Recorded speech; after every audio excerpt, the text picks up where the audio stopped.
Good morning, everyone. Welcome to Planning Committee. Just before I read the bits and bobs at the start, Toby is going to just want to say something about one of the items today. Thanks, Chair. I've been contacted by my director, Stephen Kelly, regarding item 7, which is land to the rear of 18 Adams Road. Mr. Kelly has received a representation raising procedural issues with the application, and he has advised that that application be deferred from consideration of this morning's planning committee. So officers will be recommending deferment. So members, I'm fully supporting that proposal, and we need to take a vote on that. So all those in favour of that approach?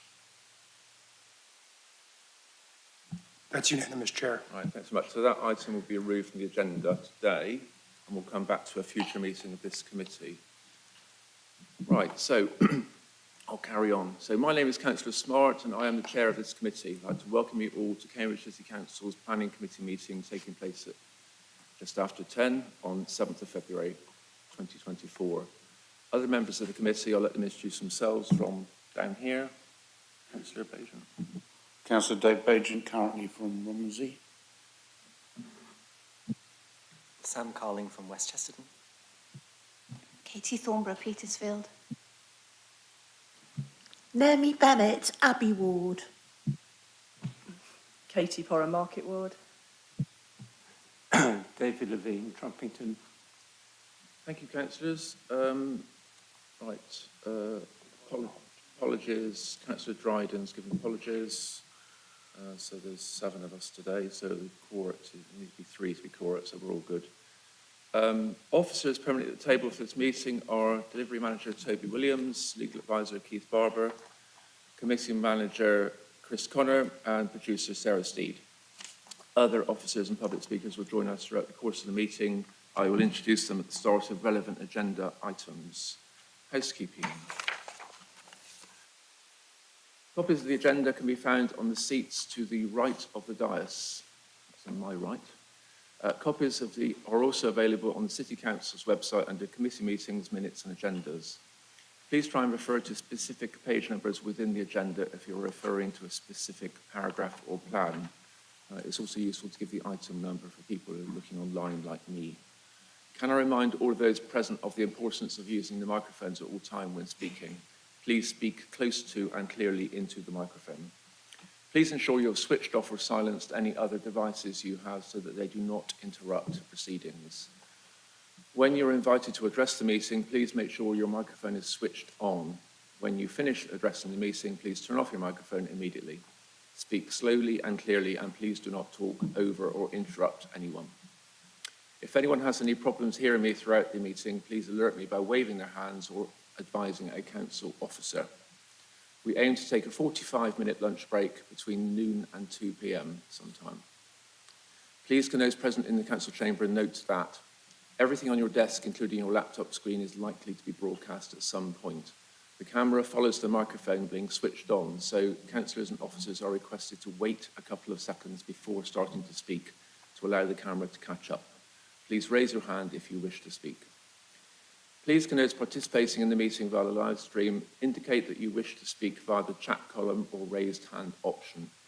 Please do not use the chat column for any other purpose. The meeting chat is neither confidential nor private and can be subject to an FOI or DPA request. That's Freedom of Information or Data Protection Act requests. Make sure that your device is fully charged and that you switch your microphone off unless you're invited to speak. Please use a headset if available when speaking and hold the microphone close to your mouth. Could public speakers turn their cameras off until we come to the application we have registered you to speak about? If a report officer drops out from the committee due to poor broadband signal, the senior officer present will take over their presentation or report and respond to questions. The process for each planning application will be, the case officer will give a brief introduction to his or her report. The registered public speakers will be invited to have their say. There will be 3 minutes for those speaking in support and 3 minutes for those speaking against, unless I've advised otherwise. The committee manager will ring a bell when you have 30 seconds remaining. Once public speakers have addressed the committee, their speaking time is over. Public speakers are unable to join in with the council debate. And by the way, that includes in the chat column as well, online. The committee will then discuss and debate the item and may ask questions of the case officer. At the end of the deliberation, I will ask members to vote on the officer's recommendation by a show of hands. The council has a convention for major planning applications known as the Adjourned Decision Protocol. Where there is a majority resolution that is minded to make a decision contrary to the officer recommendation, the decision to determine the application will then be adjourned and the officers will prepare a further report which will come back to a future meeting of this committee. Only those present in the chamber can vote or propose or second recommendations. For the comfort of councillors, officers and the public, I may choose to call short breaks during the proceedings. If councillors or officers require a break at any point, please indicate to me and I will halt proceedings at the next convenient opportunity.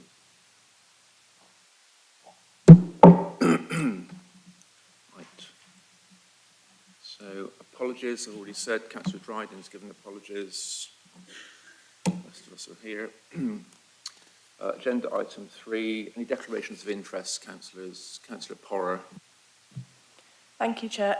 For item 5, relating to the Graft Centre, I will sit as ward councillor, so I won't participate in debate or vote. And just to note, item 12 is also in my ward, but and it was called in by a ward councillor, but I've had no involvement in that, so my discretion is unfettered and I will be voting on that. Thank you. Thank you, councillor. Councillor Bajan. Member of Cambridge Cycling Campaign, Chair. Councillor Bennett. Thank you, Chair. I am a resident of this city and I use the Grafton Shopping Centre in that capacity. Thank you. Okay, thank you, councillor. Councillor Thornborough. Items 9 and 10, the Silver Street public toilets, when they originally came to the committee, I think I was exec for open space, so I wasn't involved in that original application and decision, but I feel I'm unfettered in looking at this one. But I might refer to Mr. Barber closer to that. Yeah, thanks. Yeah, you were, and I think you should. That will be good, but it's your decision in the end, councillor. Thank you very much, councillors. Okay, so number 3, minutes. Minutes of the last meeting. May I sign those as a true record, councillors? Thank you very much.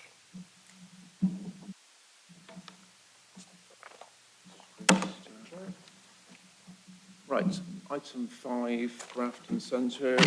So, we've got speakers, Sarah Nicholas, objector, Natalie Brani, objector, written statement, Richard O'Boyle, applicant, Councillor Davey, Councillor Tong, Councillor Bitt, Councillor Porrer.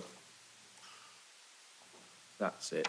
So just for clarity, residents, when it says ward councillor, that means a councillor in the city, basically, because any councillor can speak on any item, but you may be aware that Councillor Bick and Councillor Porrer are actually councillors in the ward that this item is being considered in. Righty-ho.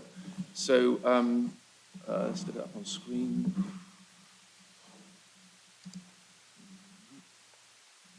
So the officer is Michael Hammond. I think we're all ready to go. So Michael, do you want to present the item then, please? Yeah, thank you, Chair. I'll just share my screen.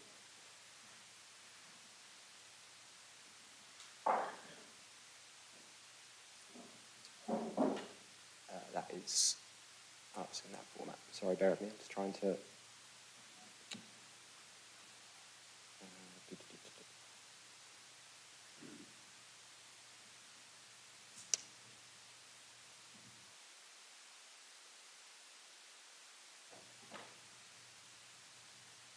That's better. Yep. Bear with me. So, full planning permission is sought at the Grafton Centre for the demolition of 11 to 12 Burley Street and Abbeygate House, part demolition and alterations to the Grafton Centre, removal of existing facades, erection of new floor space for life science use, new and replacement facades and shop fronts, provision of terraces at 4th floor level, installation of plant enclosures. Then there's the redevelopment of the existing bus turning head area to provide a new hotel and leisure quarter, a new pedestrian access route from Christchurch Street to Burley Street, provision of cycle parking spaces, public realm and landscape improvements, and then highway works to East Road, providing new bus stops, pedestrian cycle routes, and other associated works. So this is the application site. So it includes, for example, Fitzroy Lane, where there would be highways improvements, as well as the route around the Grafton Centre running to the north. Like I mentioned, the bus turning head areas within it, as is Abbeygate House. These two buildings here would be demolished to make way for the new pedestrian route through. So they're included in the application site. Grafton West is not part of this application, but is within the ownership of the applicant.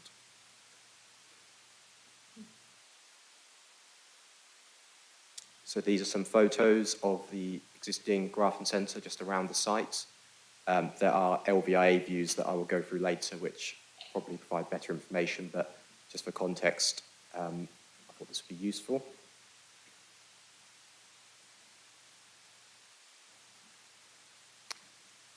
So the site is not within the conservation area, but is adjacent to conservation areas, as well as other heritage assets, which I'll go through later. But just to show members, it's, like I said, adjacent to several conservation areas: the Kite Conservation Area, Mill Road Conservation Area, Central Conservation Area, and Riverside, for example, to the north here.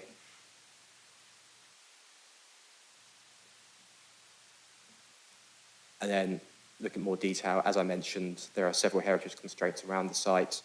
Many are what are called positive buildings within the conservation area, so not strictly listed.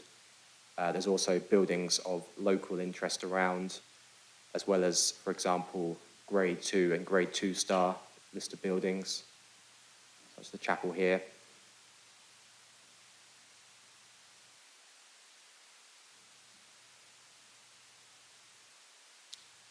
Catching up, I think.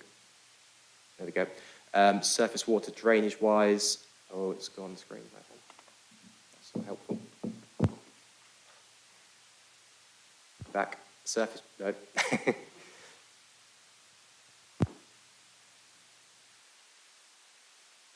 Try again. In terms of surface water drainage, there's areas around the site that are in low, medium, and high risk areas. For example, this is a small area of high risk, the bus turning area, but most of it is within low and medium. But yeah, just showing that around the site.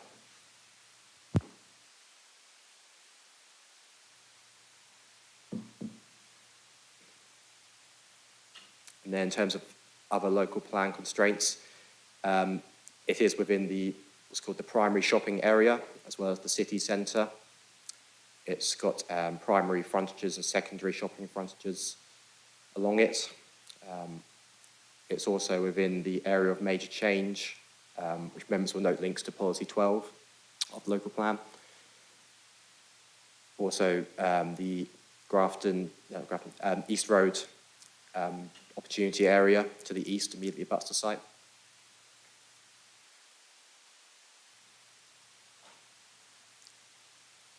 Members will note there is a master plan covering this area, an SPD that was adopted in 2018. It showed routes going through the site, as well as north-south connections. So this is just showing the movement and access of that illustrative master plan for the area. And then it also provided some guidance on potential scale and massing, mainly focused on the frontages. So 3 to 4 story here, for example, and then rising up to 5 to 6 story, where the hotel permission or hotel application was, and 7 Place, for example, further to the north. Leading on from that, there are 3 applications to note, just to run you through these within the site. Number 1 is Abbeygate House, which you'll see in the top right corner in terms of an illustrative view of that. That is an office development that has a resolution to grant planning permission from November 2021. It's sitting in abeyance at the moment whilst this scheme is being considered, but Section 106 discussions are ongoing on that. Number 2 is the Premier Inn. That has planning permission, but that expired in September of 2023.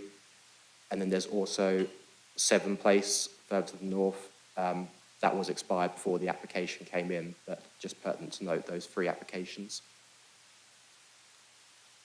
In terms of retail, when the application was submitted, there was a 48% vacancy rate. Most notably is the former Debenhams store that is now vacant, but also short leases are left on some of the remaining units, for example, as well as other smaller vacant units. But I just want to highlight the Debenhams floor plate, really. So going on to the actual proposals, to demonstrate, so there'll be 11,000 square metres approximately of retail retained. The gym and cinema would remain in terms of the amount of floor space with some external changes to the building, but they are staying. The hotel would be where my cursor is now wavering over here, in a similar spot to the previous permission. And then the remaining areas would be life sciences, of which there is 47,000 square metres proposed. That is predominantly what is in the eastern half of the former Grafton Centre, really. And then the western half would be retained for retail with this new pedestrian loop going through. As mentioned, there will be other works outside the site. For example, on Fitzroy Lane, there will be a pedestrian footpath introduced where there currently isn't one through pavement, and improvements to that route to help facilitate cycling. There would also be works to East Road further to the east, and then there'll be these new public rail improvements along there.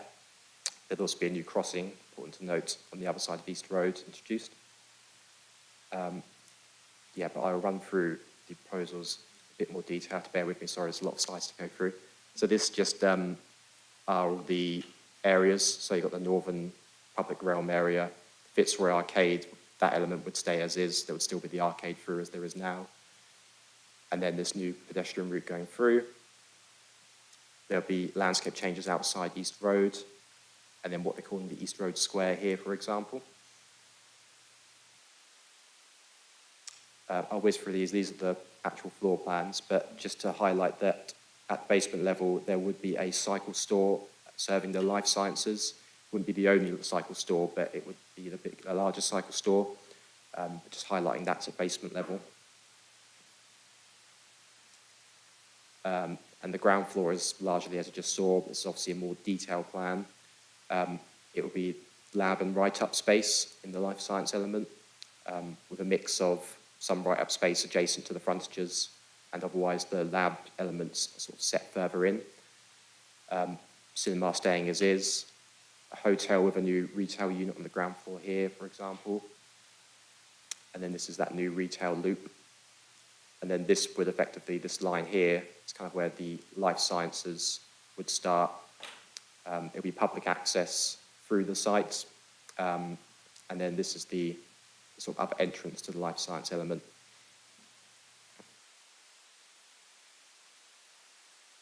And then a first floor, only things to note are you'll see the car park coming in, for example, as existing.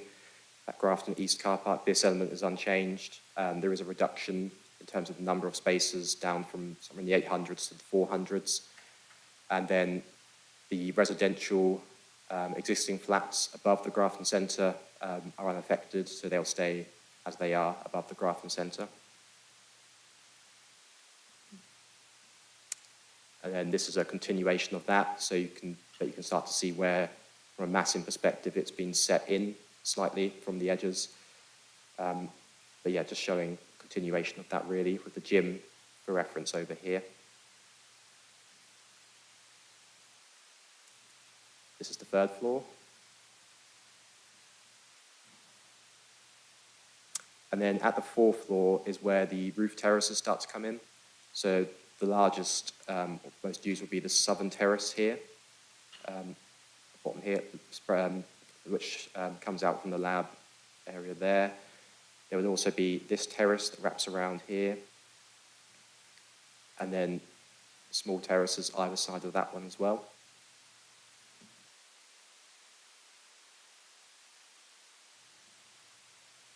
And then at the highest level, getting towards the top floors of the hotel, and then where the external plant will be stored above the life sciences would be here. Green roofs, this is all green roofs, by the way, not terraces, this element here, for example.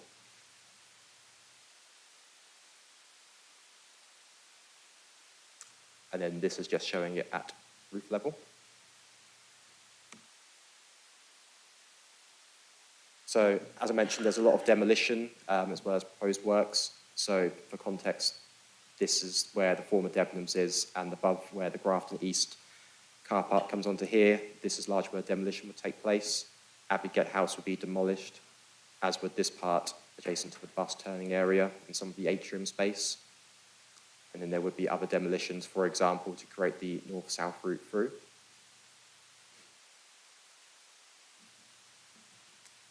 And then this shows the proposed works.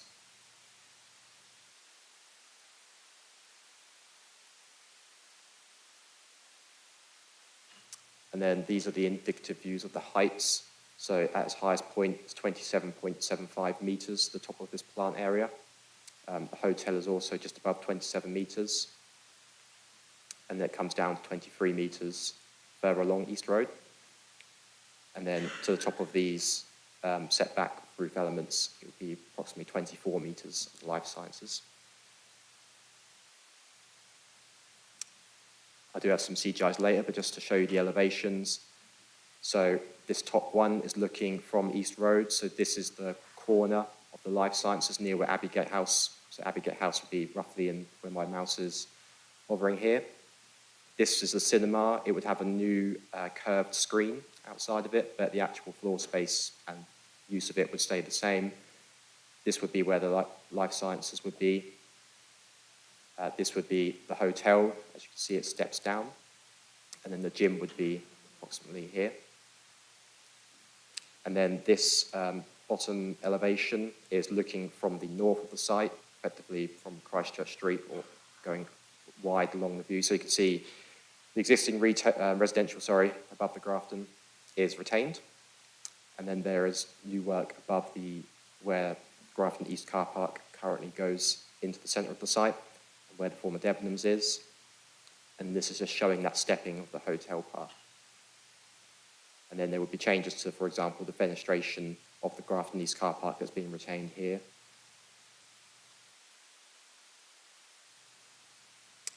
Then these are looking at what's called the Gold Lane, so it's the north-south connection through the site. So this would be, if you were standing in that new square they're creating to the north-south, this would be the life sciences entrance. So there'll be new retail frontages, for example, using these archways here. This would be a continuous route through. And then looking the other way, so westwards almost, there'll be this new kiosk here, new retail, and then you'll be able to go back through the existing arcade there. And then this is just another East Road elevation showing it in the context of Working Men's Club, taking that as a frame of reference. Again, hotel stepping away, but the car park being retained. And then this is just further westwards, just showing a bit more detail. For example, this double height glazed element on the corner, adjacent to East Road and Burley Place. The retail signage at the ground floor, and this would be the new curved cinema screen. And then this in here would be the entrance from East Road to the life sciences. Just showing the bronze metal cladding, but just trying to show that curvature that would be introduced for the cinema screen. These are some more elevations of the hotel.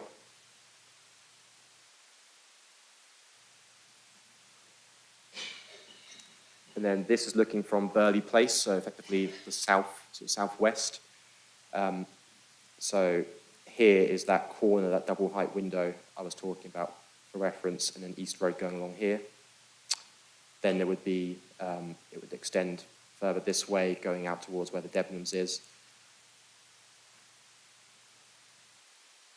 And then this is just looking further along at the bottom here, along that elevation. You can see where that Gold Lane, that new north-south connection would be punched through.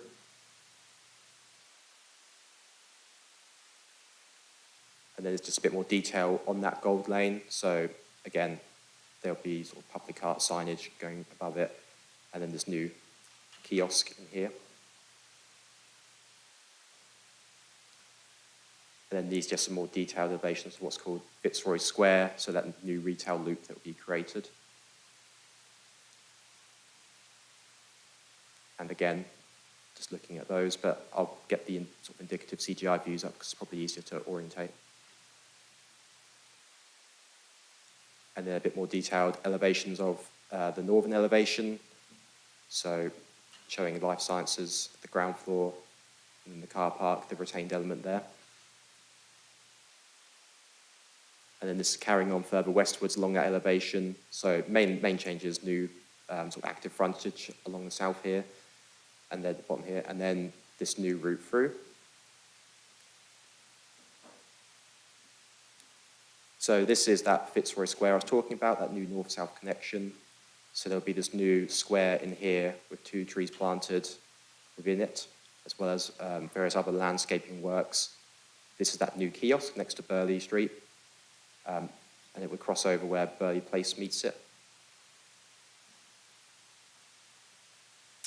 And then this catches up. This is a indicative view of how that central square might look.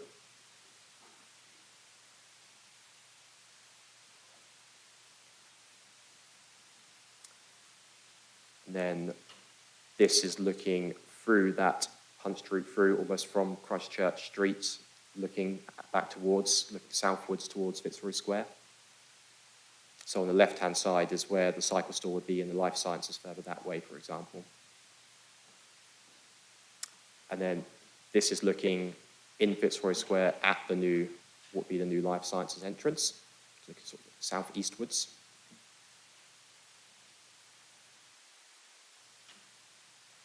Then this is almost the other way round, so looking back at the existing atrium that runs through the Grafton.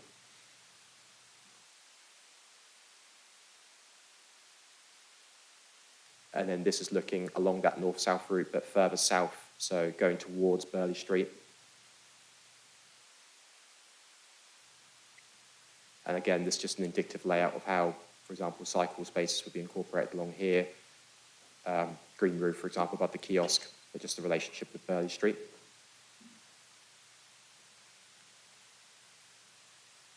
And again, the CGI of how that might look.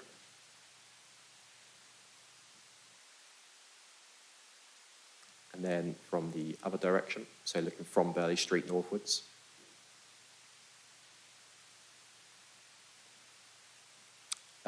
Members will note in the section 106 section of the report, there is a contribution of £600,000 that has been sought towards improvements to Burley Street. So this is just showing an indicative scheme of how those improvements may be spent, but the detail would need to come out, but it's just an indicative idea. So this is the existing Burley Street. And then this is just, for example, with extra tree planting, removing some of the cycle parking and generally decluttering it, as well as introducing new benches, for example. And then this is looking westwards along Burley Street. And again, just showing that relationship. You can see where the new Gold Lane will be punched through.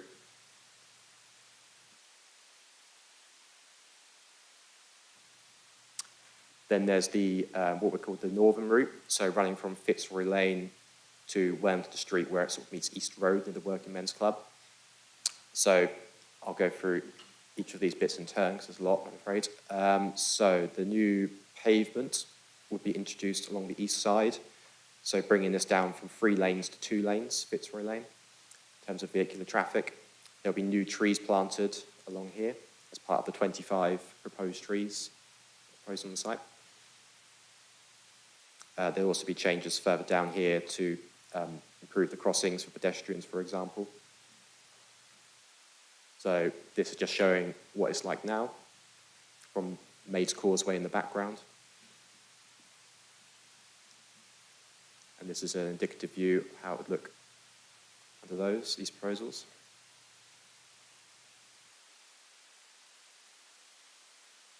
Then moving further eastwards, again, this is that north-south connection. Important to note, there were objections received from residents of Christchurch Street when this application initially came in regarding where number 1 is here. The proposal was to remove that wall and create more of a permeable route immediately through, but that wall has now been retained through amended proposals, so there would still be a wall here. But this is the new segregated through different paved materials, segregated cycle and pedestrian routes, as well as some new cycle parking along the edge.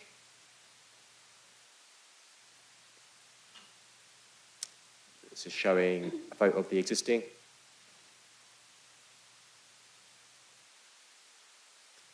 And then indicative view of how the proposals would look. So it's change in paving materials, principally how the cycle route would be segregated.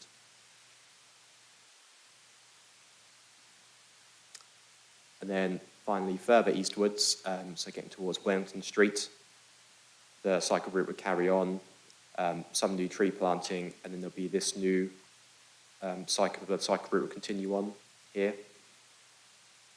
So more public realm improvements along there. And then changes to this service yard area, but probably easier to demonstrate through this. So this is the existing view.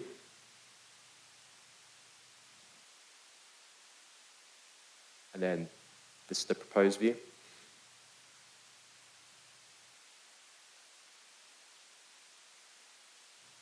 And then looking back at the back of house of the Grafton here, this is how it is currently.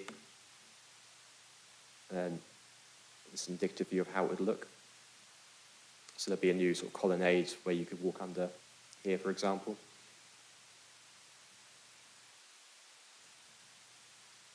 Then moving clockwise to East Road, there'll be this new, what they're calling East Road Square in here. You start to see the colouring now that the highway works, so there'll be a new dedicated cycle lanes along here, but with the bus stops there'll be sort of floating bus stops in here, if you see. So there'll be a physical boundary between the bus stop and the cycle lanes. There'll be a new crossing here. And then there'll be more planting and tree planting along what's being called East Road Boulevard here. Burley Place, where it currently does roughly a sort of a loop like this to come out, it would just be a direct route now, Burley Place, into there.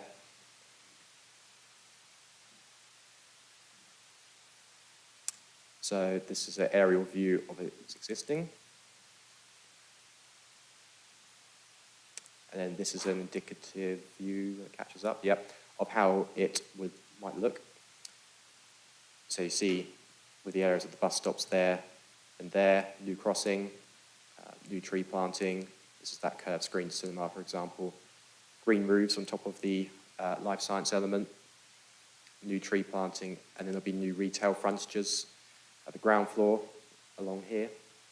And then there'll be some below the hotel here as well. And these are just some indicative views of how that might look. So this is looking northwards on that East Road Boulevard, so you can see the retail on the left, and then East Road itself on the right.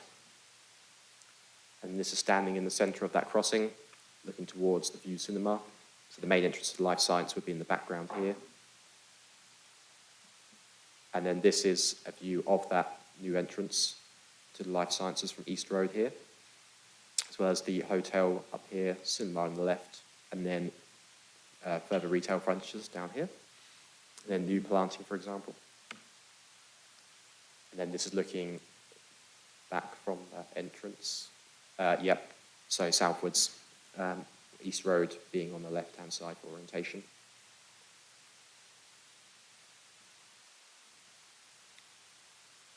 And then this is standing to the southeast on the other side of East Road.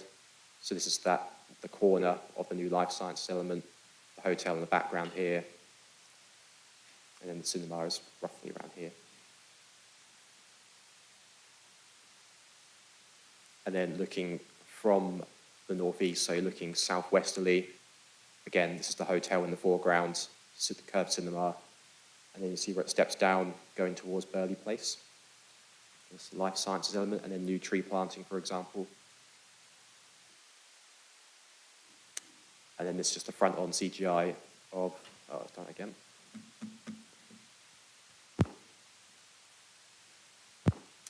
Of the hotel and the Pure Gym that's integrated within that. And again, a front on sort of east elevation of the life sciences where it steps down, and then you've got this terrace above here, and then double heights windows here, for example. And then, again, it's looking from the southeast of it.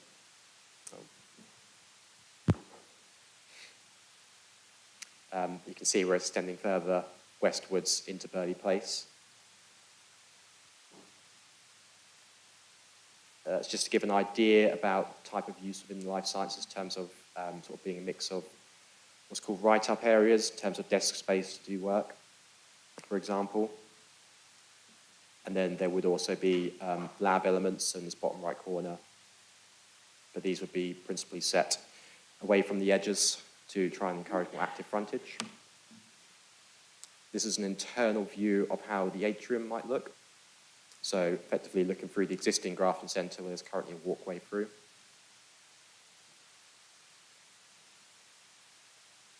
As part of the proposals, in the western edge of the life sciences element, there's a community space. So community classroom, so space to be used, for example, for teaching STEM subjects. We'd be seeking to secure that through the Section 106 agreement. But yeah, there'll be a small area for the publicly accessible for lectures and classroom learning, for example.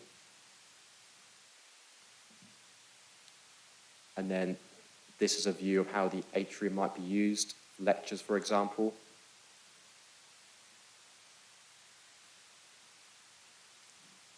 And then in terms of access to the existing car park, so this is the northern route, so going from sort of Christchurch Street further to the west, for example, there would still be this existing access into the car park, and then lifts that go up to that car park. And then from there, I've got a slide later about the cinema access, but you can then get into each level of the car park.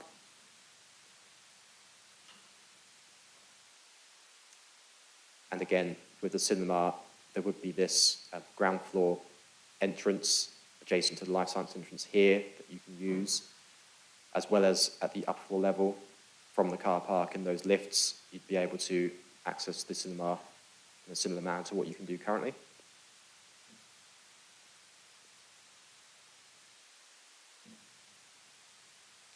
terms of cycle access and storage, there's a lot of public cycle parking that's spread throughout the site. For example, that new Gold Lane, there would be 48 spaces through Sheffield stands. There'd be 70 spaces, for example, along this northern edge here, and as well as some interspersed at other various locations in the public realm. There would be most of the space, so 518 spaces at the basement level, as I set out earlier. I've got a slide about how you access that coming up. Then there are also these 4 areas, sort of in the western area, the northern and the eastern, which also allow for cycle parking.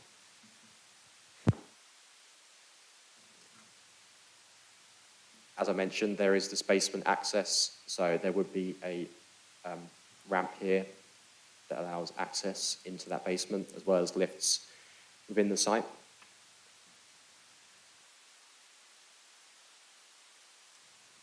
In terms of servicing, the life sciences would principally serviced by, there's Burley Street here, so there's this where Burley Place comes along. There'll be this service yard here.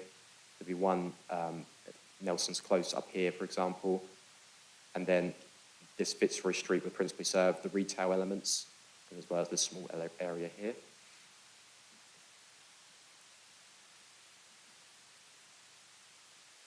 As I mentioned, there is roof terraces as part of this proposal. There's what's called the Southern Events Terrace here, and then there's the Western Roof Terrace and the Northern Roof Terrace, and then these small east and southeastern terraces here. So this is a indicative image of how the southern events terrace might look. And the northern terrace. That catches up.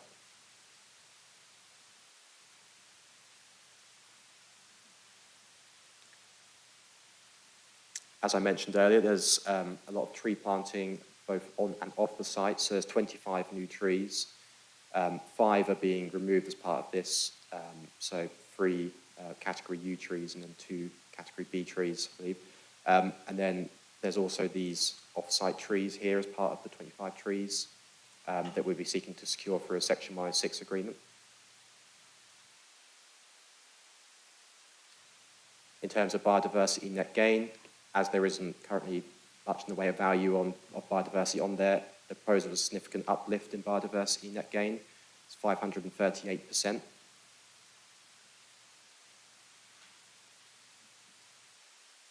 And then in terms of water usage, I thought this would be useful to give an outline of the various elements and their water usage. So most of the water use would come naturally from the life sciences being the main element on the site. But after mitigation, for example, there would be approximately a 6,000, just over 6,000 increase in litres per day in terms of water usage. And there are various conditions attached to the report to seek to secure water mitigation measures. Okay, now moving on to LVIA views. So, as you may note from reading the report, the principal area of concern of officers is with the Castle Mound views in terms of the impact on heritage assets. Just try to outline here and with this line how far away that view is and also where the proposal will be coming in. So this was what was originally submitted with the application. So you can see the Grafton Centre coming in here. The concern lies with, for example, the impact on Jesus College Chapel in here. And with the extra roof element, but previously some of this was coming flush to the building line, for example. Try and whiz through this, I'm mindful of time, but obviously, some of this relates to sort of discussions in pre-application, but the scheme has moved on quite a lot from when officers had pre-app. So previously, as proposed, it was quite a continuous block. And then eventually, it has come down to what you'll now see later is where they've done some further articulation and shifting of the massing to try and address some of the harm that officers have identified in terms of impacts on heritage assets. But there's probably more easier to look at this slide. So the areas affected are where these grey areas in here, but it's mainly, for example, pushing back some of this massing at the upper level, use of different sort of white translucent cladding panels, for example, to try and soften that impact.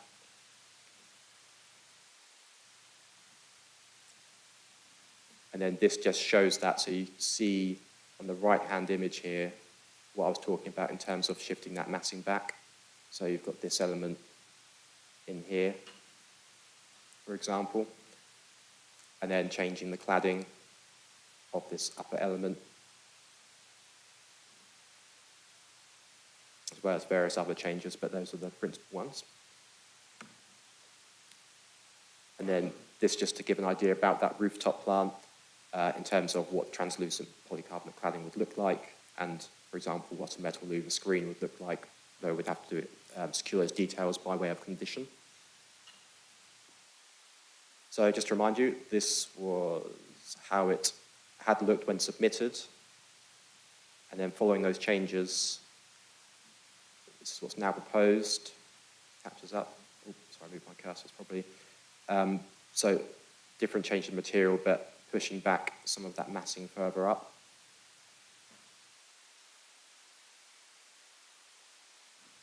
And then it might be difficult to make out on the screen, but there are some blue lines in there, believe it or not, so I'll try and outline them. This is just showing where my cursor is, where 7 Place was, in terms of that permission. And then this is showing where the hotel was, in terms of that permission. And then this is just showing where Abbey Gate House was. is roughly in there. I'm afraid I've got some more views to go through. So Red Meadow Hill, so viewpoint 20, so looking from the west over the M11, just pointed out some of the key features on this photo. So this is just a more zoomed in photo, so it matches the other ones coming up of the existing. And it's not come across very well in that image, but there is a red line running approximately where my cursor is going in there.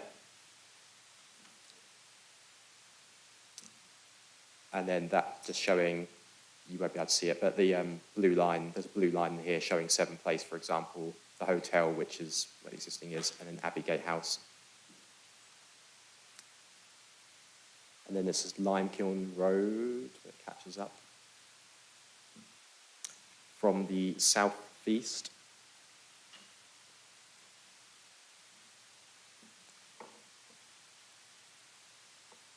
I think it's catching, oh, it is that, yeah, it's always difficult to make out. But there's a red line running where my cursor is going here, showing the proposal. And again, the blue lines are showing what's proposed. You've struggled to see them on the screen, I appreciate, but mainly Seven Place being further to the east, north, sorry, over here. Then we've got Warts Causeway from the south, looking across the city.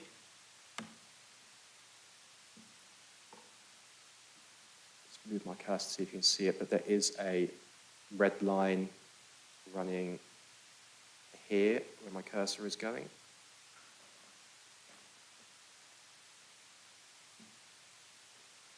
Again, this slide is just showing Seven Place further to the north, as well as the other two permissions, but I appreciate it'd be difficult to make out.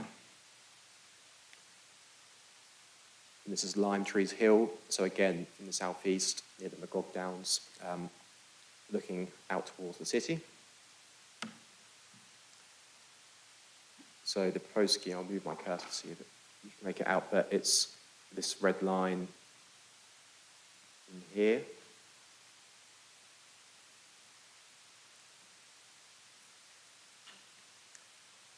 And again, the next slide just includes the consented, but again, it'll be difficult to make out from these long views. So that's the last of what I call the long distance views. We're now moving into more closer views, so hopefully it'll be easier to make out proposals from here. So let's look back. So this is from Mill Road Cemetery, so from the southeast. And then it'll be roughly in this location where you'll see the change. So you can see, for example, the hotel in this bit here, just rising above. In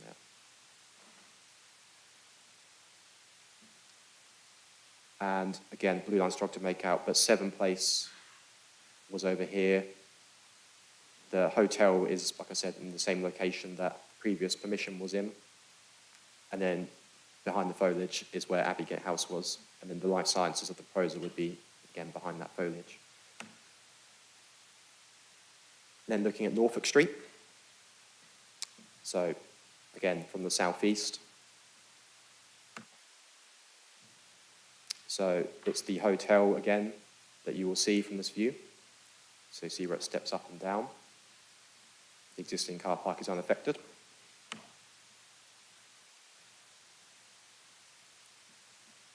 Again, Seven Place is roughly over here.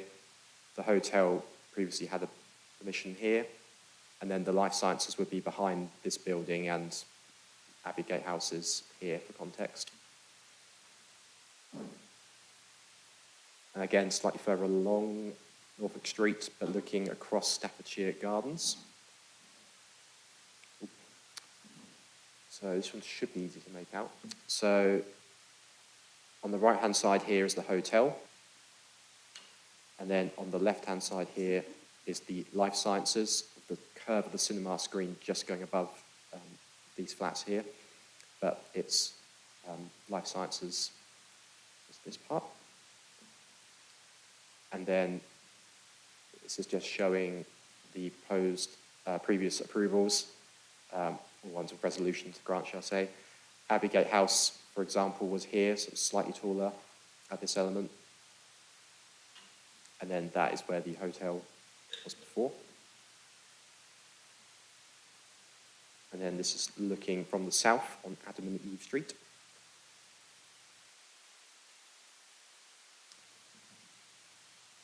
So these are both the same in terms of their both proposals. The bottom image is just again showing where Abbeygate House would be. So you see it came further out towards East Road, whereas this one is set back a bit further into the site. But it's this, see it all above here, this new massing here.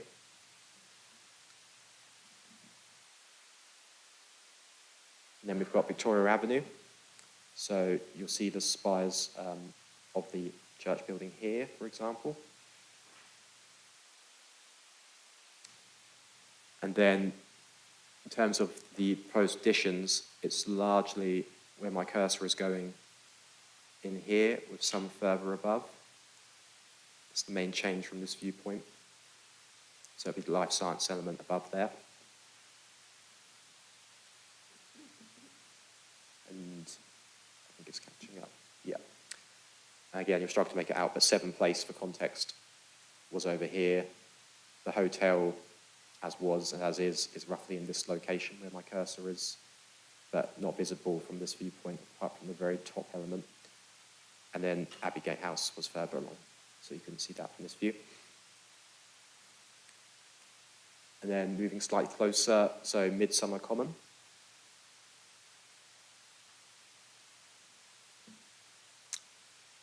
So the proposed new works, largely where my cursor is now going. So you see, I think it's the hotel element in there, for example. And then you've got the rooftop of the life sciences and some of the upper levels of the life sciences above these cottages.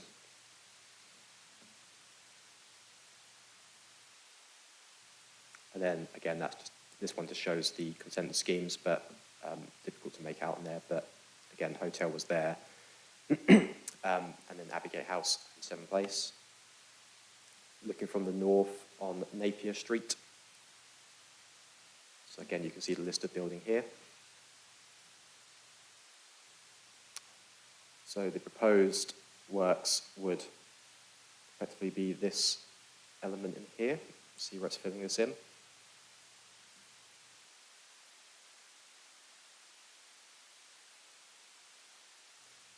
I think this is the final one. So near the roundabout along East Road, where it meets Newmarket Road. So you can see Mackay's on the left, for example. So this is as existing.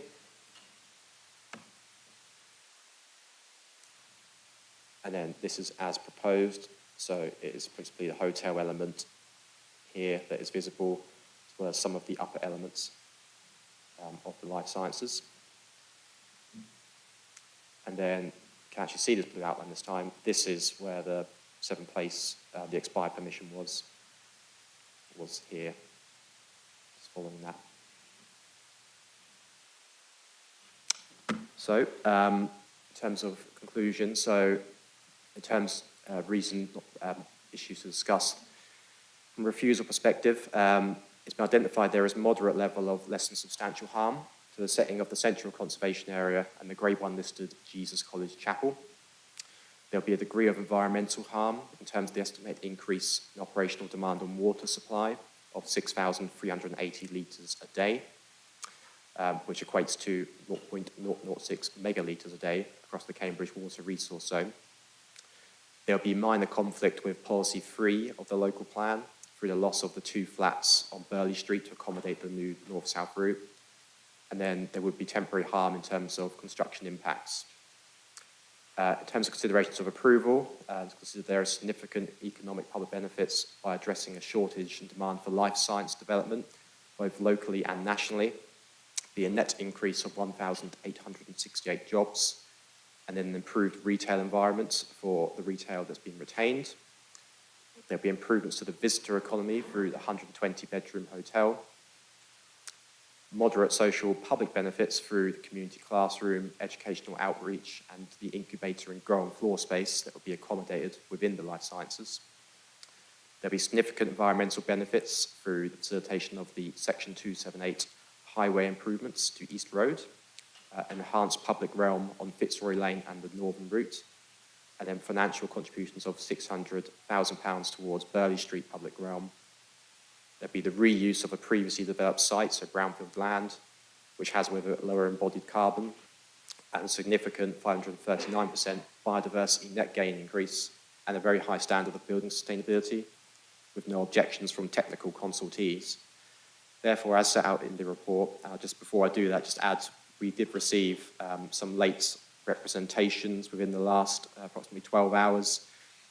These representations covered, for example, concerns about the LVIA and some of the viewpoints and the times of day of those viewpoints.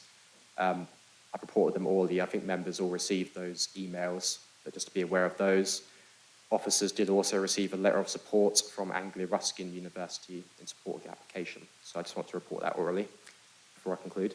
So the officer recommendation is to approve the application subject to conditions, informatives, and a Section 106 agreement to be drafted by officers.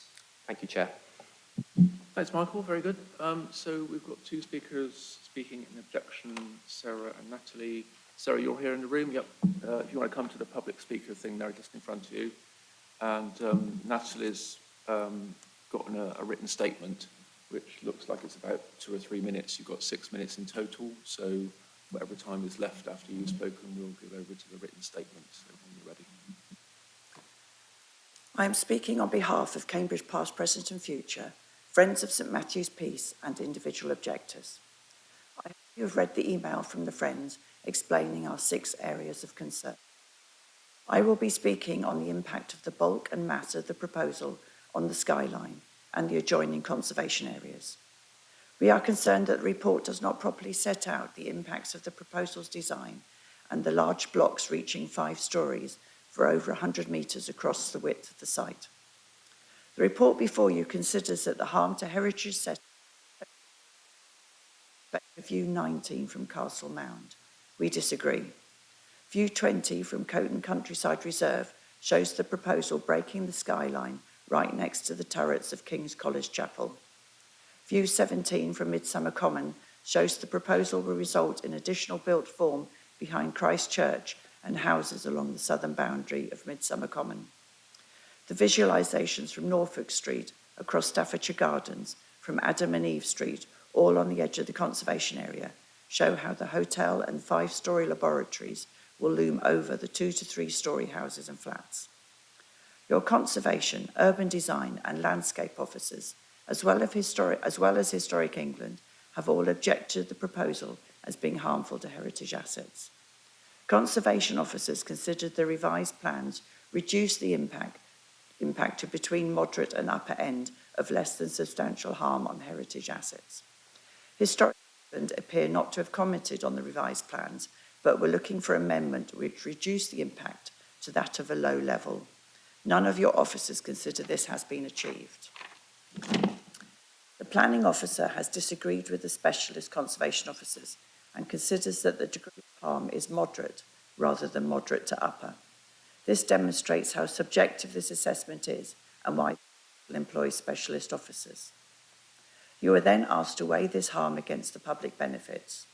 We disagree that the harm is outweighed by the economic benefits. There is no need to build additional floors.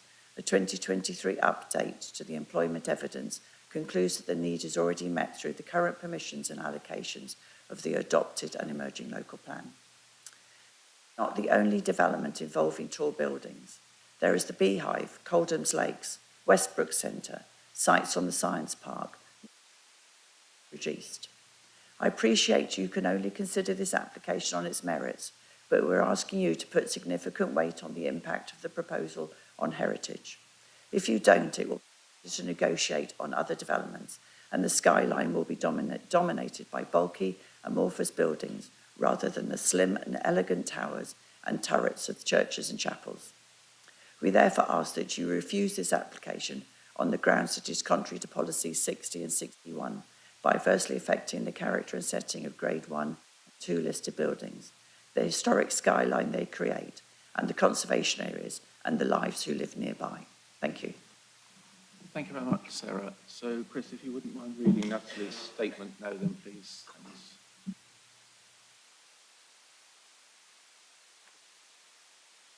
Firstly, I'd like to say that I support redevelopment at the Grafton Center, as it is a well-positioned, underutilized space. However, I feel that there has been little consideration of how important or how changes will impact the way that residents live in and utilize the local area, and that the impact on them has not been taken into account. My concerns, and hence my objection, largely pertain to the opening up of Christchurch Street and the plan to create a new entryway into the Grafton Center at the end of Christchurch Street into the proposed square, Gold Lane. These plans will drive more visitors, traffic into the residential areas next to the Grafton Center. Christchurch Street is currently a relatively quiet street with a strong sense of community, although we are already impacted, sometimes negatively, to a degree by current visitors to the Grafton. Excuse me. This isn't on a scale equivalent to 1/5 of the predicted footfall of people who will be based in the new development. It's likely to greatly impact the living situation and noise levels for the residents, both of the street and the flats. Additionally, there is little after-hours noise currently. Any that we tend to experience is from rough sleepers or the occasional group making their way home after a night out. By opening up Christchurch Street and creating a new entry to the Grafton at the end of the street, you will also likely to adversely impact the noise levels and situation of residents of the street and the Christchurch flats, and the quality of life within their homes. There are also residences directly above Gold Lane on the Christchurch side, and residences directly in line with the proposed entrance. The new planned entryway comes out directly in line with the bedrooms of 4 Christchurch Street.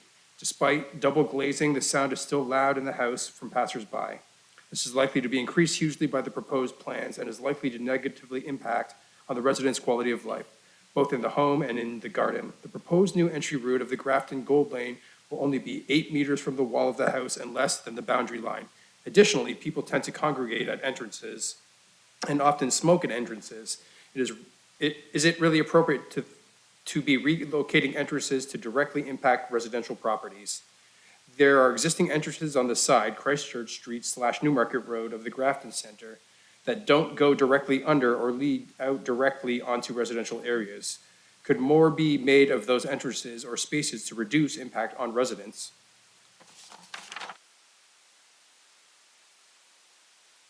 I also have concerns around the plans for the square and the proposed access to and from there, and potential antisocial behaviors, risks out of hours. So, Chris, we've got 6 minutes up, but you just carry on reading. I'll use my chair's prerogative to allow you to finish your statement. I'll give the same time to the applicant. Understood. The detail of this and how they plan to manage this hasn't been described. Will it be gated? Will access be restricted outside of usual office hours? How will noise and antisocial behavior be managed? I have had needles, small nitrous canisters, and litter thrown over my garden wall on numerous occasions. And there is a lot of noise from people who are passing in various states of intoxication. And I can imagine that the square / cut through from the Grafton is likely to increase this traffic into the residential area of Christchurch Flats / Christchurch Street and James Street. Christchurch Street is a relatively narrow street, and any increase in vehicular traffic is likely to have an impact on the residents, particularly elderly, less able residents, including those of Stanton House and over 55's community on Christchurch Street. Safety involving cyclists can already be a challenge on the walk-through between Christchurch Street and the Grafton, and we already have problems with cyclists and small motorized bikes often pass through at speed. They also regularly travel down the pavement. There also appears to be an intention to remove pedestrian traffic down the side of Stanton House to be able to access the portion of Fitzroy Lane. What is the reason for this, and has the risk of Stanton House residents been considered?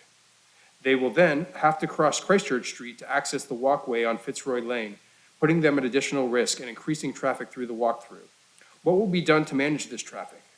Is there an opportunity to move the gateway away from the pavement so that it is aligned with the drop curb and away from the pedestrian pavement and residents' front doors? The planned cycle hub is also proposed for this Christchurch Street / Newmarket Road side, driving more traffic through these routes. The hub, being in this side, drives more cyclists to the residential side. What are the what are the plans to manage safely traffic and noise? I have also found it difficult to easily access detailed plans which indicate these significant changes and where cycle parking is to be located, as that is likely to have a negative impact if located near to residential areas in terms of noise, traffic, etc. Not all cyclists behave in a careful, respectful way, and many travel quietly, not using bells, etc. at speed, which is challenging in residential areas, particularly those with an older demographic. We also have a number of cars, vans, which drive through the street at speed while dropping people off for shopping and making deliveries, or trying to get to the short stay and just using the street as a turnaround as they've taken a wrong turn. This is likely to increase with the cut through at Burley Street, Gold Lane, being introduced at the end of Christchurch Street. I don't understand the reasoning for not using Wellington Street or Fitzroy Lane, which are non-residential streets at main access points, and factoring these into the redesign. What is the rationale for changing and impacting a quiet residential street in this way and impacting residents' quality of life? Additionally, using existing entrances would have a lesser impact on residences and are not directly adjacent to residential properties. Could the existing entrance near Decathlon be repurposed if an entrance to the square is required? This doesn't pass under the flats and at least opens into an unoccupied space and not directly into houses. Should I continue? Sound bounces around the buildings and travels down the back of the properties on Christchurch Street. The volume, occasion of this is likely to increase with increased foot traffic. Additionally, what noise will be produced by the heating and cooling and power provisions for the expanded space of the Grafton Center? How will this be managed? Landscaping. The instant hedging proposed for Plannery is likely to be used as a rubbish receptacle in the way that much of the hedging shrubbery on Christchurch Street is often used by passers-by / people in vehicles and on occasion shoplifters. In summary, I have concerns about the quality of life impacts for local residents from increased noise, cycle traffic, and foot traffic from the proposed location of Gold's Lane, and don't believe that these impacts have been appropriately considered. I have additional concerns about the square on Gold Lane being open at all times and the potential for antisocial behavior and noise at night. It appears that many of the designs have been made from an appearance perspective and not a practical perspective, with consideration to the existing residents, and I believe that both of these should be considered together. Many of the residents in the local area have lived here a long time and enjoyed living here, and the impact of the proposed changes to their quality of life should not be underestimated. I have personal concerns about the proximity of the proposed Gold Lane to my property and how it will impact my son and I in our home. I and many of residents of Christchurch Street are open to discussing our concerns in person if you wish. Sincerely, Natalie Mbarani. Thank you very much. So just for clarity, I use my judge properties there to allow residents to be heard in this very important planning item.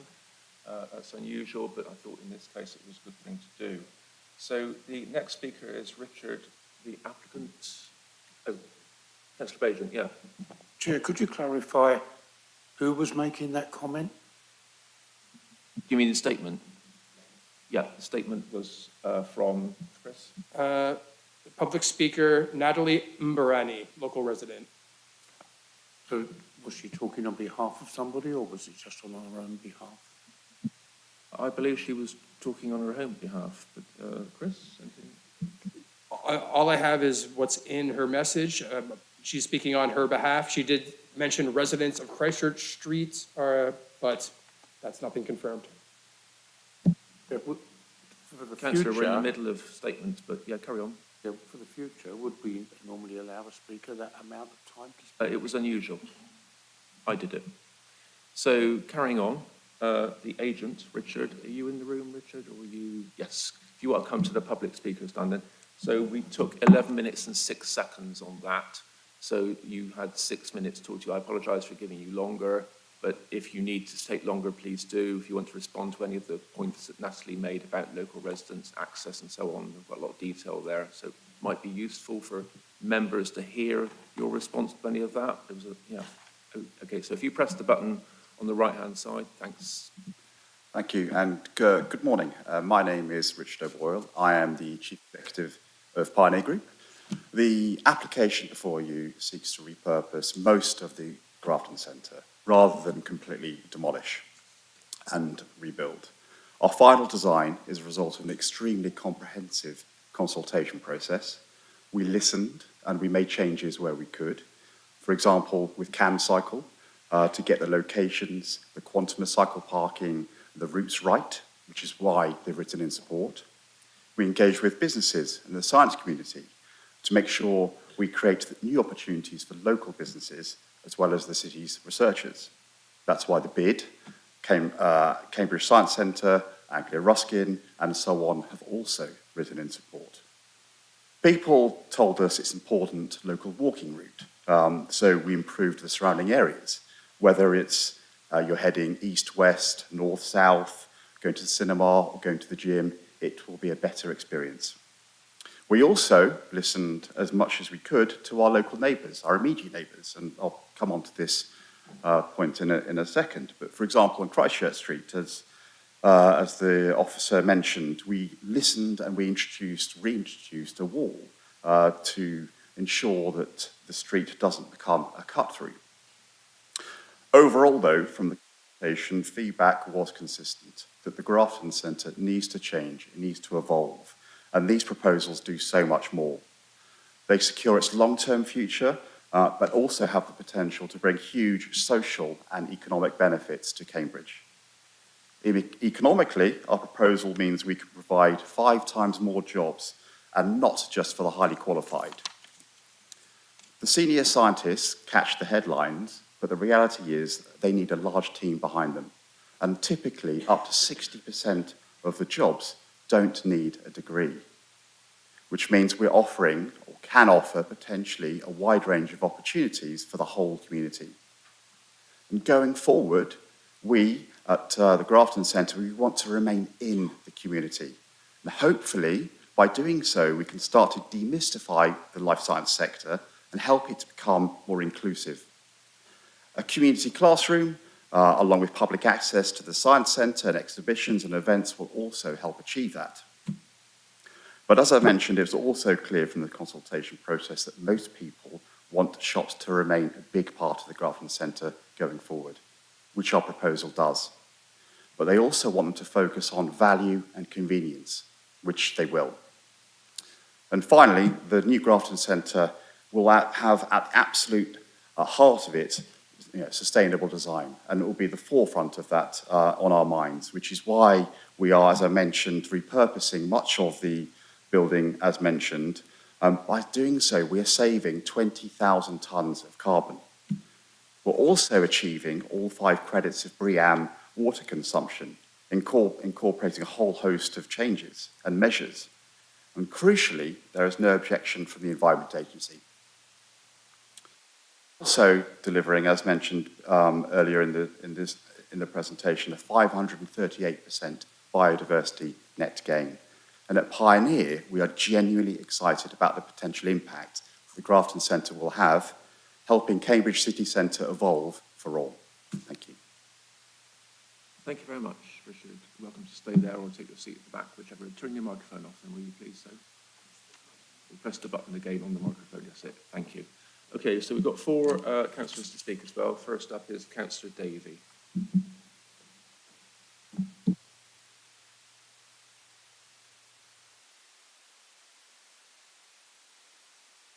So, Councillor Davey, you can just sit at the public speaker bit because the other bit's being used at the moment, so it doesn't really matter. It's just a random sign. So, you have unlimited time to speak, Councillor, when you're ready. What is the limited time, Chair? There's no limit, Oh, Councillor. unlimited. Yeah, but, Well, you'll be know, grateful to know I'm not moderate. speaking at length. So. My name's Mike Davey. The reason I'm here is I'm the ward councillor for Petersfield, which is the neighbouring ward to the development. I also have chaired meetings of the Friends of St Matthew's Peace for the last 3 years, in addition to which I'm the leader of the council, and by chance I happen to live 200 metres from the proposed development. So I have a stake, if that makes sense. It's vital, as people have already said, that we get this development right. The initial proposals for the Grafton Centre in 1973 were made by Richard Rogers, which were later rejected because they were not financially viable. It's therefore really important that as we go forward, any proposals are right for the city We're not a council that's against growth, we're in favour of sustainable green growth, and therefore this is vital. We take this forward. There are a number of concerns, however, despite the fact that there's much to recommend this proposal, that I would like to express 5, Chair. The first relates to the Urban Heat Island Act. I think whilst there's recognition from the applicants that this needs to be addressed, I think there's more that should be done to mitigate against the proposals because of the impact upon the city as a whole, and particularly in the neighbourhoods surrounding the proposed developments. The second area I'd like to highlight is in relation to hazardous waste. Whilst again, I appreciate that work's been done to mitigate against that, and there's no objections from the environmental officer, nonetheless, the fact of where the prevailing winds go would mean that there could be a significant impact upon the ward that I represent, in particular, the Brunswick Nursery School, who I know have objected to this proposal. And whilst again, I see that the applicants have said that wind tunnel testing will be used to evaluate any potential impact of exhaust re-entrainment or neighbouring locations due to laboratory or diesel generator applications. If adverse conditions are there, I'd like to know what's being done to mitigate against any proposals around hazardous waste, because it feels just a little bit light at this particular stage in time, particularly the potential impacts on the residents of Petersfield. The third area, invariably, I'd like to talk about is water. Whilst it's great that the Environmental Agency have not disproved the particular application, nonetheless, there is a 7% increase in water usage by the proposed proposals that come from the developers. I think I'd be interested to know how this will be monitored on an ongoing basis, and that may well be part of the conditions that are attached if the proposal is approved, because clearly water is a major impact on the city, and we have to therefore make sure that we do all we can to mitigate any adverse impacts upon any proposal that comes before. Again, I come back to this is a significant development, so we have to get this right from the start. Invariably, the fourth aspect I'd like to highlight to the committee has already been raised, namely massing, and the concerns expressed by the conservation officer and the urban design team. There has to be mitigation that takes place, because clearly, again, if we're to get this city and maintain this city in a way that's right for the future, we have to ensure that any development meets that criteria. And the fifth and final area that I would like to ask the committee to consider is regards to transport. The transport officer says that there's currently not sufficient information has been provided. I'm particularly concerned about Newmarket Road, if I'm honest, rather than East Road area. Whilst I'm impressed by the fact that we're looking to incorporate 1,868 new jobs, if I've got the total right on a net basis, if the Grafton Centre is enhanced, that will mean there'll be more visitors as well to the shopping area. And without appropriate sustainable travel in place, particularly around Newmarket Road, which is a complete nightmare as it currently stands, this will create problems for the city as a whole, throughout the whole of the east of the city, and there needs to be more work done, in my view, as to how this will be managed, particularly in the light of the fact that there is no sustainable transport policy currently in place. So I'd ask the committee to consider that and to ask for a more detailed plan in future. So in conclusion, Chair, I'd just like to say, whilst there is much to commend this particular proposal, there are remaining issues that need to be addressed by the committee, and I think if they are minded to propose acceptance of the proposals that come before, I think I'd like to see conditions that are attached to address the 5 areas that I've outlined. Thank you very much, Chair. Thank you, Councillor Davey. Right, Councillor Tong, you're next up, so if you want to sit where Councillor Davey is sitting, then you can use that microphone. Thank you very much, Councillor. So, Councillor Tong, you're a councillor in Abbey Ward. You press the button when you're ready. Hello, yeah, I am Elliot, and I am one of the Abbey Ward councillors, which, like Councillor Davey, is fairly nearby, and I'm here to represent my residents, also the Friends of St Matthew's Peace, and myself in general. A whole bunch of interests are reflected in this. And I want to say that firstly, I think the Grafton team have been very good about addressing some of the concerns of local residents, especially ones related to keeping the amenities people really rely on. But that does emphasise there are some very strange omissions in the application. One of them was just flagged by Councillor Davey, which was the lack of a travel plan. I sort of want to reiterate that this is a very, very big development that's going to bring loads of people in, especially centralised and concentrated on very specific times, like in the morning. It's going to offer a lot of new jobs. So for there to be a lack of a travel plan, even though planning condition 35 stipulates they will need to, they will need to give one, it seems that it would be great to get that done first. The other thing I want to discuss was the urban heat island effect, which everyone here probably knows what it is, but for a brief summary, is when very dense urban development can cause a small relative area to have a rise in heat because of many reasons, but also including that the materials can trap a lot of heat in them. And this can end up damaging conservation areas and other natural spaces nearby. And I know this has been acknowledged. So the Kundal report talks about how there are measures in place to mitigate the effects of the urban heat island effect. However, I do worry this isn't going to be enough. And this goes directly in against Cambridge Local Plans policies 28, 55, 56 and 58. I believe I listed them all here. So I'll do a quick rundown of some of the potential problems with the redevelopment. The first is, obviously, the site is primarily covered in buildings and has additional vertical heat retaining elevations.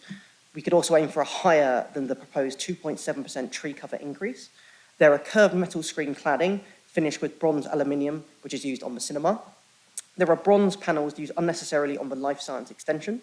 The Life Science extension also has a fully glazed 4-storey gateway. And finally, the photovoltaic panels on the biodiverse roof will retain heat. So those are some of the things that may exacerbate the urban heat island effect. And I know the council officers have no objection with this, which is reflected on page 20 of the committee report. However, there is a materials condition, which is planning condition 21. And this is good. However, I do worry that without more details on the materials that are going to be used, there's actually not really much to sort of scrutinise here. And I don't think until we have these details, people who can really give due diligence towards this application, which is very important. So for that reason, I think it's responsible to at least defer the application until these details are provided. Thank you very much, Councillor Tong. Next up is Councillor Bick, who is a ward councillor in Market Ward, where this item is proposed. Councillor Bick. Thanks very much, Chair. Yes, this application does lie in the boundaries of the ward I represent, Market Ward. The application is of huge importance there. It's a massive physical presence. And for some people, it still represents that flying saucer which landed from space amidst old-fashioned shopping streets in the 1980s, and memories are long, and people talk about it still like that.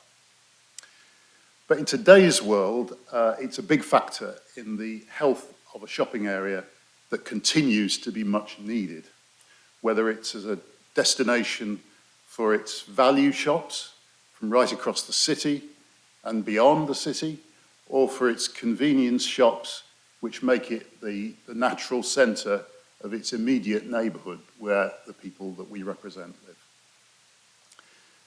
It's sadly declined before everyone's eyes, starting well before the pandemic, which just sped up the process. As the city's secondary centre, it has suffered disproportionately from the decline of the high street everywhere. At best, we now face a significantly smaller shopping centre, but the concern is that the remaining businesses, who may have an internal logic for their survival and success, are brought down by a domino effect of reduced footfall, where previously a critical mass of other shops brought footfall to each other. Now, without vitality, properties soon become unkempt, the street scene becomes shabby, and antisocial behaviour develops, and my residents are very concerned about all those trends. To arrest this process, we are convinced that there is a need for a reinvention of this shopping centre. 10 or 20 years ago, no one would have imagined that we might be looking at plans to bring life science laboratories and workspaces into our shopping centre. But actually, the more I have considered this idea and listened to the needs of residents, which I've been doing for up to 2 years since this application, along with another one in Fitzroy Street, which you've already considered and determined, I believe this could be a win-win. One, there is a documented shortage of space for this kind of use, and our economy in Cambridge is strongly linked to science and technology and research and development, and so this should be a serious matter for the whole of the city's prosperity. Two, providing some of this space near to where people live and close to bus and cycle routes, and I'm sure the bus routes can be improved, is much better for our city than putting it in a place where the dominant route to work is the car. Three, providing it, as is proposed here, will bring footfall of 2,000 employees, offering the potential to enable a smaller but still important shopping area to survive. In these terms, I see big benefits for the city and actually beyond the city too, but also for the neighbourhood I represent, for whom it's their local centre. It's an advantage that it will bring investment in the area's least modernised public realm in Burley Street, for which we have been campaigning for most of 20 years. It's also an advantage that it will bring improvement to the outer edges of the centre, providing a pavement where there isn't one in Fitzroy Lane and creating a better east-west cycle route, which crucially avoids the busy pedestrianised streets, helping, I think, to win the support from CanCycle. If this plan brings a less ugly backstage feel around the edges of the flying saucer, as I think it promises, that will be a very good thing for residents who have suffered those rough edges that came with the original Grafton Centre since the 1980s. I want to add that I think it's a positive aspect that the development does avoid 100% demolition and it isn't simply starting all over again. This is a time when we should be conscious of the wasteful carbon costs so that if repurposing can be achieved by adapting as much as possible, that is a good thing. And I think it's welcome that the original monolithic nature of the Grafton Centre from the 1980s can be broken up by the proposed Gold Lane and New Square. It's also welcome. If I do have a concern about the application, it's about its ongoing management and how that will be conducted.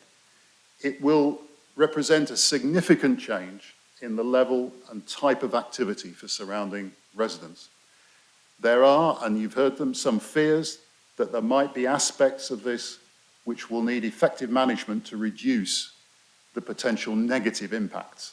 And I'm thinking of things related to travel planning, where there's a risk that drivers giving lifts will clog up the series of cul-de-sac streets which are very close to the centre. And I'm thinking of the potential for antisocial behaviour in the new square and walkway of Gold Lane, which, like a lot of the curtilage, will not be adopted public space. And the question of how antisocial behaviour gets managed in such spaces is correspondingly important for us to understand. The applicant has heard these concerns from ward councillors and is committing to discuss its travel, traffic, parking and delivery plans with us and the local community prior to submitting them and then agreeing them, as they will have to do. And there are conditions, I think, already in place for that. The applicant has also offered to hold regular liaison meetings in relation to antisocial behaviour, but I think it would be of great value if there could be a condition similar to all the travel-related conditions which you could add for the submission of a plan for the management of antisocial behaviour in the external areas that they will retain ownership and responsibility for. And I think such a condition could reinforce the commitment to carry out regular liaison meetings over time. So could I make a specific request to the officers to suggest what could be done in that respect for a condition. And finally, I'd like to say that I have appreciated the engagement with the applicant, Pioneer, that we as ward councillors have participated in that engagement while this application has been in preparation. I think we feel it's been a conversation rather than just an event, and importantly, there have been events too. We feel that residents have been made aware and given opportunities to speak for themselves, as well as for us to speak to them, for them. We have found the applicant prepared to listen and note that the plans have been changed in response during this period, most notably in respect of the residents of Christchurch Street, who are keen to retain their wall at the end of the street, and that's now proposed to be retained. I think this has worked positively because, as I understand it, the applicant is not only a developer, but intends to be the organisation which curates and manages the overall centre with an on-site commitment, and to do so as a member of the community. I hope that that remains the case. So, Chair, obviously it's up to the committee to judge whether the benefits of this application are greater than the negatives, but in my view the benefits are substantial, and it would be a pity to lose the opportunity that they represent, as today's situation is pretty depressing and without action is going in the wrong direction quite fast. Thank you. Thank you, Councillor Bick. So, Councillor Pora, you are a ward councillor too in Market Ward, where this item is to be located, and you sit on this committee, but for this item you will not be debating or voting on the item as you've chosen to speak. So, Councillor Pora. Thank you. I think I got the short straw. I'm last, so I hope you can all stay awake for this bit. I will try not to duplicate too much. As you can imagine, as ward councillors, we've engaged with this right from the off. And I suppose, just to reiterate, the main concerns, we have residents living within and right next to this boundary. We have local shops. People forget the Grafton is not just a destination shopping centre, it's our local centre that has huge value for residents. A lot of our residents don't have the ability to travel far, so actually it's really important we have local shops. We lost our free cash points recently. The Grafton is an area, there's a very high cash use compared to perhaps the Grand Arcade. We have public toilets, we have a cinema and a gym that drives footfall. And we also had real concerns about any kind of developer shutting the whole thing down for 3 years and killing off, the local shops, not allowing them to open. We have shop mobility, we have community uses in there, we have a food court that is, well, dying off really. You can see every time you walk through it, it's going. And we have a really unsafe back area, so behind what used to be the next store. I mean, I don't walk down there on my own at night. It's not nice. We have antisocial behaviour just running off Christchurch, Napier and James Street. So, and we have issues in Burley Street. We have conflicts with street clutter and cycling. So these are kind of the things that were in my mind and very much in residents' mind as we knocked on endless doors about this. So these are the things I wanted to address. And obviously, with my planning hat on, I don't know if it's a blessing or a curse being on planning committee, but obviously water scarcity, we pushed very early for the highest possible water credits, and pleased to see that's come through. Grey water, rainwater, the avoidance of fossil fuel, LTM 120, pedestrians, then cycles, then cars, and this constant pressure that we need to reduce carbon footprint of buildings. So, and those are the kind of things we raised, including things like the urban heat island that have come up more recently. So I think as ward councillors, I think we provided quite a robust defence of our area and reflected residents' views. I think one of the really difficult things has been that this is a Class E thing. The government have decided that lab use is fine under Class E. So a lot of our job was also explaining to residents that actually, as the planning officers pointed out, the lab use per se, that's already agreed under Class E, so it isn't something that can be objected to in that sense. I have to say, during the last couple of years, it's hard to fault the response of developers. They have come back and they have addressed things. So the shops are remaining open throughout the rebuild. The cinema and the gym are remaining, and subject to them wanting to make any minor changes, they can stay open. We're keeping our public toilets. We are getting a new free ATM coming in. The shop mobility will be retained and hopefully moved to a new location that will be more accessible. The food court is being put back in a more sort of open, visible place along East Road. And I think even CamCycle have written in support quite recently because there was a lot of discussion about this idea of the segregated pedestrians and cycleways, and particularly the cycleway, in effect, by moving what was Abbeygate House slightly to the right as you're looking from East Road, that has allowed Burley Place to be opened up to provide a sort of secondary cycle route that will keep the illegal, it has to be said, they're not meant to be cycling on Burley Street, but I mean, anyone who's walked down there, you know, there's a huge conflict. And it also will allow some of this street clutter to come out of Burley Street so that there will be a much more, hopefully accessible, in every sense, public realm. So that, we think, is a positive. We note as well, none of our residents have been moved out or decanted. There are 2 flats that will go where the Gold Street comes through. They're both empty, and I think the officer pointed out there, the space standards are nowhere near met in them. They don't even have living rooms, so, and that, you know, they've not got tenants in. So we're very pleased that our residents haven't been directly affected, because as you know, some of them actually live on top of some of the areas owned by the applicant. And even recently we have a new report, I think, addressing some of the urban heat island issues about this additional greening. So for us as well, community use and access is really important. So we're very pleased that this is protected by the S106, which actually means should these developers decide to sell this on, those obligations will remain in perpetuity, is my understanding. I think that's correct. So that, again, keeps this as part of our community, doesn't allow it to be shut off. The new route behind Burley Street will, as I said before, keep cyclists out of the pedestrian areas, and our streets and open spaces officers, I understand, will be given the responsibility of spending the 600,000 to ensure that it's used in the best way and that street trees and things are maintained properly. If you look at the back, so behind Next, I don't know if you know it well, but there's Cobble Yard. The applicant is actually chopping off a chunk of the Grafton Centre to allow the segregated cycle park, walkway and cycle route to go through there, whereas currently a pinch point that basically makes it much less attractive. And again, there's been a long-term aspiration to re-establish the Gold Lane north-south access right since the 70s and 80s, when this was a huge issue in the Kite, before my time, I should say. And I think that is generally a positive. Though I do note, as Councillor Bick and I think one of the speakers mentioned, Christchurch Street is an issue. We're grateful that the applicant has revised the plans to sort of, there was quite a big open thing there with lots of greenery that's been put back, so the wall is there, so it's not an obvious route out. And I think I fully support Councillor Bick's request for some conditions to make sure that we're satisfied that the applicant is managing antisocial behaviour, which I think will be reduced because we've got much better surveillance with the windows on that side now. But particularly not having people dropping their friends off there or dropping staff off, they need to use the other routes. And I think the improved cycle and walking routes will also route people naturally down Fitzroy Lane and out through Wellington Street as well. So I'm waving my hands around, but you get where I'm going with this.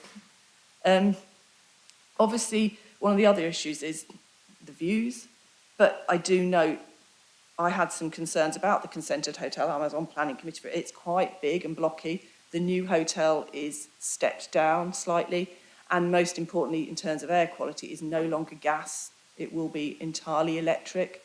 So in terms of air quality in the area, particularly looking over to Petersfield Ward, I think the removal of gas is definitely a positive. And the same with Abbeygate House. For me, whilst it met the SPD and we consented it at planning committee, it was very hard onto East Road.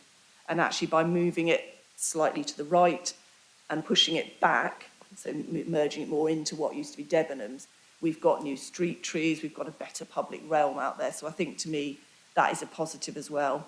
And obviously, some of the views are already affected by those buildings, as I think the officer showed us. So what you see there at the moment is actually not what has been consented through committee. So we've already got that big hotel and Abbeygate House sitting there. I think retaining the footplates around Debenhams, it's had a huge impact on the carbon footprint. Some of the issues with the massing is because they are trying to reduce carbon footprint. And that's something I think I'm personally supportive of. I think, as people know, on planning committee, I mentioned that a lot. It's much better than demolishing this and starting again, which would obviously have a huge impact on our local shops as well if we were to lose the retail that's been left there. It is such an important part of our city, not just for Market Ward, but, this is our secondary city centre. It's a local centre. And, I live very near there. I have no interest in this being a bad development. I want to benefit. I want our community to have its local shops, keep them alive and comply with the SPD. But again, just to reiterate, we really want to make sure that Christchurch, James and Napier Street are sufficiently protected by conditions. So I'd be really grateful if anyone on planning committee or the chair might be able to raise that as part of the debate. Thank you. Sorry, what was that last point, councillor? I didn't quite catch that. Just to reiterate, around Christchurch Street, Napier and James Street, just what conditions might perhaps be strengthened around managing antisocial behaviour and ensuring that the travel plan, for example, actively discourages drop-offs and has a mechanism of enforcing that. Thank you, Chair. Okay, thank you, councillor. Right, we've had 1 hour 45 minutes of presentation and statements and so on, speakers. So we're going to have a break. We'll come back at 5:02. Members, please don't discuss the item during the break because we are in the middle of the item. And please, members, remember what was said, especially the first speaker, who was the case officer some time ago, because we need to come back fresh to this item to debate. So, yes, I'm going to start at 5:02. Please don't be late back, members. Thank you very much.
Okay, welcome back after a short break. What I was going to do is pick out some of the points that the speakers have brought up. But looking through them all, I think they're going to come up in debate anyway, but I've made notes and I will bring them up myself if they don't from members. What I will say to members before we start is longish time since the case officer. Please keep that in your mind, the presentation of the reports, and we can always go back to the case officer for any further sort of, if you've forgotten things, it's not a, we're all human. We can go back and look at the pictures again if need be, that sort of thing. And also to say that, as you know, members, I don't like to sort of make you do certain things at certain times. I'd rather we had free and easy debate. You do ask questions as you wish. But what I would suggest is that we sort of tackle the more strategic, bigger issues first and then get into more detail later, perhaps. And on that, for example, national planning policy framework is on the side of sustainable development. So that's something to bear in mind. And we are a quasi-judicial committee. This is a matter of local and city-wide interest, but we have to work within those parameters, the local plan, local policies, that sort of thing. So I probably don't need to say too much about that because you're all aware of that anyway. So Councillor Bennett, was it on this or, yeah? Chair, I would find it really helpful if the case officer could deal with the points already raised by the public speakers and the ward councillors before we go on to the general councillor debate. Well, that's an easy thing to say, but not so easy to do. There were a lot of points there. I'm hesitant to go against your suggestion, Councillor. What do you think, Michael? I don't know if there was any specific points that wanted me to come back on. It might be helpful. I mean, for example, I noticed the last two councillors suggested amendments to conditions, for example, and the antisocial behaviour point and the travel plan point. And I think, speaking with Toby, we'd be quite happy to amend condition 34 in respect of including reference to antisocial behaviour, for example. And we'd also be happy to amend the travel plan condition, which is number 35, to include reference to dropping off and the management of that to discourage people doing that. Those are the only 2 points I had written down, but I'm mindful there's a lot of points sort of against the application as well, but I think unless they're specific, I wasn't going to go back, Chair. Thank you. Yeah, if you don't mind, Councillor, I think we're going to do it that way. Normally, in my experience in the past, I've usually found it good to pick up on speakers' questions and comments at the start so they're not lost, but I've got them all here, and I think we've got some good members here who will pick those things up anyway. What I would also say, Michael, is we've got some consultees here. I'm not quite sure exactly who, some of them will be online, but I know we've got, perhaps you can just tell us, Michael, what the consultees are. Yeah, thanks, Chair. So in the room, I have Susan Smith immediately to my left. She's conservation, and then Helen Sayers from the landscape team. Also at the back of the room, 3 members there are from the county transport assessment team. So they are the people who provided the transport assessment advice. There's also from the county, John Finney online, who's a highways development engineer. Emma Davies from sustainability is online, as is Adam Finch and Elizabeth Bruce, both from the environmental health team. And then we have Elizabeth Moon, who was the urban design officer, who commented on the scheme. So yes, there's quite an array of consultees online and here in person.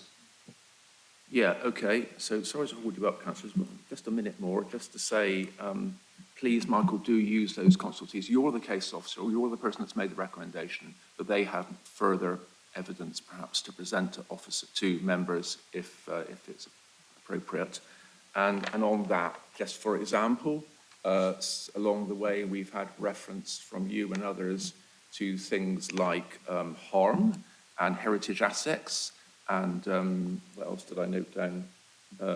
Positive buildings. So these sorts of things just need explaining for everybody to understand in plain English, probably by the officer concerned, I suspect, when we get going on those aspects. Okay, so members, sorry for the delay, over to debate. Councillor Thornborough. About the level of participation and consultation, but it's also, I find it's very unusual to have this number of objections from statutory consultees. So I'm concerned that the objections raised by Conservation and Landscape and Urban Design, they have not been resolved even through this long process. That's causing me concern. Another thing is that when we had the hotel application and Abbeygate application, we didn't have we didn't have these objections, I believe, from the statutory consultees that we have in this case. So I would like to know, there's no section through the sites to the residential areas that I've seen, you know, and I remember for the hotel application, we were concerned about the impact on the nearby residents, which are actually, they start below the East Road level, and I would, particularly because of the issues being raised about policy 1661s. I don't know if you've looked at sections to Napier Road and Christchurch Street as well. That's one point. And then another point, it's been picked up by Councillor Mike Davey about the transport. And my understanding is that the number of parking spaces has been reduced, but the number of employees is increased. And I'm concerned about the Newmarket Road at the moment is a place to avoid during peak hour congestion. And I wonder if the impact of not continuing with the Making Connections proposal to tackle improving public transport and reducing congestion, has that actually been considered in the comments from Highways on this application? And how are people, I mean, people are going to walk and cycle and use public transport, that's encouraged to get to this site, but where are they coming from, and has the impact on the residential areas around this site with this increased active travel, has that been considered? That's all for now, thanks. Thank you, Councillor.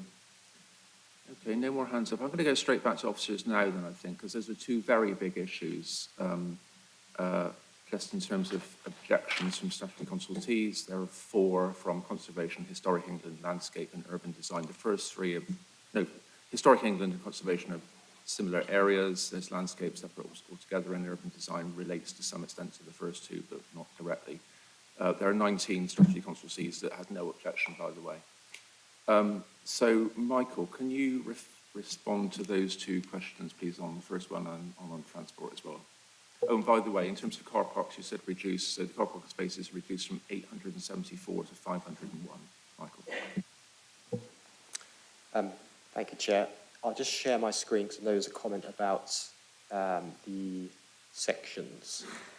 So I've just tried to pull up the sections from the plans. I'm not sure, Councillor Thornborough, I might look to your guidance. Was these one of the sections you were looking for? Or? Through you, Chair, it was really sections showing the scale of surrounding residential units on the adjacent roads, and what I would really like to know is how the hotel and Abbeygate how they affected the housing across the road, and if the heights increased or the masses increased, have the mass and height been considered in relation to existing dwellings? So just to be clear, Michael, that's the housing on the other side of East Road. Yeah. Thanks, Chair. Yeah, to come back, a daylight and sunlight assessment, for example, was done for the proposed development, which demonstrated there wouldn't be a harmful impact on those properties to the east.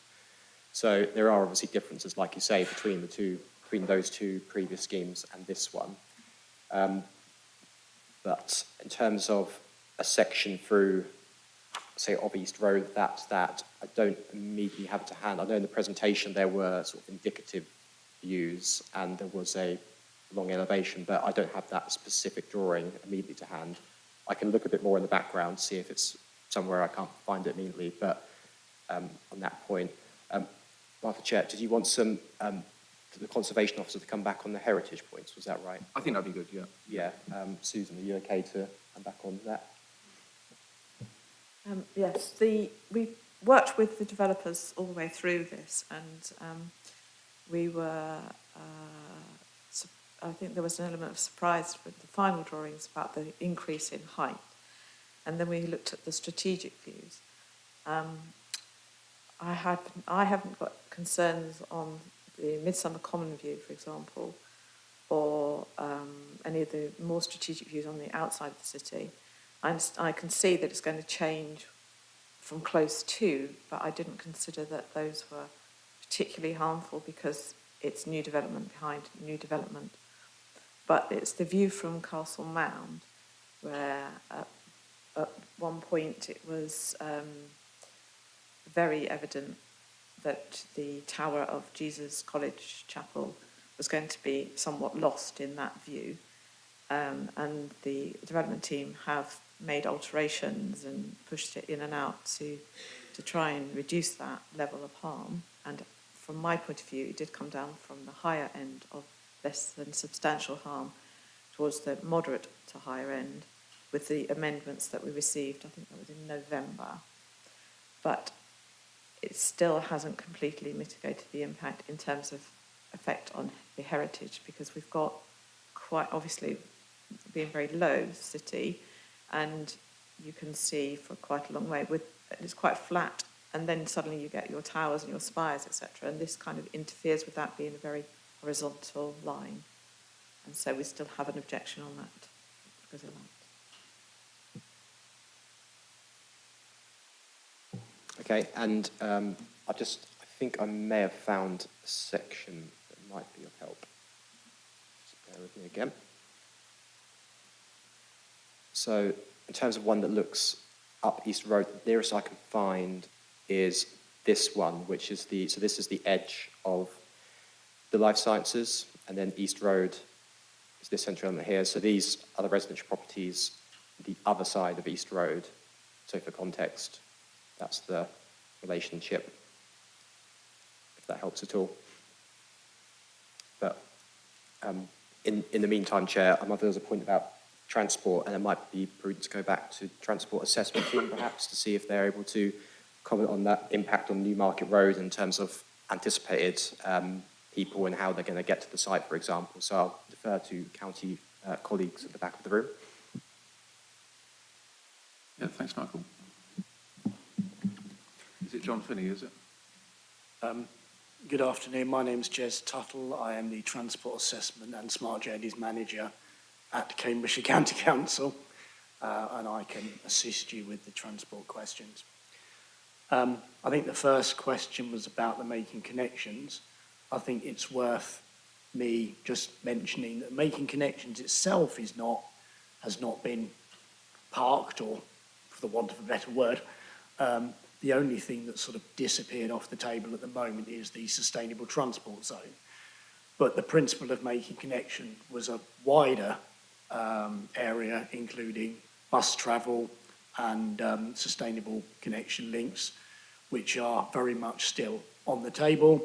The GCP schemes are coming forward, the greenways, the corridors. So that's still happening, and schemes such as the Newmarket Road scheme are progressing, albeit slightly slowly. We've got the East Road scheme that will go in as part of this development, so that will assist as well. So they are all coming forward. They're all being funded. We're gathering funding towards those schemes. It will help people come in by active travel modes and passenger transport from the park and rides. In terms of parking reduction, it agreed that there is a 300 or 400 space deficit from this proposal. I mean, that will serve to actually discourage people to come into the centre itself, that along with the quite significant car parking charges that exist for the car parks already. I can't really see people wanting to come in to park for a day Also, they're battling the same congestion that everyone else is. So the encouragement will be for people to use the park and ride sites and to come in by bus, or if they're local, to come in by more sustainable modes. They will have a travel hub there, they will have cycle racks. So there's a lot of enhancements that will actually discourage car travel and also encourage passenger transport and sustainable travel modes. We did question the applicants quite significantly on this during the application process, and we are satisfied that they have crossed all the T's and dotted the I's, as it were, so that we are satisfied that they can achieve a significant reduction in car traffic compared to, say, an office elsewhere. And we also asked them to look at a sensitivity test to see what would happen if it did increase above what they were expecting, and the impact would be minimal. And in the 3-hour rush hour that Cambridge at the moment experiences, it was 25 to 30 cars over 3 hours, which wouldn't be significant. Okay, thanks for that, Jez. Michael? I don't know if there's anything else to add at this point, Chair. I think that's all. Yeah. Okay, thanks. So I see the hands go up now, but Councillor Thornborough, so you've had a response on, especially the last point. It seemed to me that that was a response that negated your point. Less traffic is not more traffic, but do you want to come back on that? Can I come back on the hotel? Why do you think it's okay to increase the height of the hotel when the previous application approval for the hotel was very, very carefully considered and agreed at the height that was agreed? Why is it going up? Why do you think that's okay? Okay, hang on a minute, Michael. Let's ask more questions. Other people wanted to ask questions, so hold that one a minute. So, Councillor Bennett, you're next. I'm afraid I've got quite a lot of questions. How many, Councillor? 8. 8, that's fine, probably. Okay, go through them, and I'll stop you if it's going to be too many. Okay, so if you like, I was proposing to do the major ones first and then come back on another round of the details. So first thing I want to say is that this is a speculative development. We don't know the end users, and we don't. So there's quite a lot of uncertainty in some key issues, particularly water use, because we don't know if we're getting wet labs or dry labs, and the water use profile is very different. So, because that's uncertainty that we can't remove, I'd just like to see maybe a more open-ended water condition and to allow for further reviews. And I'd also like to make one request, which is that there should be no animal testing on site, because I think that would have an impact on public order that would bring the city to a standstill. Turning from that one uncertainty, I'd like to talk about 2 other uncertainties. And one is, it may be that I've missed this because this is a very long report. It's summarising years of work, and very good work, if I might say. But I don't see a report from the Design Out Crime Officer, and I think I'd quite like to condition that a report be obtained, particularly with the concerns raised about the public square and Christchurch. I think that would be very valuable. But the other issue that I want to address is the public benefit, and which does impact on the question that Councillor Thornborough raised about the transport issues. An increase in jobs is cited as a public benefit, and in most towns and cities it would be. But we have a full employment economy in Cambridge. We also have jobs-led growth that increases demand on housing. And it also has an impact on our transport and trip budget, because it's likely that a lot of the prospective employees will have to come from out of town. We already have an average 89-minute commute for Cambridge. So that's quite a hardship. So again, because there's so much uncertainty over this, I'd like to ask for an additional condition that there be an employee local requirement to consider local applicants prior to more distant applicants. I believe that some other developers are offering that, because that would certainly help with the trip budget.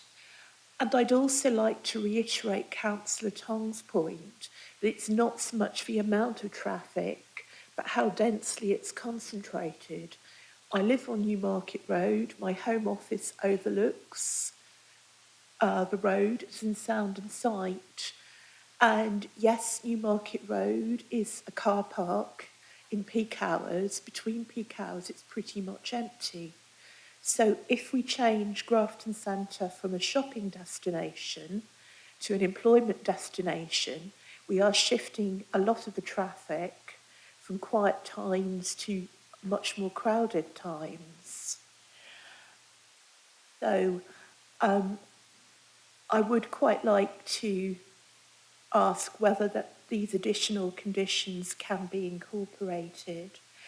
I do have some further questions, but they are much more matters of detail. So if Chair permits, I'll keep them back for the second tranche. Yeah, that's good. Thanks, Councillor. Okay. Just to say, trip budget is a technical term which refers to the number of car journeys, basically. So a bigger trip budget is more cars. Right, Councillor Carling. I also have quite a lot of questions here, Chair. Maybe sort of do half or something, and then we'll go back to the officer. It might be worth going back to the officers. I mean, there's quite a lot, I think, that we just had, so it might be worth going back to the officers first, if that's okay, and then I give mine. Okay, do that then. So, Michael, do you want to respond to the questions so far from, I think, Councillor Thornborough asked about the Highside Hotel, and then there was those questions from Councillor Bennett. With a question about whether we can have conditions about this and that. I'm sure you picked them up. Thank you, Chair. On the first point, in terms of the hotel height you raised, Councillor Thornborough, I think Elizabeth Moon, our Urban Design Officer, is on the call. It might be prudent to perhaps hear from her in that respect, in terms of her consideration of the hotel and the scale and massing of that, because that's mainly from East Road. I think Elizabeth's on. Is that okay, Elizabeth? Yes, that's fine. Hi. Yes, I think that we considered that the hotel was similar in height to what had previously been commissioned on the the Seven Place development, and it wasn't too dissimilar to the actual consented hotel scheme. I mean, on East Road, on that side of East Road, there's quite a lot of high development, and we didn't feel that the distance between the hotel and what is on the other side of East Road would have a significant impact on those residents. East Road is quite wide, and then also the development is set back from East Road. So we felt it was acceptable in this case to have a slight increase in the height of the approved scheme. Okay, thanks, Michael. Thanks, Elizabeth. Just before you go on, apologies for the quality of the presentation on the screen. We heard all of that, so I'm just carrying on. Technical officers have been informed about the hardware issue, which we're hoping to resolve, but we haven't been able to get that done yet. So you just have to carry on, Michael, and we'll just take our time if we need to, sort of, things aren't showing up properly. Thank you. So going on to the other points, Councillor Bennett, you raised, in terms of the request for an open-ended water condition, I think we'd be reluctant on that regard as officers. I think we have enough, there's enough conditions at the back that would seek to secure that they meet those 5 BREEAM water credits, for example, and that they adhere to that. Ultimately, though, Toby might come back after I finish my bits about the enforceability aspect of those conditions, but I think we'd be reluctant to have some sort of open-ended condition on. Going to the other point, in terms of animal testing, I've been told throughout this process there is none proposed for this site. I'd be reluctant, again, it doesn't feel like it would be standard legal test as a condition, but unless Toby says otherwise, but I don't think we could realistically condition it to say there is no animal testing, but I've been informed throughout the process that, because I asked that question on the first pre-app, that there is none proposed. And then in terms of potentially incorporating designing out crime, I think, as I mentioned before, we have that condition 34, which we're going to include information about antisocial behaviour with. So what I'd suggest is perhaps when when the information for that comes in, we consult the designing out crime officer as part of that, perhaps to satisfy that. In terms of mentioned about employing locally, there is in the section 106 heads of terms, I'll try and find the exact reference in the report, bear with me.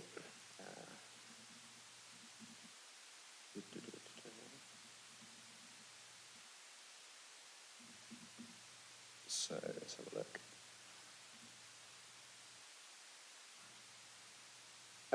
There is what's called a Jobs for All plan that would be associated with this, and would be securing that. So it includes things, for example, commitments towards apprenticeships. I don't know if I'm just reading in a bit more detail whether that would go into the detail of exactly where people are employed from, for example, but they have agreed in principle for that to be included as part of the section 106. So it may be the case that perhaps an informative or something encouraging that when they submit that Jobs for All plan might be an option, potentially. That's all for me. I don't know if Toby wants to come back on the water point in terms of the condition.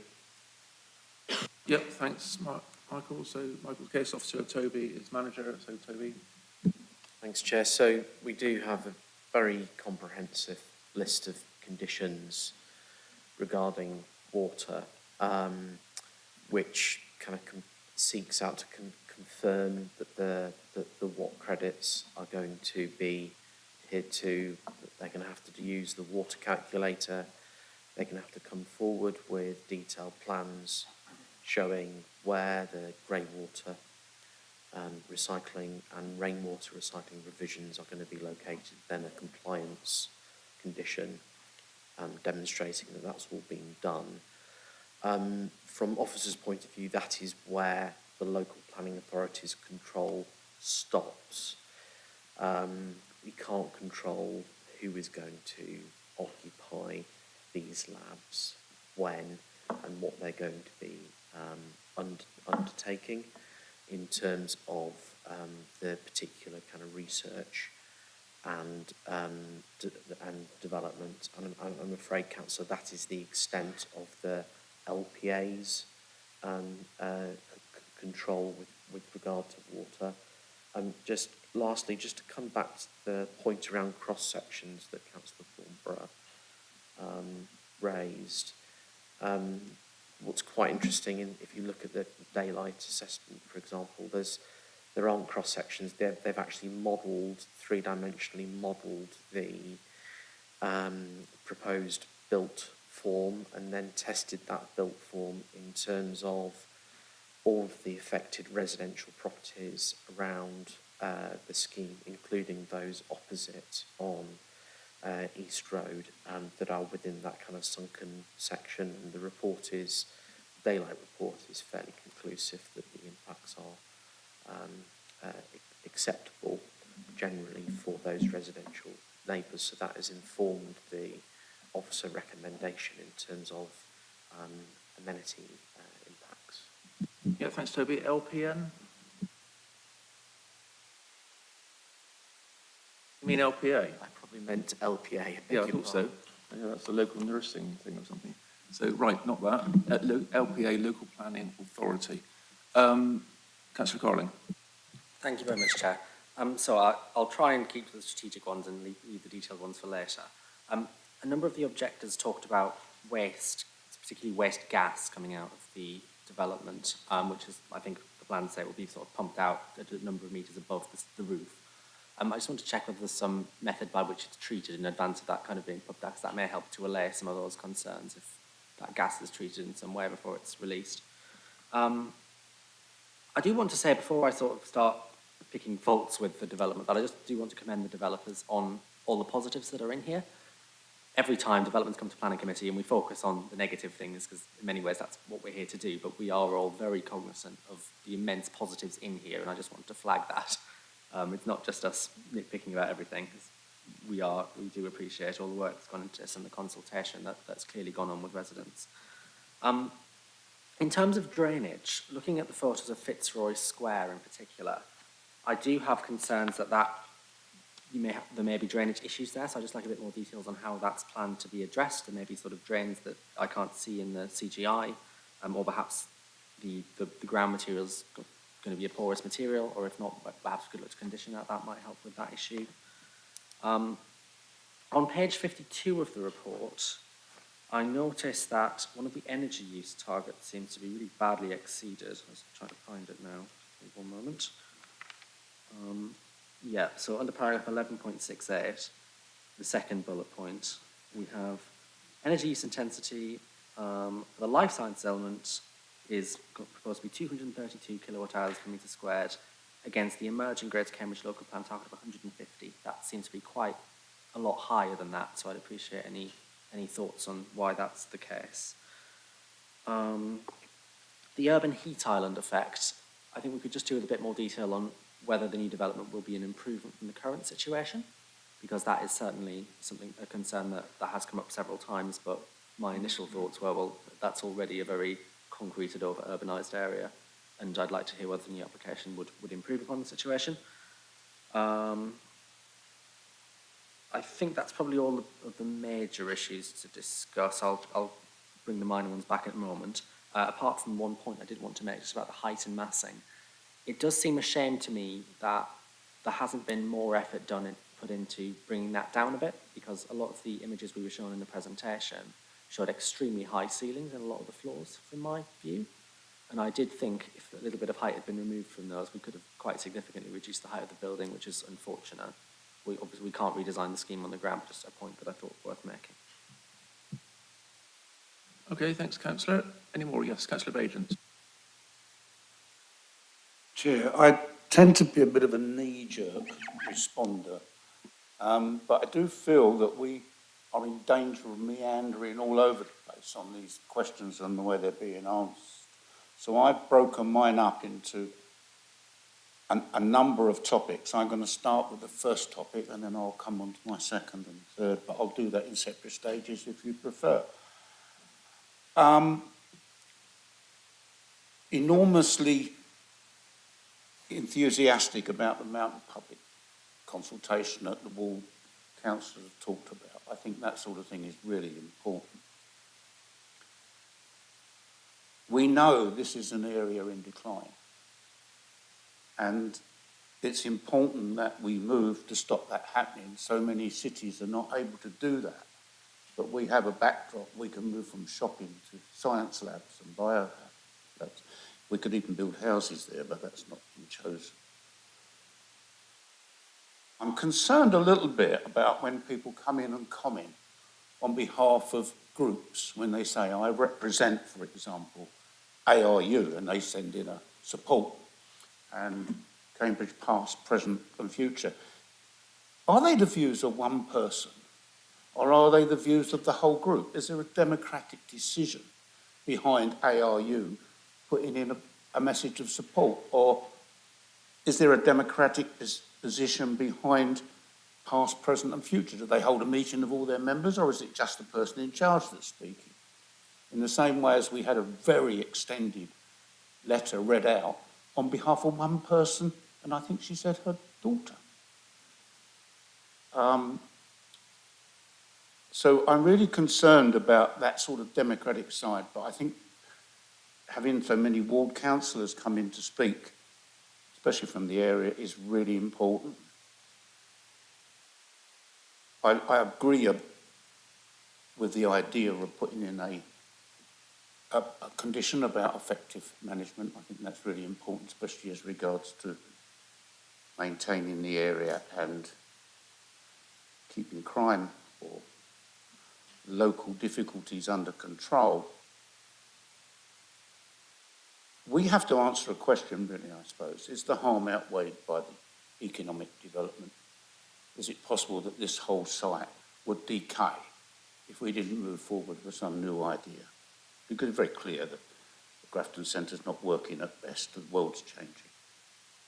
So we've got this harm outweighed by economic development. We have a responsibility to save the area from becoming a wasteland. And what appears to be the new, vibrant, well-financed development of our city, which is towards science labs. I'm really interested about the congestion.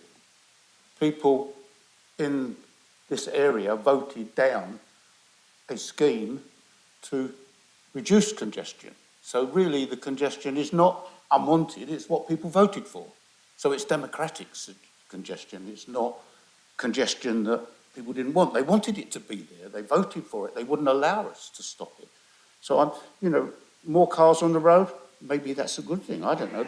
Certainly that's what the people are arguing for. Doesn't make any sense to me. But I'm going to stop there. That's just my opening comment. I will be coming to highways changes, water, biodiversity, and what I round up as a public list of questions and points.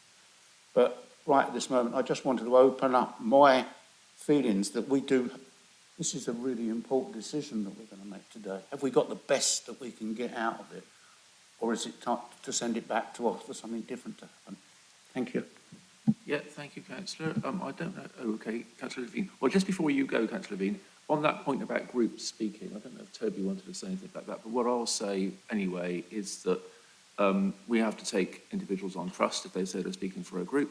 But the important thing is not so much the individual or the group or how many of them there are, it's the importance of the point being made. So how useful is it in terms of planning matters? So that's the important thing. If 50 people say something that has no relevance to this committee, then that's one thing. If one person says something that's very, very important in terms of planning issues, then that is important. So that's the balance, I think, councillors, to consider here. Councillor Levine. Yeah, thank you, Chair.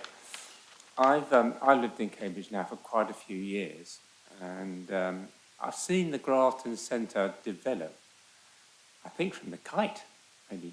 But anyway, over the years, it's developed as a big retail centre in Cambridge, and then slowly decline as a retail centre.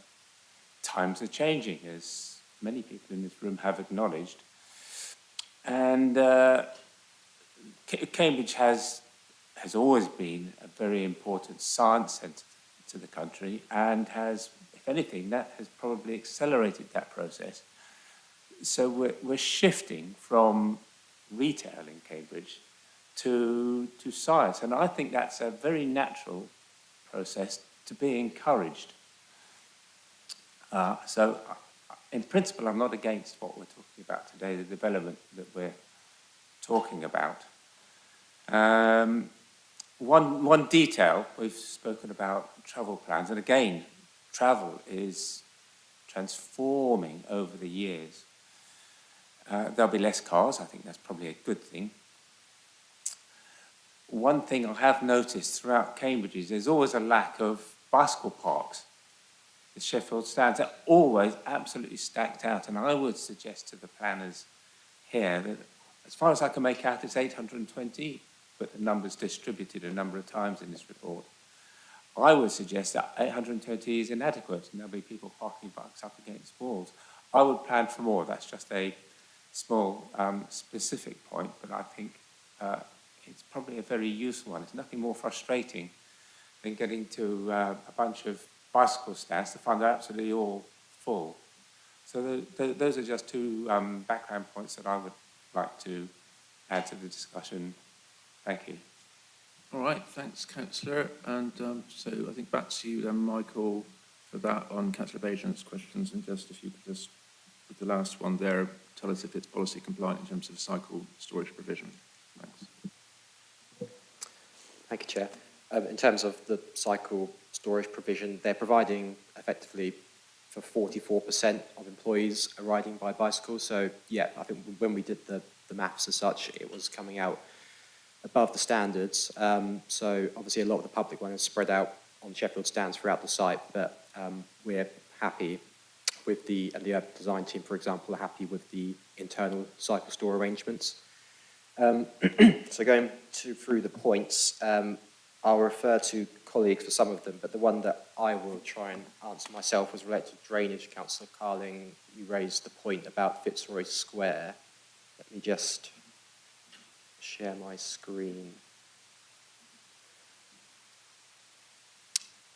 So I've done a bit of digging. I have to zoom in a bit, sorry, I appreciate that. I've done a bit of digging into their flood risk and drainage assessment, and it says, although permeable surfacing is not considered feasible, a permeable subbase is proposed in the external walkthrough from Burley Street to the development. This permeable subbase would interact with additional below-ground geosecular storage and would provide conveyance and water quality benefits. And just explain that in plain English, will you, Michael, please? I'm not a drainage engineer, I'm afraid. So that's the water go through. Okay. There's something underneath which this plan I'm about to show will hopefully add it up. So this plan, so area concerned about Councillor Carling is Fitzroy Square, but they're saying it will come to this geotank that is underneath the ground, essentially here.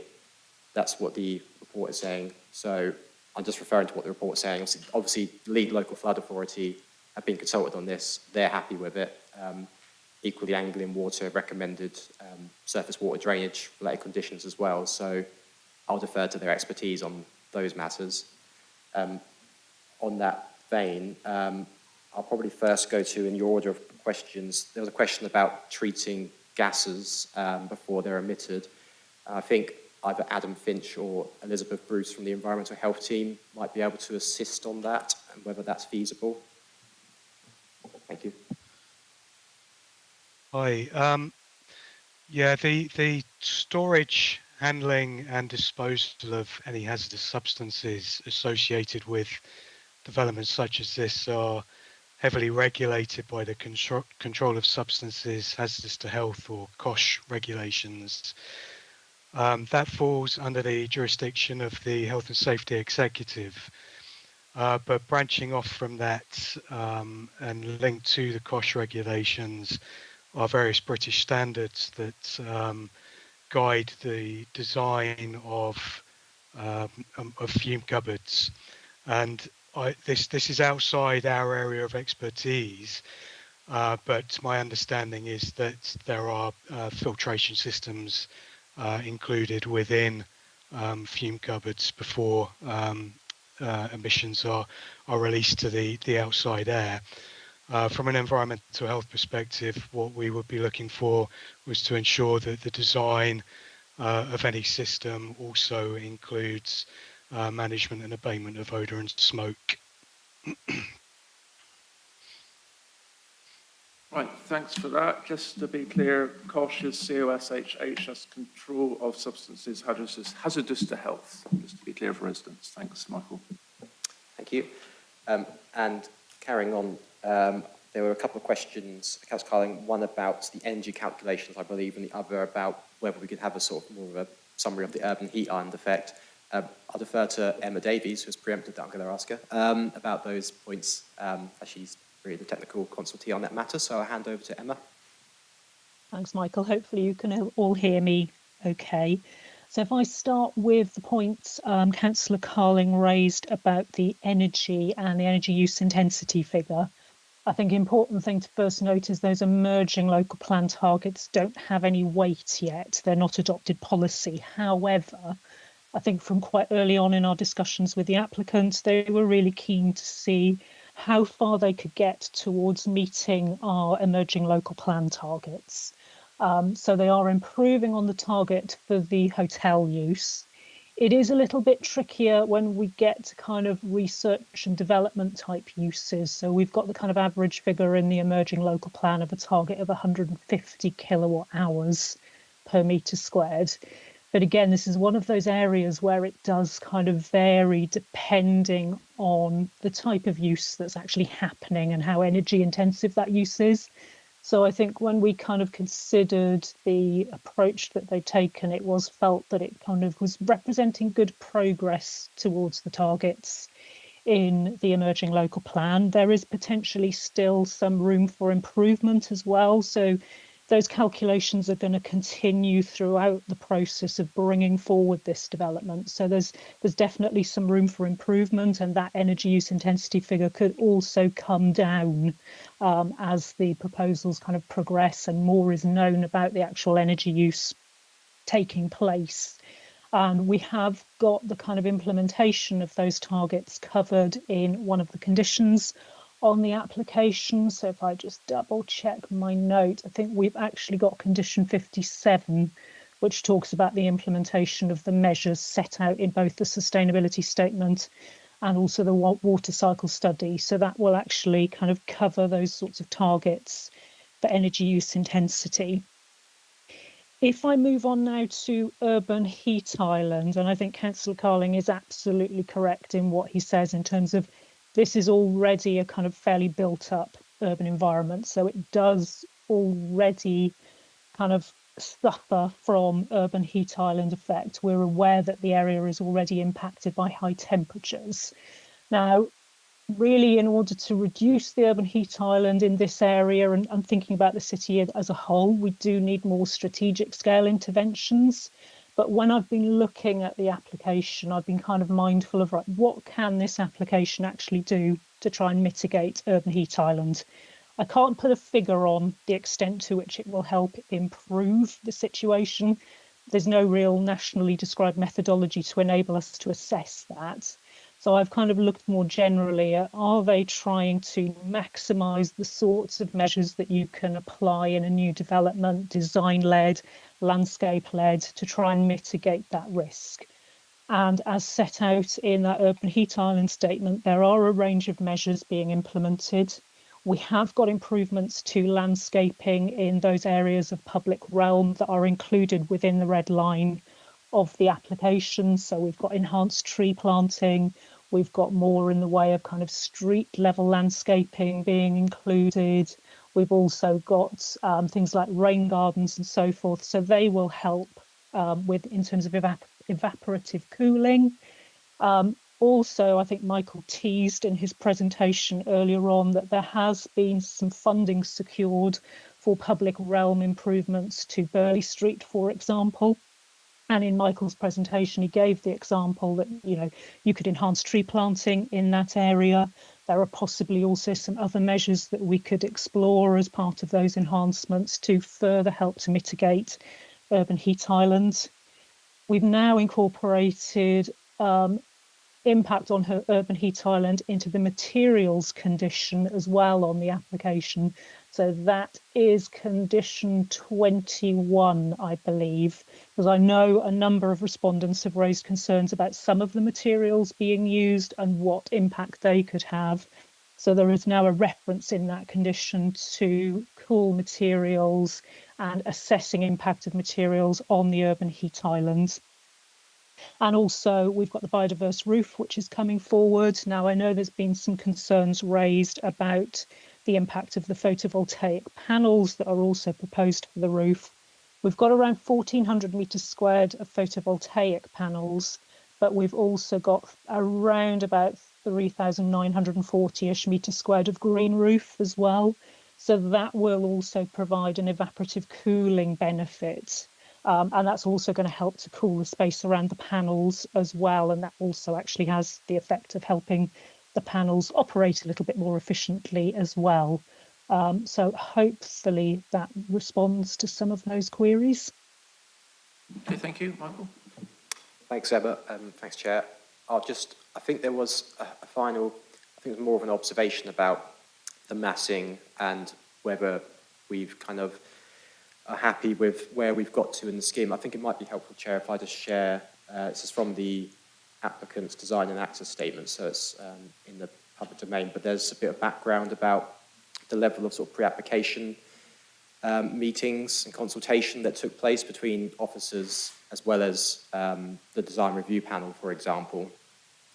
So when it first came in, just to give you a brief overview, we all had concerns, such as conservation, landscape, urban design. Myself, for example, all had concerns about the scale and massing proposed, where it was coming quite close to East Road, for example.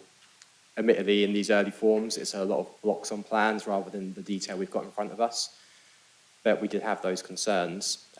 This was also followed up by a design review panel later, which also essentially raised those concerns, as well as the impact from Castle Mound, for example. Following that, we then had 2 more pre-app meetings where we were starting to really refine the detail. You can see, for example, up here, we didn't have this sort of double glazed window element on the corner. And it's starting to bring some articulation to it. For example, we've got the 5th meeting here. What I'm trying to illustrate, Chair, is I think it's, and then there's a design review panel, a second one. I don't think, in terms of position we're in, it would be ideal to say we don't have objections, for example, from conservation, landscape, and that those TVIA views, the long distance views, for example, that it works. But unfortunately, we have really worked with the applicant and tried to push for it to come down as far as it can. As set out in my statement, we've even got amendments on this application to try and soften it as much as possible. But speaking with the application, we've really reached the point where they can't lower it anymore to get what they consider to be a viable scheme out of it. So this is where they were willing to go with it. It's then up to me as the planning officer and us as the planning authority to make a decision about, yes, there's harm, but what are those benefits? So yeah, I'm just stressing that it's not, I appreciate it hasn't got full support, but we do have to make that judgment, really. So, and then to go off a complete tangent on a really small point, I should stop sharing my screen. It was just about the cycle parking. I did do some digging before writing this report. The issue is, in terms of the cycle parking standards, is that technically we don't have a specific standard for sort of research and development or lab use. We have a standard for office use. We have a standard for sort of B2, what used to be B2 or B8 storage industrial type uses, but this kind of falls between the cracks a little bit. If you were, though, applying, for example, an office use to this, it would require 882 cycle parking spaces. So that's 2 spaces for every 5 members of staff. So given that they're proposing, I think it's 828, I believe, around that figure. Cycle spaces, 828. We're comfortable with that. If you apply the office standard, it will still meet that. So, yeah, thank you. Okay, thanks, Michael. I'm aware that Councillor Bajan wants to come back with more. I'll make a few points now, mostly points from other people, but I'll just go through those, Michael, and you might need to come back with these because these are sort of random different points. So, firstly, the thing I mentioned earlier, positive buildings. You might want to just let us know what positive buildings are. There's the master plan for that area that's been mentioned already by various people, including speakers, and I suppose we just want comfort that this fits with that emerging master plan, so-called, for the area, which I know I and other councillors have worked on in the past. One of the strategy objectors was landscape. We haven't heard from that person yet. That might be good to touch on that, or maybe they speak. Councillor Bick referred to the domino effect in terms of shops failing and then causing other shops to fail because the environment wasn't sustainable, I guess. I wondered if that was a thing. I've not heard that before, but I can see that it makes common sense, but I didn't know if that was anything you wanted to respond to.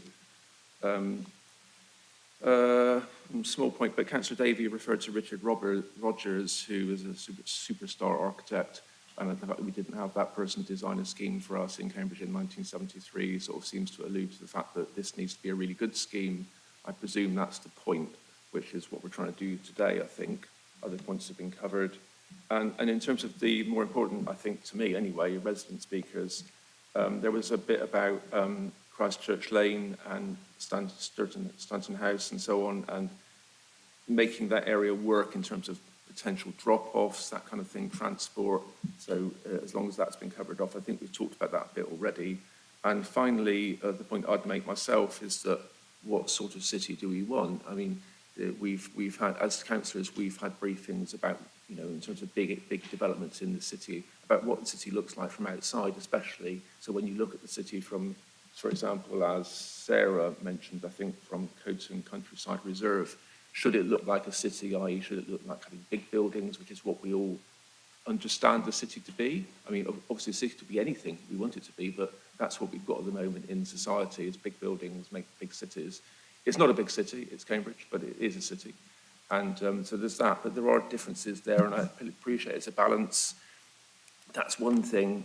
Views very close up, you know, from the social housing across East Road, that kind of thing. That's a different sort of view. And also there's the views from in the city, which is what's been alluded to by the conservation officer, I think, in terms of the views that denigrate the view around Jesus College building, chapel building there, which is causes harm. So that's my points. Shall I just go back to you, Michael, if anything you want to pick up there, and then I'll go back to Councillor Bajan, I think. Thanks. Thank you, Chair. I'll just share my screen because I think one of the requests was for Susan Smith, Conservation, perhaps just to go through the differences between a positive building in the conservation area, negative, just to perhaps spell that out for the members, if that's okay. Thank you. Yes, so the heritage assets are listed buildings and conservation areas and scheduled monuments in other places, etc. When we do a conservation area appraisal, we look at what is the character of a particular area, and then we generally have positive buildings which make a positive contribution to the conservation area. So, for example, to the south of the Grafton Centre, along Paradise Street, is that Paradise Street? Those areas along there, those buildings are all highlighted in blue because they're like they are of a particular age and they've kept a majority of their character. So we would consider them to be positive buildings, and in some cases they would be non-designated heritage assets. So any development we would like to those buildings, we would take that into consideration so that we didn't lose the character, or it wouldn't be have a negative impact on the character and appearance of the conservation area in general. Just to interrupt, you're on Grafton Street at the moment. Paradise is the next one up. Yes. But those streets and City Road, they've all got quite a similar character to them, and that's what we'd be looking to retain. I hope that helps.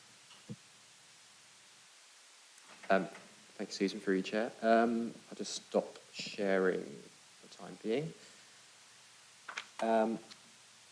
I'll go to Helen shortly. I know you asked to hear from the landscape officer as well about how they feel the impact is. There was a point about the domino effect. That's not a planning term or written in planning policy, just to be clear. I think that's just a general term about the impact that one shop could have on another type thing, but it's not part of really this as such. And I think the point about, obviously, Richard Rogers designing the original 70s scheme, that was in a very different, obviously, policy context in terms of national, local policies, etc. But that's all I'd say on that. I think it's more of an observation. And similar with the Christchurch Lane point, we've stressed that we'll amend that travel plan condition to include provisions for monitoring and trying to restrict drop-off on that street, for example, to try and help mitigate that. So I'll throw over to Helen in the landscape to see if she wants to make any comments.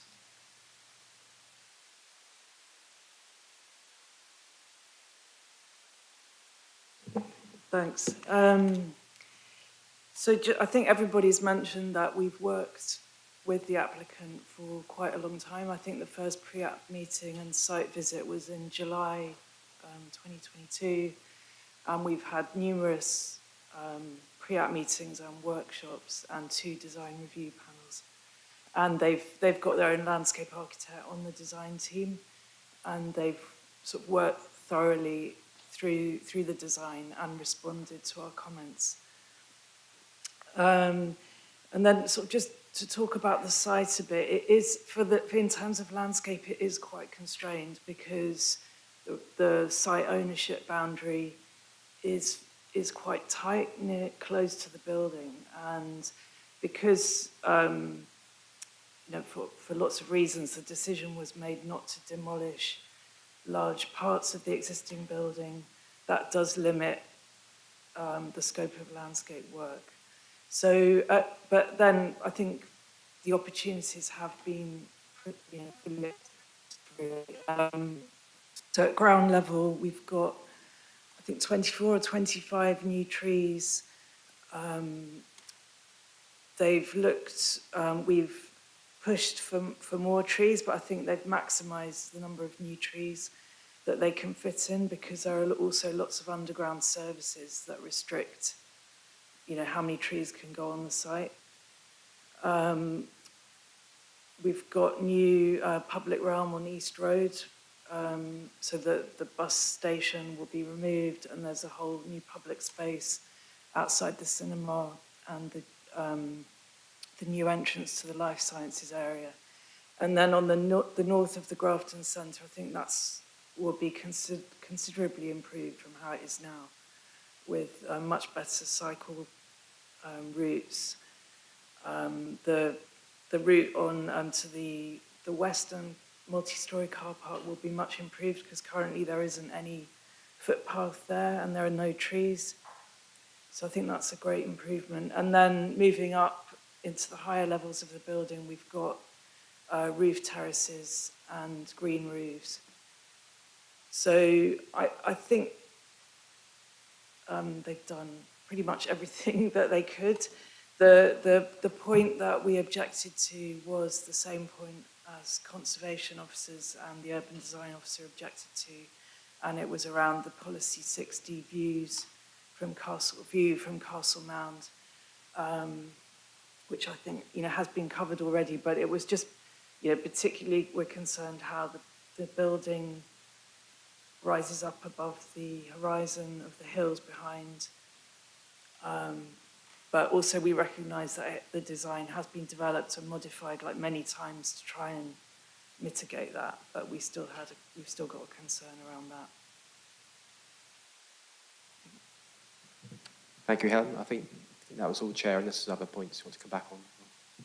Okay, I mean, I just want to Councillor Bajan does want to speak, I'm aware, and maybe others. I think we're coming to a conclusion now soon, but just on that point, I was a bit confused by the landscape officer having a concern with policy 60 views to the site. I presume that's to do with the way that I'm sort of speaking to you, Michael, as you can refer to the landscape officer. Views from landscaped areas around the city, that it detracts from those. And just to be also clear, in 7.59 in the report, there are 5 suggested conditions that are made there, and I presume they are in the recommendation. So, Michael. I'll just have to do some digging about the 5.9 bit, but I don't know if, Helen, if you want to summarise what, in terms of what views we look for as part of an LVIA, perhaps, in terms of public or private, that kind of thing. Yeah, so the LVIA part of an application crosses over between urban design, conservation and landscape disciplines. And we work together. And we all look at the LVIA report, and the impacts of new buildings affect landscape character and townscape character, which are part of the landscape officer's remit. So on this, it can vary with different schemes, but on this scheme, that was part of our remit and we commented on it. Okay, thanks for that clarification. So, Councillor Bajan. Gives me an opportunity to rest my back. It's not about making a more important statement.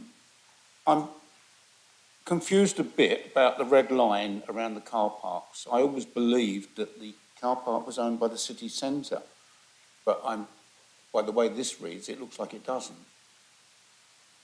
Perhaps the officer can answer that before I continue. Yeah, so, I mean, City Council, I think Councillor Bajan meant not City Centre.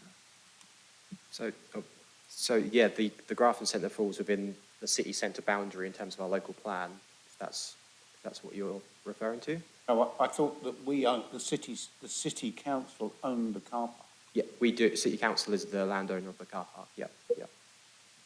Okay, so this is a planning application that will necessarily involve the city council in taking part of a negotiation to reduce the amount of car parking spaces. So are we being asked to agree something that may not even be credible? And if we agree on the basis of this reduction in car parking spaces and the city council say no, what does that do with the planning application? So that might be my first question.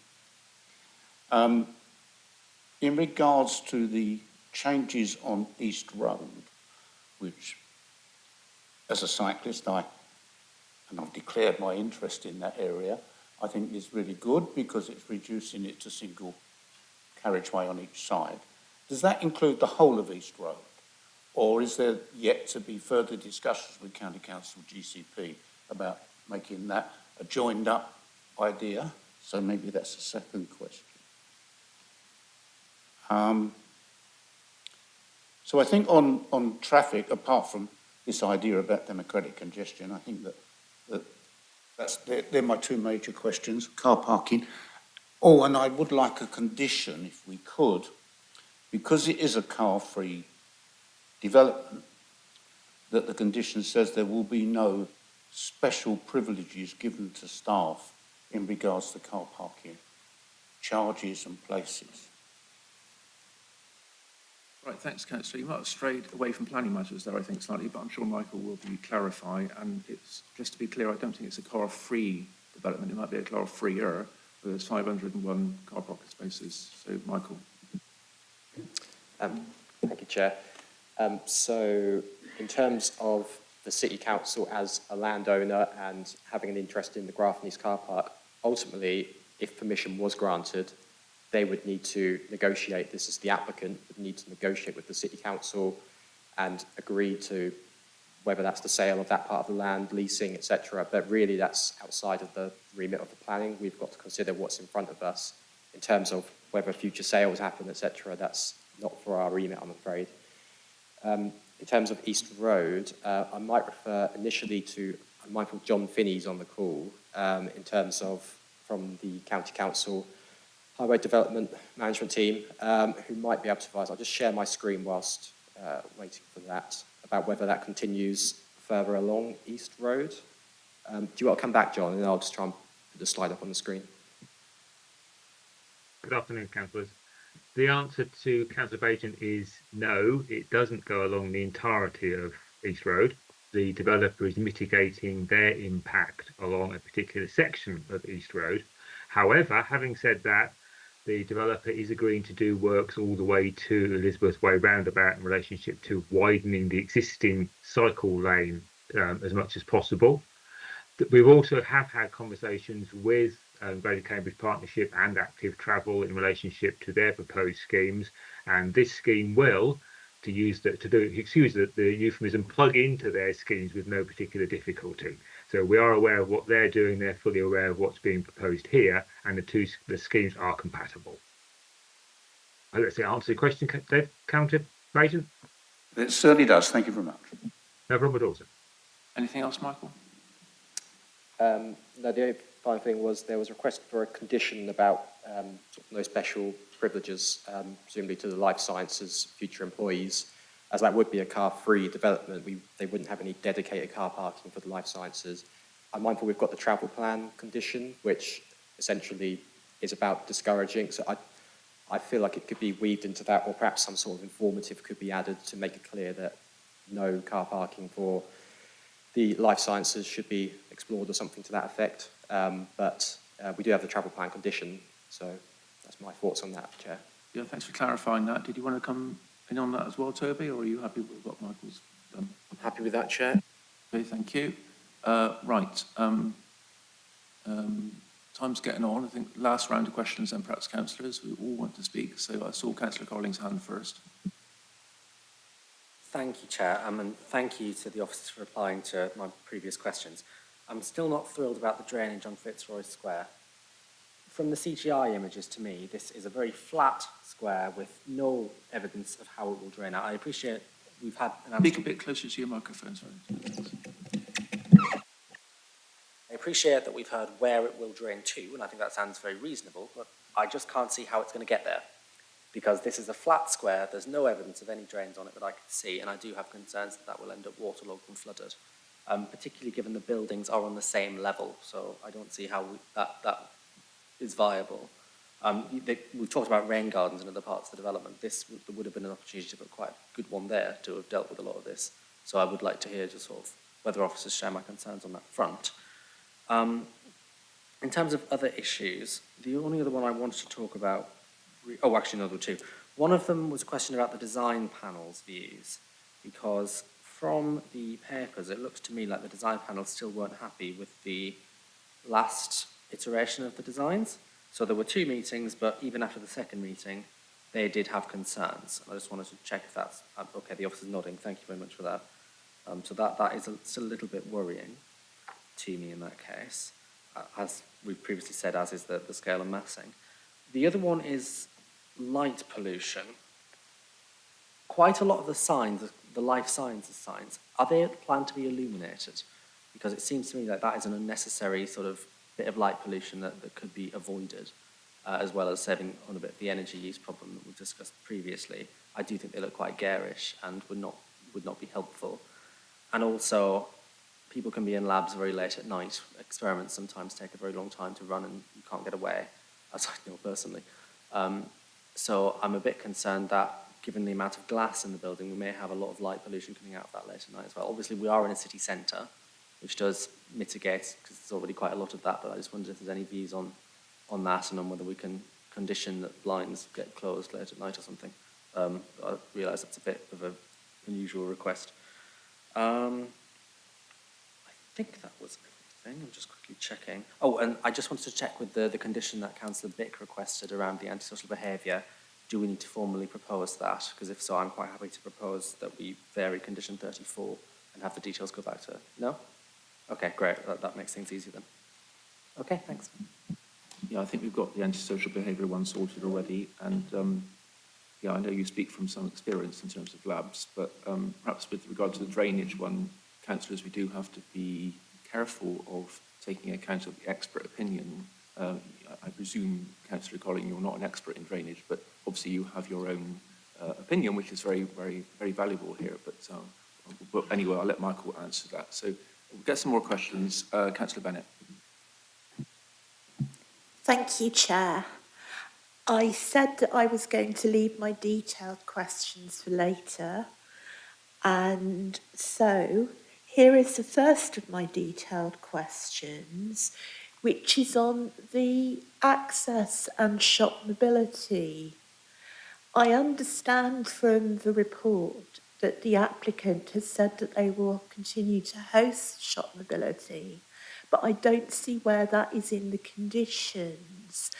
I would like to see a condition, and I'd also like to make some further comments, which I'd like to see reflected in the conditions, about what makes a shop mobility facility accessible.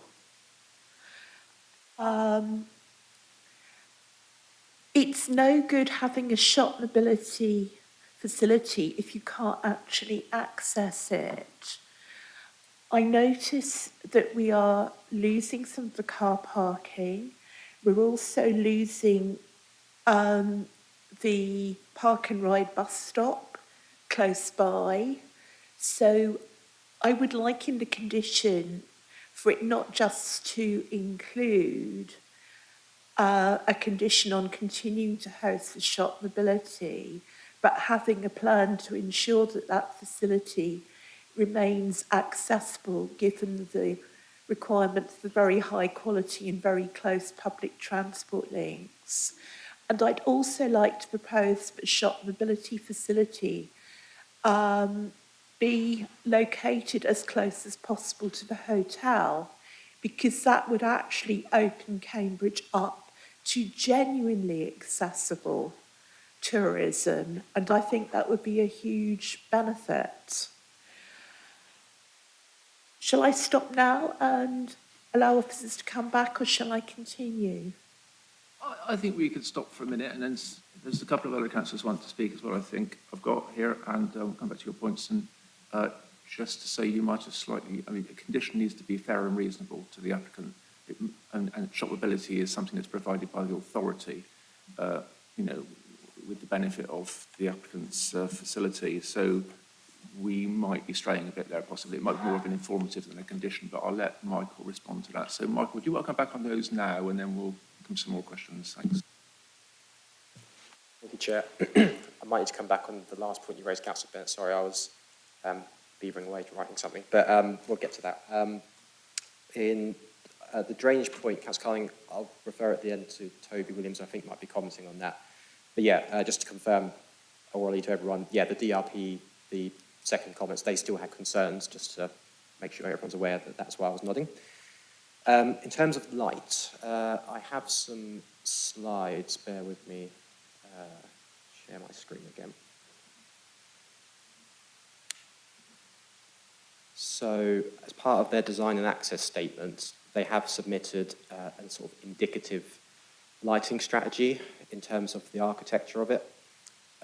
So this is what they've suggested. So there would be, for example, some uplighting and some downlighting on signage.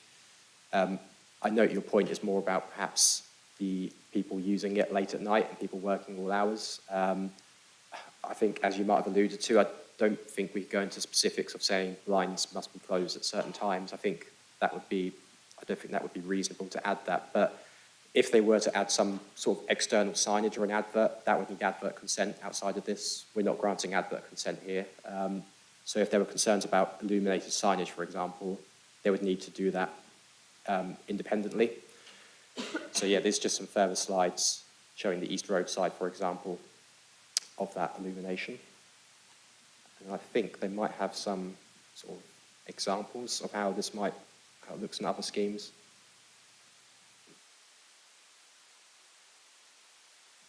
And then we have got a condition, I think it's 32, but I'm probably making that up there with me, about external lighting. So there is a condition which requires artificial lighting to be submitted, and environmental health, for example, will comment in terms of illumination levels on surrounding properties. So we do have that. Sorry, I don't have the specific number to hand, but it is definitely in there. I looked at it earlier. Then there's questions about shop mobility. Stop sharing my screen temporarily. I believe there was an informative, just catching up, about seeking to secure shop mobility, the ping pong parlour. See, we have informative number 10, for example, is about how we've got pop-up spaces and securing the ping pong parlour. We have the Section 106 agreement, which requires them to include details of not only the community classroom they've proposed, but how other community features might be installed in terms of the retail units. So we do have that avenue to secure shop mobility through the Section 106 agreement. I don't think, and again, unless Toby thinks differently, I don't think it would be reasonable to specify user in terms of a planning condition. We'd never ordinarily do that. I don't think it would pass all the tests. So I'm reluctant to agree to a condition that specifies shop mobility have to be provided here. I know they've said that they will. I'll take that on good faith, but I don't think it would be reasonable to. I'm happy with informative, but I don't think it would be reasonable as a condition. But I'll defer to Toby, who might come back on that, as well as the drainage point potentially. Toby?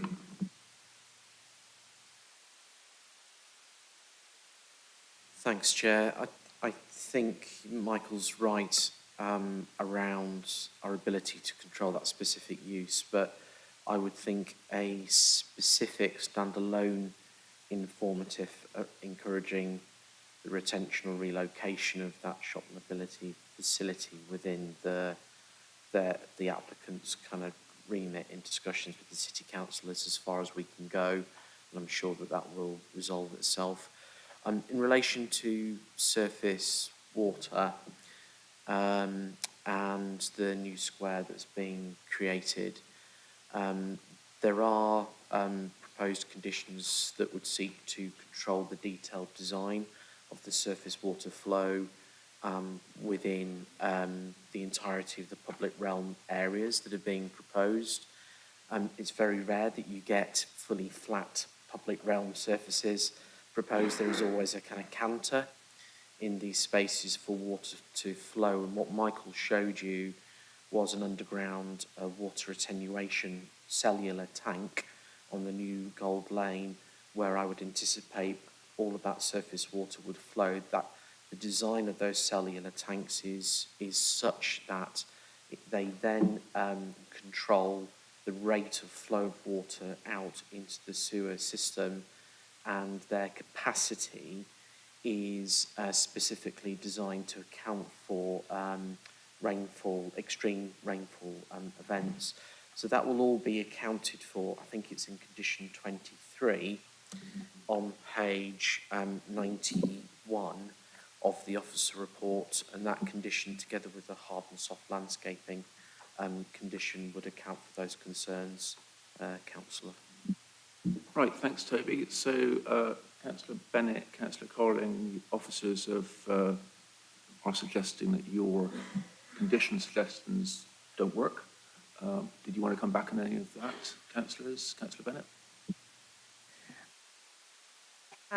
There's a statement in the report that the shop mobility will be hosted, and I'm supposed to base my judgment on the report, but I am told, and I defer to the officers on this, that there is no way that condition can be secured.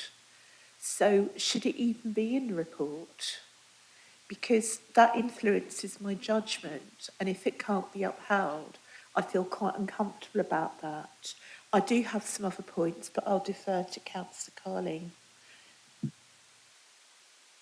Councillor Colling, do you want to come back on that? I can. I mean, just to say, I do appreciate that the detailed plan has to come forward. My concern is still there. I understand what you're saying, Toby, about very rarely do we actually have flat land, and in many ways that's my point. I think it's almost inevitable we'll have quite significant pooling of water on this square, but of course, as you say, it'll come through in the drainage strategy. But I mean, if when that condition is discharged, well, I suppose it could be looked at that stage, and if the chair, vice chair and spokes have concerns about it, that can be looked at again. But I still have the concern, but I appreciate the response you've given. Okay, thanks for that, Councillor. So, Councillor Bennett's still concerned about shop mobility. Michael, as I've said, shop mobility is a service that the authority provides. That has to be considered in terms of what the applicant is able to be conditioned to provide. So, Michael. Thank you, Chair. I'll still reiterate, I don't think it'd be reasonable to condition the requirement for it. I think the references, there's 3 references in the report. They're in the consultation section, specifically the access officer. Originally, when they commented, said that, yeah, you should retain it. And then they provided a sort of inclusive access statement where they've set out that we are intending on retaining it. I think it was also a point raised in the disability panel comments that have been summarised in the report. Like I said, as Toby said, I don't think we could condition it. We're happy to add an informative, but it's an occupant. We can't really control exact occupant, as we were saying earlier, the life sciences, ironically, but it wouldn't be something we'd be able to control. So I appreciate your concern, Councillor, in the area of disability, as all of us do. But did you want to put that proposal to the vote, or are you content with what's been, what you've had heard back? I would be very happy to have an informative on this. Does that need to be put to the vote? Well, I'm in favour of informative. It's fine with me. I don't see anyone against it, so no, that's fine. Yes, let's do that then, informative. Thank you. Right, other speakers, I've sort of lost track slightly. Councillor Bajent. Thank you, Chair. I'll sort of cover all the bits and pieces because a lot of it has been mentioned already. The Environment Agency have stated they expect the planning authority to ensure the highest level of water efficiency standards are adopted. That was their actual words. They sort of dodged the issue. They've come down here before and told us to turn something down, or suggested to us that we turn something down. I think that's being less than fair, really, because I suppose we could interpret that in one of two ways. We could turn it down on the basis of what they've said. I doubt that we'd do that, but we could. And I think that the Environment Agency are dodging the issue. So really that's a comment. What I feel, though, is that there's going to be 6,380 litres of water extra a day. I just wonder, are we as a city not really giving a good option to people? Could we not, as a city, develop a suggestion to developers that when they increase water usage, that they actually offset it within the city? I'm not saying we could do it as a condition, but we could certainly do it as a suggestion to developers. And then when they come with a problem where they have to increase water usage, we're not faced with this dilemma so starkly. They could offer to offset it by means that the city council could look at. So we could improve standards perhaps in our housing stock by the developer paying for that. So that's a thought that we may not like to pursue, not only on this, but in other areas. It looks really good, 538.09% increase in biodiversity. I think that's significant. I'd just like to know what it was opposed to. I mean, was there one bush? And so they now are going to put 538 extra bushes? You know, I think that we need to know what that difference is. And I think that would be useful. I'm not challenging what you're doing. I'm really not. I think that it sounds good to me. And just a tad concerned that we've let the disability thing go to just a suggestion rather than a requirement. You know, that means that they could ignore it. I doubt that they will. It's not in their best interest to, but they could do. But I do have one question which probably other people are clearer than me. Will the public be able to get access to the shops at the rear of this development, so the ones that are remaining, from the front of this development? Will they be able to walk through from Burley Street to the shops at the back? And will that be a free passage, or will they have to go through some sort of restriction on the way? But I mean, I've got to say that by and large, this will get my support, I think. Thank you.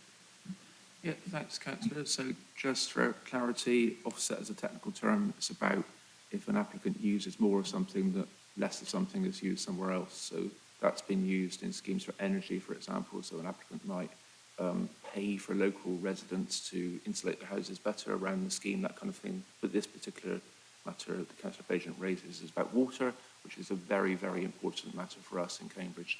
But just to also say the scheme that was refused, it was refused, but it was the Environment Agency gave a bad recommendation was because the applicants weren't willing to try to use less water by having measures in place to reduce the number of litres used. But this applicant has worked hard to reduce the water it used. So there is a difference there. It was a different sort of scheme, but also a different approach by this different applicant. But Michael, did you want to respond any more to that? I can come back on the other points, but I don't know if Toby Williams might come back on the whole strategic offsetting point. But in terms of BNG, biodiversity net gain, just to try and share my screen again, just to show where it's all coming from and what the existing biodiversity net gain is on this slide. So, as Helen mentioned, there is limited landscape on the site currently. There are some trees and shrubbing mainly on the East Road side. So, near where Abbygate House is currently, there are 2 trees, and then there's also a sort of group hedging area, so it's relatively low value. But in terms of what they're providing, there's obviously biodiverse green roofs. They have different categories, slightly different variation of the green roofs, shrubbing, 25 new trees, for example, rain garden. And also I think just the general planting as well, I think, has been factored into that in certain areas. So it's quite a significant uplift. So, and our ecology officer is happy with what they've submitted and is content that it's a fair reflection. So that was on that point. The only other point was about public access, and actually I probably should have kept sharing my screen.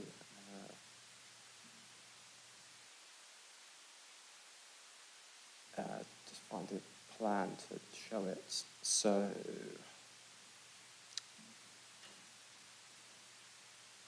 So yeah, your point, Councillor Bajan, I think is about free access through the site. If you can see my cursor, I might get the pointer on. Is through this entrance effectively all the way through, as you can currently do at the Grafton Centre, i.e. come in off East Road and walk all the way through towards Fitzroy Street. Yes, it would be free public access. It would be closed, however, during late sort of hours, talking sort of past 11 p.m, 10 p.m. until the morning, as the current Grafton Centre is. This store down here, for example, is closed during the very late evening, early morning hours. So there would still be that, and there would be a barrier you'd have to pass through. We have got the section -6, and we've made it abundantly clear throughout all the pre-apps and getting to this point that you need to include the public route through. So the section -6 would be binding with the land. They would have to keep doing that. There will be certain days of the year where they host, I think, up to 3 or 4 days a year where they host a lecture, for example. But it's 3 or 4 days out of the year, I think we're comfortable that there would still be in terms of public provision through. But it's something that was referenced in the SPD, the Grafton Area Master Plan, about this east-west route. So we were very keen to keep it, and we will be through the section -6 agreement. Thank you, Chair. Okay, I've got Councillor Thornborough. So I saw Councillor Bajan nodding there with regard to access and the 3 or 4 days a year, Councillor Bajan. Did you find that acceptable? Possibly closed? Yes. Okay, that's what I thought. Okay, Councillor Thornborough. Two things. One is we can't condition this, but the thing about water in use is we can ask for also a very super water efficient buildings and to show that they've reached the standard before the building's in use. But the problem is that water is so cheap and it costs money to maintain these systems that the risk is that in the future something will fail and the person dealing with services will say, well, how much does it cost us to keep this going? How much does it cost us to repair this? And what is the cost of just going on to full mains water? And you just go on to full mains water. That's the reality of the situation. And I think we've done a lot of work on conditions as far as we can go, but I do think we need an informative about maybe working with a services engineer about looking at feedback after 5 or 10 years. But we could only do it as an informative at this stage, but I think it's something that's really important to highlight. The other thing is I still can't get away from the fact that significant objections from Historic England, Conservation Team, Urban Design Team and Landscape Team with relation to Policy 60 and 61. They're talking about it in consideration for this site, but actually the great thing about Cambridge is we do see the spires, and the city centre is really, really important, and the wow effect when you come to Cambridge is about the history and the historic architecture. And we mustn't diminish that by allowing this policy to be set aside, I believe, for something like this application. Because if we do, we may have to abandon Policy 60, because what is to say that any other retail office space in Cambridge doesn't come back with permitted development to change to life science, and then actually refer to an application where Policy 60 with tall buildings has been set aside and uses this as a reference to do more, raise buildings in the city. I'm really concerned that these points were raised during the consultation and they haven't been dealt with to the satisfaction of these important consultees. And the balance, there's talk about a balance about the economic gain versus the harm to the public. And I do believe that there could have been a solution where the economic gain and the benefits that undoubtedly will come through this scheme could still preserve the historic views and therefore the really important aspects of the city centre. Nobody really expected life sciences to come so close into the city centre, but they have because of the change in legislation, and we have to deal with it. But the people doing that have to recognise what is really important about Cambridge, historic Cambridge, and we need to make sure we all work to preserve that in every single application. Yeah, thank you. Thank you very much, Councillor. Councillor Bennett. Thank you, Chair. I do have a few small points that I need to get clear in my head before I can come to a decision. And the first one is a point mentioned by Councillors Carling, Davey and Tom already, which is the urban heat island effect. I've heard the points made by officers, but I can't help but see that on the visuals, on the south side, we're seeing a lot of glazing. I couldn't tell from the visuals whether there was anything put in place to protect that glazing from overheating, and it'd be useful if the officers could comment on that. My second question is on waste gases, and I'm not familiar with any LAD development being located so close to residential property. Is there any experience of putting, waste gas chimneys so close to residential properties? And has it been safe for residents? That's question 2. Question 3 is a query for Jazz and John. The last time I looked, the inner 2/3 of Eastern Access were on pause because Greater Cambridge Partnership wanted to see what the Grafton Centre and Beehive developers were going to bring forward, because they didn't want to spend a lot of money on it and have it ripped out a couple of years later. So has that changed? Is that still the current position, that only the outer third of Eastern Access has got permission to go ahead and the rest is on pause? The last one is a very brief comment on public speakers. I do really value the fact that so many people give up time to come to these meetings and give their views. I'm comfortable with any remarks made that make those people feel less welcome. And I'd also like to note that the Christchurch public speaker's remarks were very similar to the remarks expressed at the presentation we had before this development about that. I note that the sort of wall is now to be retained at Christchurch, but are there any other improvements that could be made to limit the adverse impacts on Christchurch residents? I appreciate it might seem a small thing for a big development, but I can see that, residents have real concerns. And when you're so close to a development, it's quite hard to get away from it. Thank you.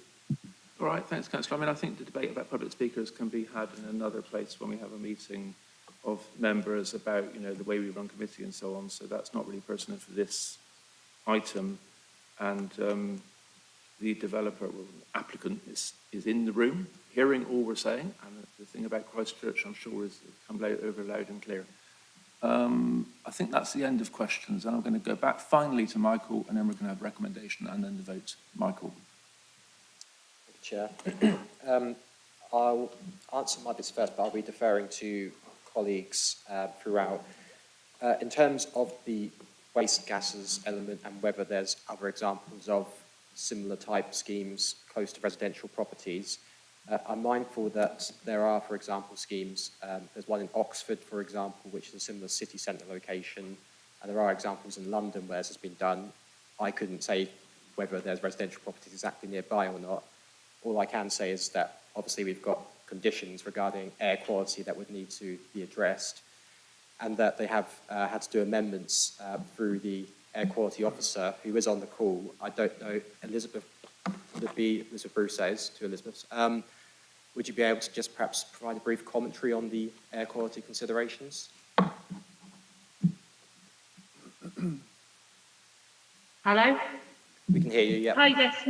My main concerns from an air quality perspective in relation to local air quality management related more to nitrogen dioxide and particulate emissions coming from the generators.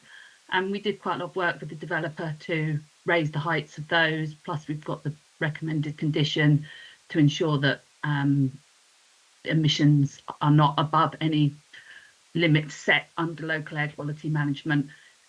As my colleague Adam Finch said, in relation to emissions from the fume cupboards, this isn't our area of expertise. And we would have to defer to the Health and Safety Executive that they would be looking at emissions and the heights and everything would be satisfactory. Yeah, so just before you go on, I presume just to be clear, Elizabeth, when you say raise the heights, you mean raise the height of the chimney, not the amount of the particulates and so on? No, sorry. Yes, initially the original application was looking at having the 2 new generators venting at first floor height, quite close to the southern location, and then at second floor height up on the northern location.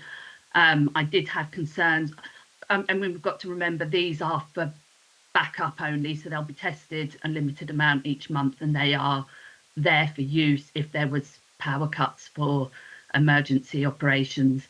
But obviously we need to consider how the emissions would disperse, and they've moved them up a floor height for each generator, so that I'm more confident and happy with the dispersion for any sort of uses throughout the period. Okay, Michael. Yep.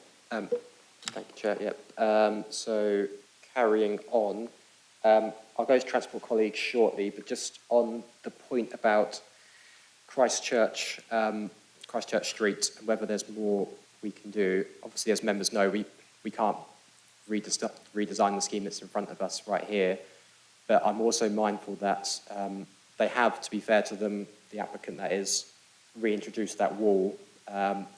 There's currently obviously a route through. I don't really see, I don't think landscape colleagues can see what more they could really do to try and address those concerns. It's also pertinent to note there's going to be a sort of cycle route going along here, so I'm a bit nervous about interfering with that. We've worked quite hard to get a good landscape scheme along this northern route, and I think a lot of it will come down to the management aspect of the uses. We have delivery and servicing condition to try and control that. As we mentioned before, there will be antisocial behaviour integrated into condition 34. So I feel like what they've proposed is good. There's currently a route through, and part of the area master plan was seeking to improve north-south connection. So I wouldn't want to, if anything, encourage that to be closed off, and I think we're of that view as well. I'll refer to Transport colleagues now, because I think there was some comments about the eastern access point, I believe.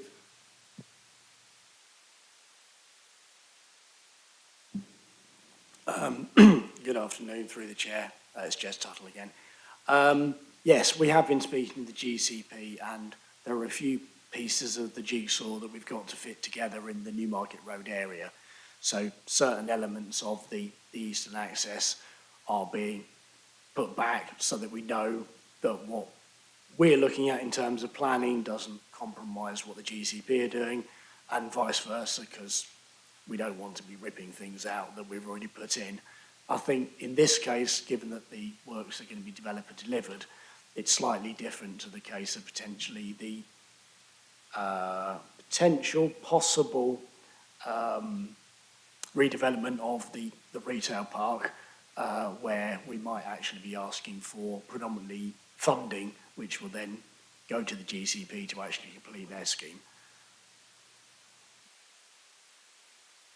Michael? Yeah, I just have one final point, Chair. It was regarding urban heat island effect and that the sort of southern facade, I think, facing onto East Road. I think I'll ask Emma Davies to come in. I was just going to share my screen to have a sort of slide visual, which might help to make sure we're on the same page. Far away, Emma. I can come in on this point. So this is something we discussed as part of the pre-application discussions. And I know that the applicant's design team were working with the energy modelers as well to make sure that as they were developing the facade designs, they were also kind of modelling impacts in terms of internal overheating, which I think is the kind of the crux of the question that's been asked by Councillor Bennett. So what they are looking at with this proposal is depth of window reveal, so setting the windows back, so that provides an element of shading for the windows. And I think they're also looking at the role of the glazing specifications, so you can adjust what is known as the G value of the glazing, and the lower you go on that, the more role that has to play in preventing kind of overheating and solar gains. So those were the main approaches that they were going to be utilising in relation to kind of the internal overheating and trying to mitigate unwanted solar gain. All right, you done, Michael? Thank you. Yeah, so Toby does want to say something before we get on. Yep, thanks, Chair. I'll be brief, but just in terms of Councillor Collins' concerns around exhaust fumes and pollution from the uses. So you've heard that the specific kind of design of the fume cupboards and what they need to filtrate is for the health and safety executive. There was a point that Councillor Bennett raised about are there any other examples of kind of R&D being close to residential. There was a proposal on Fitzroy Street for labs that the council approved last year. In fact, if you look at the biomedical campus, there's various R&D proposals on, users on there, such as the Wellcome and the biomedical laboratory, which are fairly close to kind of residential areas. From what I've seen from visiting labs and speaking to people that operate them, the controls that are put in place by the Health and Safety Executive are really, really stringent. So I don't think members should have any cause for concern that there are going to be potential hazardous substances or pollutants entering into the air that will affect people's health locally. Right, thanks, Toby. I can't see any more hands up. So, Councillor Carling. Thank you. I'm not asking any more questions, just sort of final points. I mean, I asked the question about pollution fume hoods because I'm aware of that, and I just wanted to air that because it's something other people have raised. But Councillor Bennett, your point about other examples, the Downing site that is full of life sciences facilities, and there's residential areas very close to those. We don't have issues from that. Could you speak through the chair, please, Councillor? Pardon? Through the chair, please, Councillor. Okay, sorry. Where was I? Sorry, I've lost track there. I think you were tackling Councillor Bennett on something or other. I was just essentially reassuring in terms of other examples where we have labs nearby, that we have a lot of them on the Downing site, which do similar kinds of work to what this building will be doing, and there's not really an impact because the controls are so stringent through the fume hoods and such like. And I just wanted to say, in terms of Councillor Thornborough's points about Policy 60, this is something I am also uneasy about, but I think a lot of it comes back to us having to weigh the benefits versus the risks, or the disbenefits of individual applications. And I don't think that if our decision on this application is to allow it to go through, I don't think that prejudices future applications on this point, because we still have to weigh the benefits versus the disbenefits. You know, somebody could apply for a 70-storey skyscraper and said there'll be great benefits. But of course, there'd be much greater risk that we'd have to assess, and I imagine we'd reject that. But I think overall, I'm going to support this, and a lot of that is because of what Councillors Bick and Pora came forward with toward the start of the meeting. I think it's really commendable, especially when an application is controversial like this, when ward councillors come in and actively support it. So I just really wanted to kind of commend that, and that is part of the reason that I was uneasy about it when I came in. I wasn't sure what I was going to do, but I think that has persuaded me. Good, that's useful points. Thank you very much, Councillor. In that case, Councillor Bennett. I just wanted to say thank you to Toby and to Councillor Carling, because I know that is something that is a great concern to residents, and having such a clear statement is really quite useful. And also to say thank you to the officers and the ward councillors particularly, who've done a lot of very hard work on this. Right, any more for any more? No. Okay, right. So thanks, councillors. Good, robust debate. So recommendation then, please, Toby, then we'll go to vote. Thanks, Chair. So the recommendation is set out on page 82 of the officer report. That is to approve subject to the planning conditions as set out, with minor amendments to the conditions as drafted, delegated to officers. It is also subject to the satisfactory completion of the Section 106 agreement, which includes the heads of terms as set out in the report, with minor amendments to the heads of terms as set out, delegated to officers. Is subject to an amendment to condition 34 to include for the management plan for antisocial behaviour in respect of all land within the applicant's demise.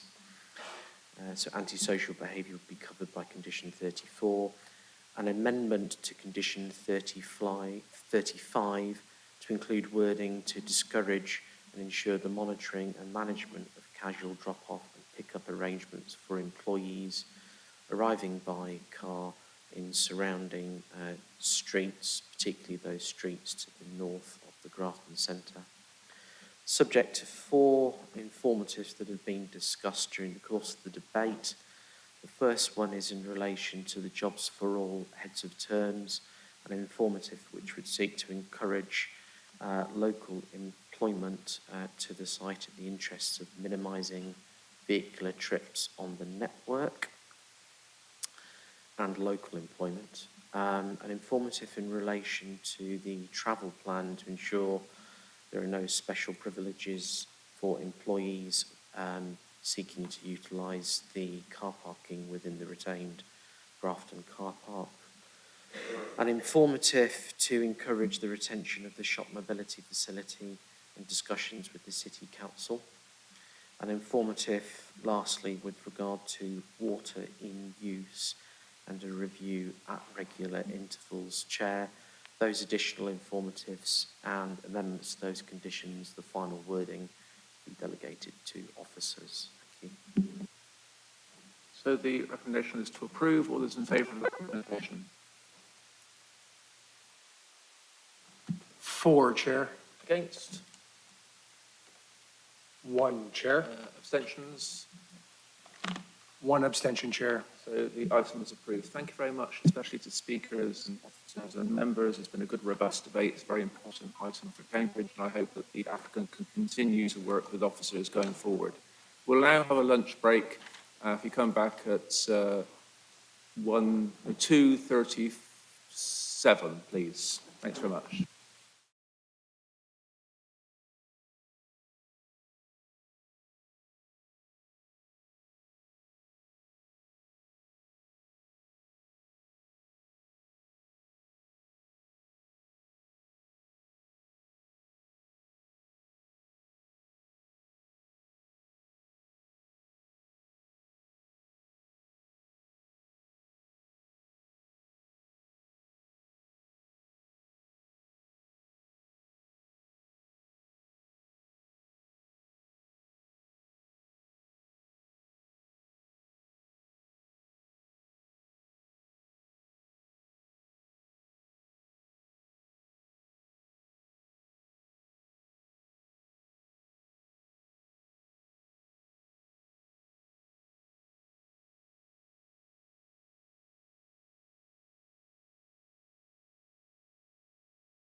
Okay, welcome back to Planning Committee after the lunch break. So the next item on the agenda is item 6, Ellsborough Close. There are no public speakers on this item. Aaron, if you'd like to present the item, please. Thank you, Chair. Just sharing my screen.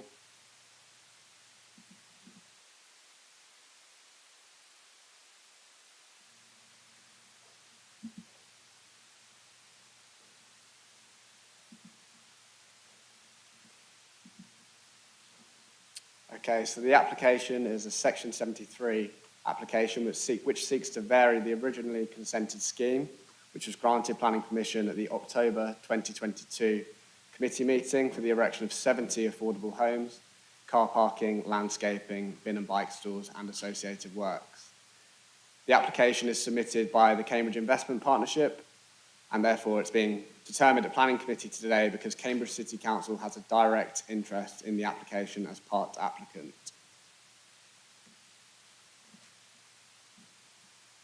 So the application site is within the Arbury ward. To the east of the site is Verulam Way. To the south is Fordwich Close and Jermyn Close to the southeast. In terms of site constraints, the site is in the built-up boundary of the city, not within a conservation area, and there are no designated heritage assets within or near the site. Sorry, it's not outlined in red, but the application site is in this area adjacent to Ellsborough Close. It includes 3 blocks of terrace accommodation and the existing block of flats. Just so members are aware, the site is under construction. The apartment block has been demolished and works are well underway. So moving on to the proposals members are considering today, it involves the removal of the previously approved underground iceberg bin stores, and these are proposed to be replaced by above ground bins. It will involve the introduction of 2 bin collection points, which will be conveniently located along existing routes that are already served by the Greater Cambridge Shared Waste Service team. So they will be along Aylesbury Close and Verulam Way, which I'll show you later on in the slide where they'll be positioned. And the alterations have resulted in the need for 2 additional external bike stores, which will both be secured and covered. And this is required to make space for the above ground bins to be located within the apartment blocks for internal bin storage. So just so members are aware why this change is coming forward to be determined today. So due to the larger size of the underground bin vehicle, it was realised that the surrounding streets aren't capable of accommodating the underground refuse vehicle in this area. And the shared waste team have basically explained they wouldn't be willing to serve this development site with underground bins, and the highways team support that view as well, which is very unfortunate and disappointing.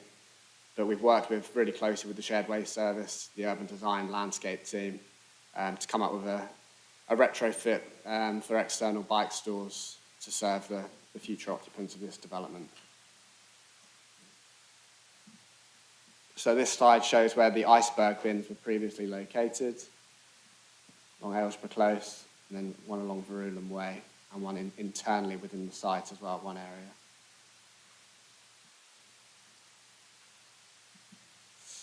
Apologies for it's not particularly clear, this slide, but I'll just talk you through point by point of what the changes have involved. So we'll now have a external cycle store for 18 spaces in the location that was previously an iceberg bin. A collection point on Aylesbury Close, as I said, on the existing servicing route that the Greater Cambridge Shared Waste Service follow. An internal cycle store within the apartment block for 48 spaces. And you can see the amended space for bin stores in this area here within the apartment block as well. And the capacities and everything have been confirmed by the waste team to be in line with their requirements. The drag distances are acceptable. The bin vehicles won't need to reverse. It's all in line with their guidance. And then to the south, adjacent to apartment block C, we've got another external cycle store for 22 spaces. And 20 cycle parking spaces adjacent to apartment block B. And then there's 12 visitor cycle parking spaces across the site, but there's just 4 spaces that have replaced the previous location for the iceberg bins. So in terms of cycle parking spaces, it's a policy compliance scheme. 1 space per bedroom would mean 107 spaces are needed. There's 120 proposed on the site, so it's over the policy requirement. 108 allocated for the residential uses and 12 visitor spaces as well. In terms of the design of these external cycle stores, this has been reviewed by the urban design team and considered acceptable. They're all going to be fob access for the residents. So they'll be secure, covered, they'll have green roofs, and the spacing between the Sheffield stands has all been designed in line with cycle parking guidance and is acceptable. It just shows the external refuse store as well. So in effect, what members are assessing today, what's changed from the scheme is iceberg bins have been removed and they've been replaced by 3 external cycle stores, and then the bin storage arrangement internally. That is what's changed on the scheme. So it's relatively minor. As I said, it is disappointing that we can't have the underground bins, as we are actively encouraging these on all the sites going forward. So to conclude, proposed changes have benefited from pre-application consultation, collaborative workshops with the waste team, urban design and landscape officers prior to the submission of the application, and approval is recommended subject to conditions, and the original section 106 was attached, which was attached to the original permission. Thank you, Chair. Right, thanks, Aaron. I can see a hand up already. So, thank you, Councillor Thornborough. So, just to say, looks to me like there's definitely been a failure here. I mean, for any applicant, this will be a failure, but especially pertinent because we are the authority that collects the waste. We are the authority that has an interest in the Cambridge Investment Partnership, and there isn't a representative here from the applicant to represent their application to us today. So I'm disappointed on all those levels. But that said, I guess in the end, it's not a huge problem. The rubbish will still be collected. Councillor Thornborough. Well, in South Cambs, in Girton, there's these Girton almshouses. They have underground bins,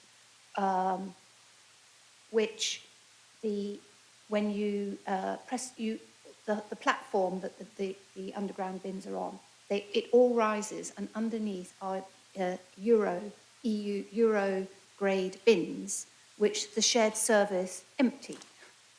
So there is a solution for underground bins that the shared service will collect.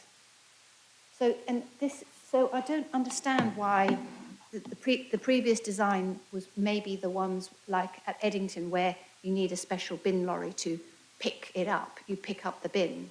But this is another solution that shared service have agreed, that one of our really great local architects, this is a great local scheme, and they have a solution. And it's much better than loads and loads and loads of wheelie bins.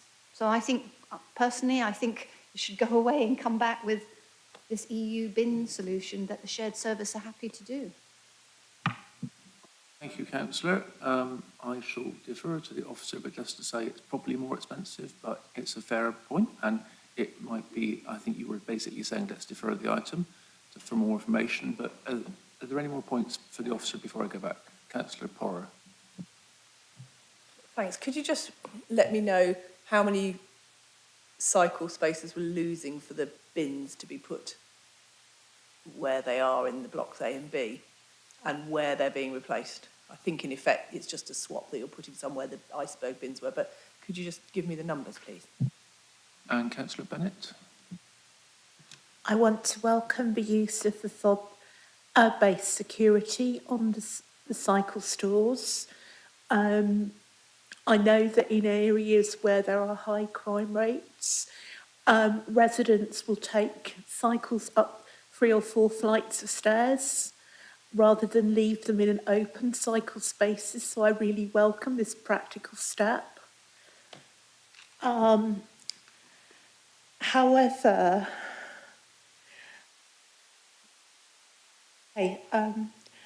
I am concerned about the point Councillor Thornborough has made.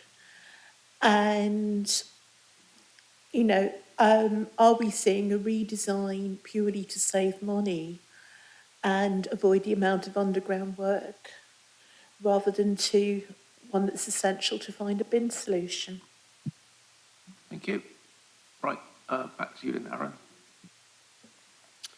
Thanks, Councillor Thornborough. So I've had meetings with the shared waste team, and basically what happened at application stage, they weren't consulted at pre-app, and they made they didn't make comments at application stage despite being consulted.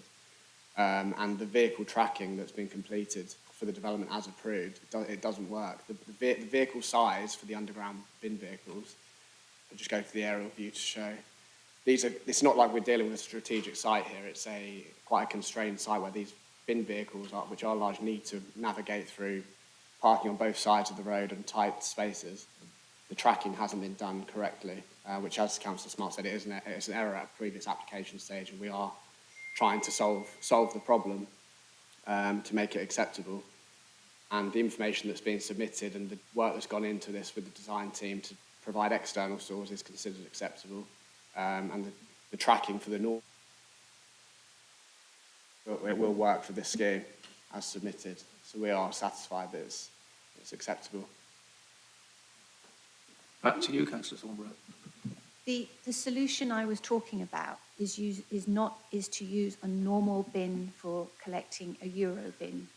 It's not a big thing, and it's used. The example I saw was in a very small back street in Girton. It was the Girton Almshouses, and it's just a really, really neat solution because you just use ordinary bin lorries, and you don't have the problems with wheelie bins being left out and proliferating.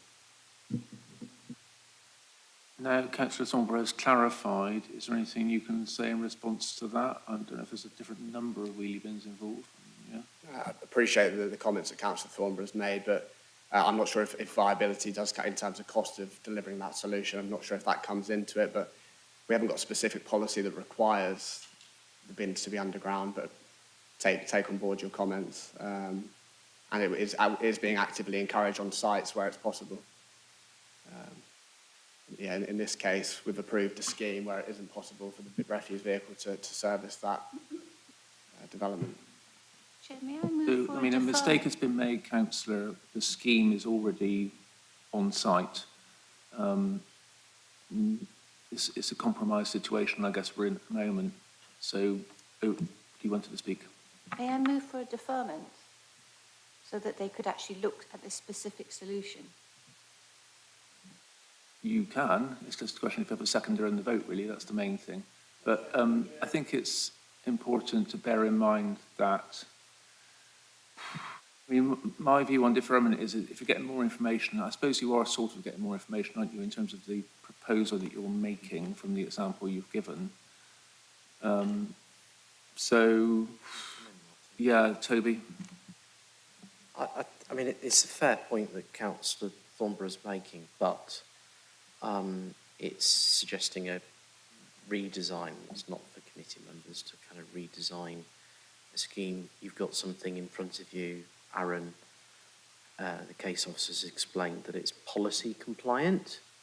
So my view is that you vote on the application in terms of its acceptability. If it's not acceptable to you, then you should be kind of citing why not in policy terms it isn't. So Toby's just spoken. Okay, Councillor Bagent. Chair, I think we have to be very mindful of the fact that this is at this planning committee because it is a city council project, and so therefore we should scrutinise it properly. The reality is faced before us is that there was a situation where the bins were going to be underground, and we approved that. Now, I think it's here, Councillor, because it's a major item.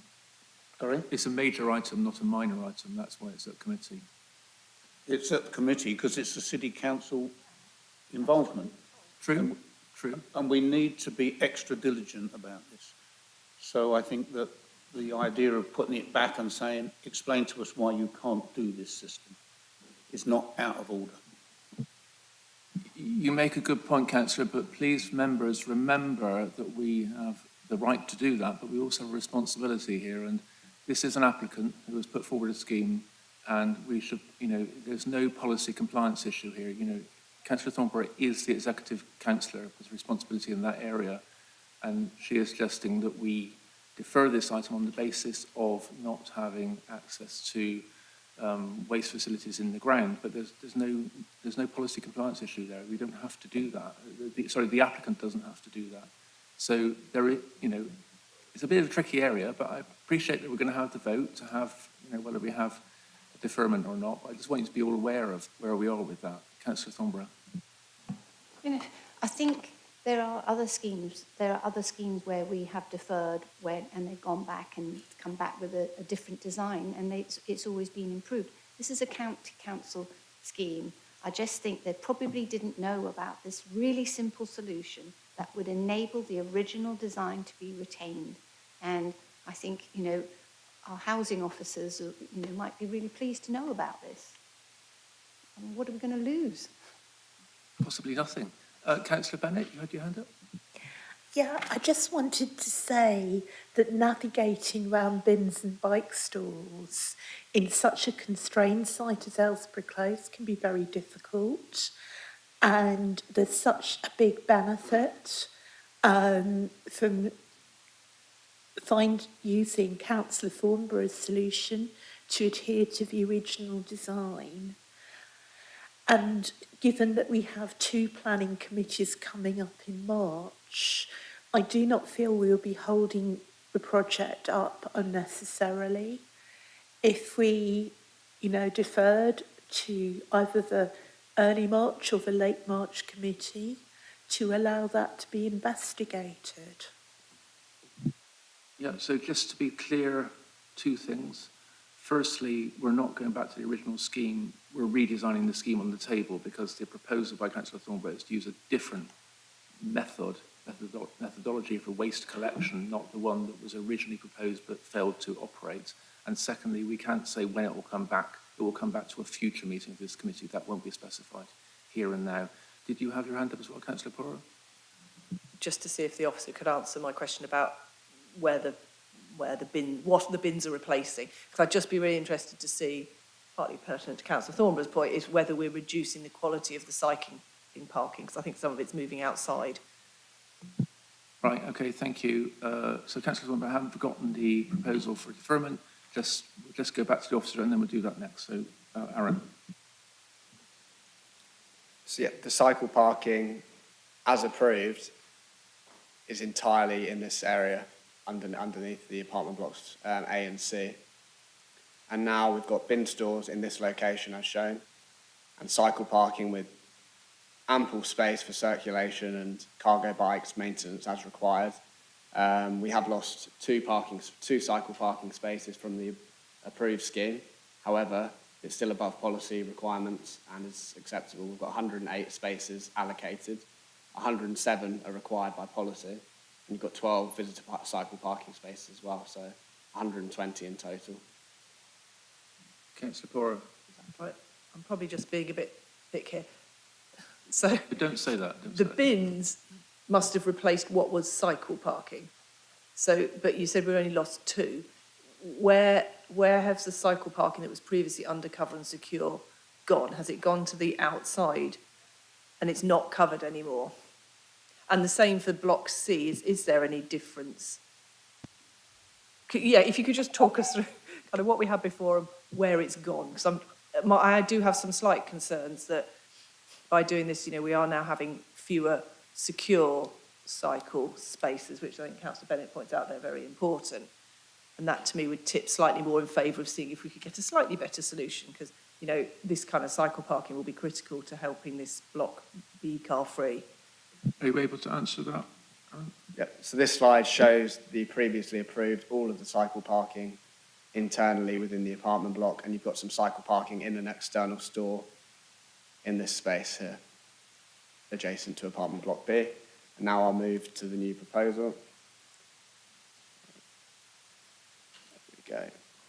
So, as I said, there's still some cycle parking remaining on the ground floor of the apartment block. However, We've got secure, covered, external stores adjacent to the entrances of the apartment block, so conveniently located and accessible.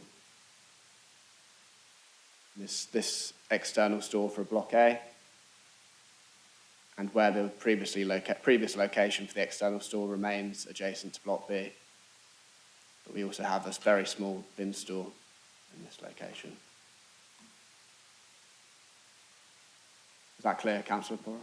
Councillor Thornborough, Porra, we are on a section 73, by the way, and it looks like we might possibly be deferring depending on the vote. So, but do you want to ask any more? Just so they are secure and covered, so they're the same standard of security as the internal ones. Brilliant, thank you.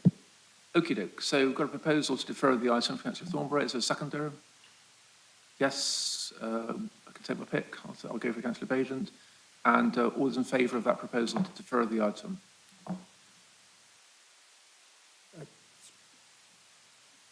Councillor Levine, was that your hand up as well? 4, I believe, Chair. Those against? 1 against, Abstentions? 1 abstention. Okay, so the item is deferred to a future meeting of this committee. Thank you very much. So 5, 6, 7. Did Councillor Levine, sorry, Councillor Levine, you were 4. Okay, Four, thank yeah, you. yes. So it's 5. 5 in favour. Okay, thank you for that, councillors. Chair, before you move on, could we have some clear instructions from members to officers about what information it is they require them to bring back for the next meeting? Yeah, thanks for that, Keith. Councillor Thornborough.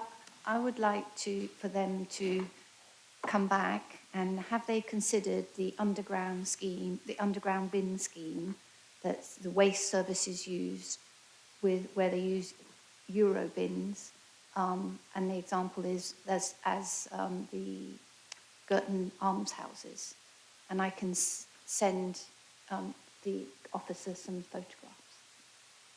Thanks, that's very useful. Did I see your hand as well, Councillor Corling? Basically, I was just going to say the same thing, but it's Councillor Collins at this point. It's made the point.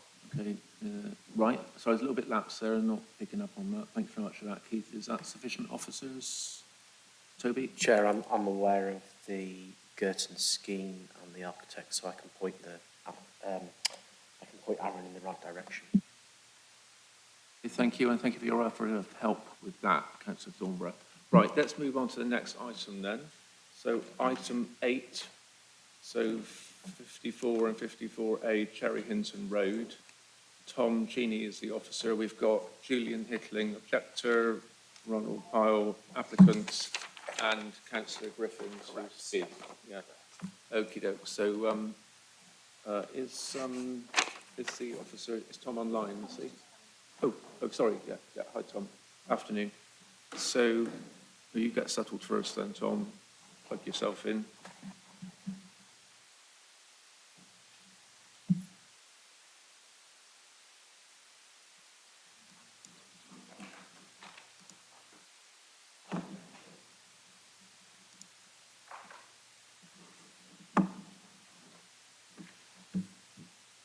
So Councillor Griffin, you might want to turn your camera off for the minute or something, because we're going to have the presentation now, or maybe the presentation will replace Councillor Griffin, will it? Tom, when you're ready. Best if he's on. Yep.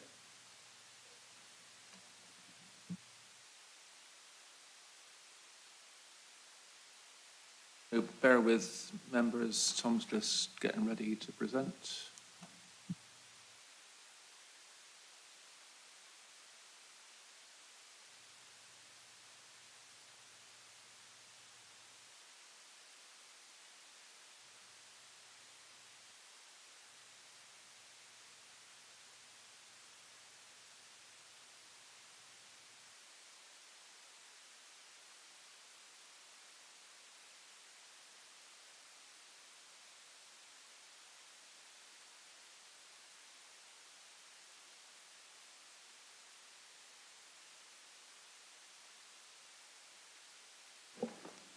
Thank you, Chair. Just double check that everyone can see my presentation on the screen. Yep, see it. Thank you. So the application before members today is 54 and 54A Cherry Hinton Road in Cambridge. It's for the proposed change of use from a HMO to create a flexible use, which would fall within use classes E and F1. It includes artist studios and a communal gallery space, as well as an office use, educational use, and retail use. There's also the retrospective erection of a single-storey rear and two-storey side extension, following the demolition of a rear extension.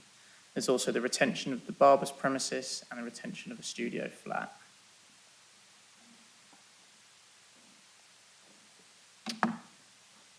So this is the application site. So it's just on Cherry Hinton Road. Rustat Road is just to the north, with Cambridge. I'll just get my pointer up actually. So Cambridge, so the Clifton Road industrial estate is up here, and then just further sort of northwest is the Cambridge Leisure Park. So you've got 54, which is here, and then 54A is to the rear. You've then got a private road running east along, and then it obviously loops back round. The area is predominantly residential. So this plan just shows just that location plan in a bit more detail. So you've got residential properties which back onto the private road to the north, at the south. The site is located, so this blue area is the Cherry Hinton Road West local centre, and just to the northwest, as I indicated, where the purple spikes are, that just indicates that that area is a area of major change. And then the hashed area, so to the west, that just indicates that that is the Cambridge Railway Station to Hills Road Corridor opportunity area.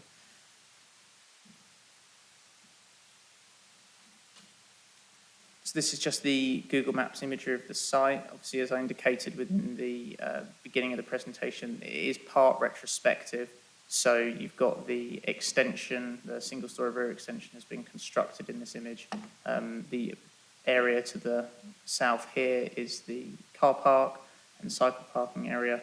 And then you've got the private road which runs along the east, and it then loops round and then follows back round up to Cherry Hinton Road around there. So that is a private road. So there's just a couple of key points on this application. There's a lot of words on that slide, but I'll sort of summarise. Essentially, planning application was approved for a very similar development to this in 2020 under the reference 20/0050/full. So that was granted planning permission. That scheme was not built in accordance with the approved plans, so therefore planning permission for that essentially doesn't exist, but it is a material consideration as part of this application. So essentially this application is seeking to regularise the development as well as change the use of the site and change the hours of operation. They are the main changes from the application that was approved. So because there is obviously the approved development and this is part retrospective, these slides that I'm going to go through do show what was approved and then what has essentially been built. I'm not going to go into detail on the uses unless councillors have questions regarding that, because obviously I can't show those on the plan. So the top one here is just the proposed, so the approved rear extension. And then the lower image is what has been built. So there is not much difference between the two in that image, apart from there is no bike store, which is this aspect here. And then this is solar PV panels, but obviously they have not been constructed on the proposed or the application within this. And then this is the approved versus proposed elevations. So the one on the top, similar to the last image, was what was previously approved, whereas the one on the bottom is that is being sought and has actually been built as part of this application. As members can see, the main changes are regarding the design and fenestration and windows on the two-storey side and rear extension, so the windows have been altered. There is a slight increase in depth of the two-storey rear extension. The single-storey rear aspect with the flat roof. That is smaller in size.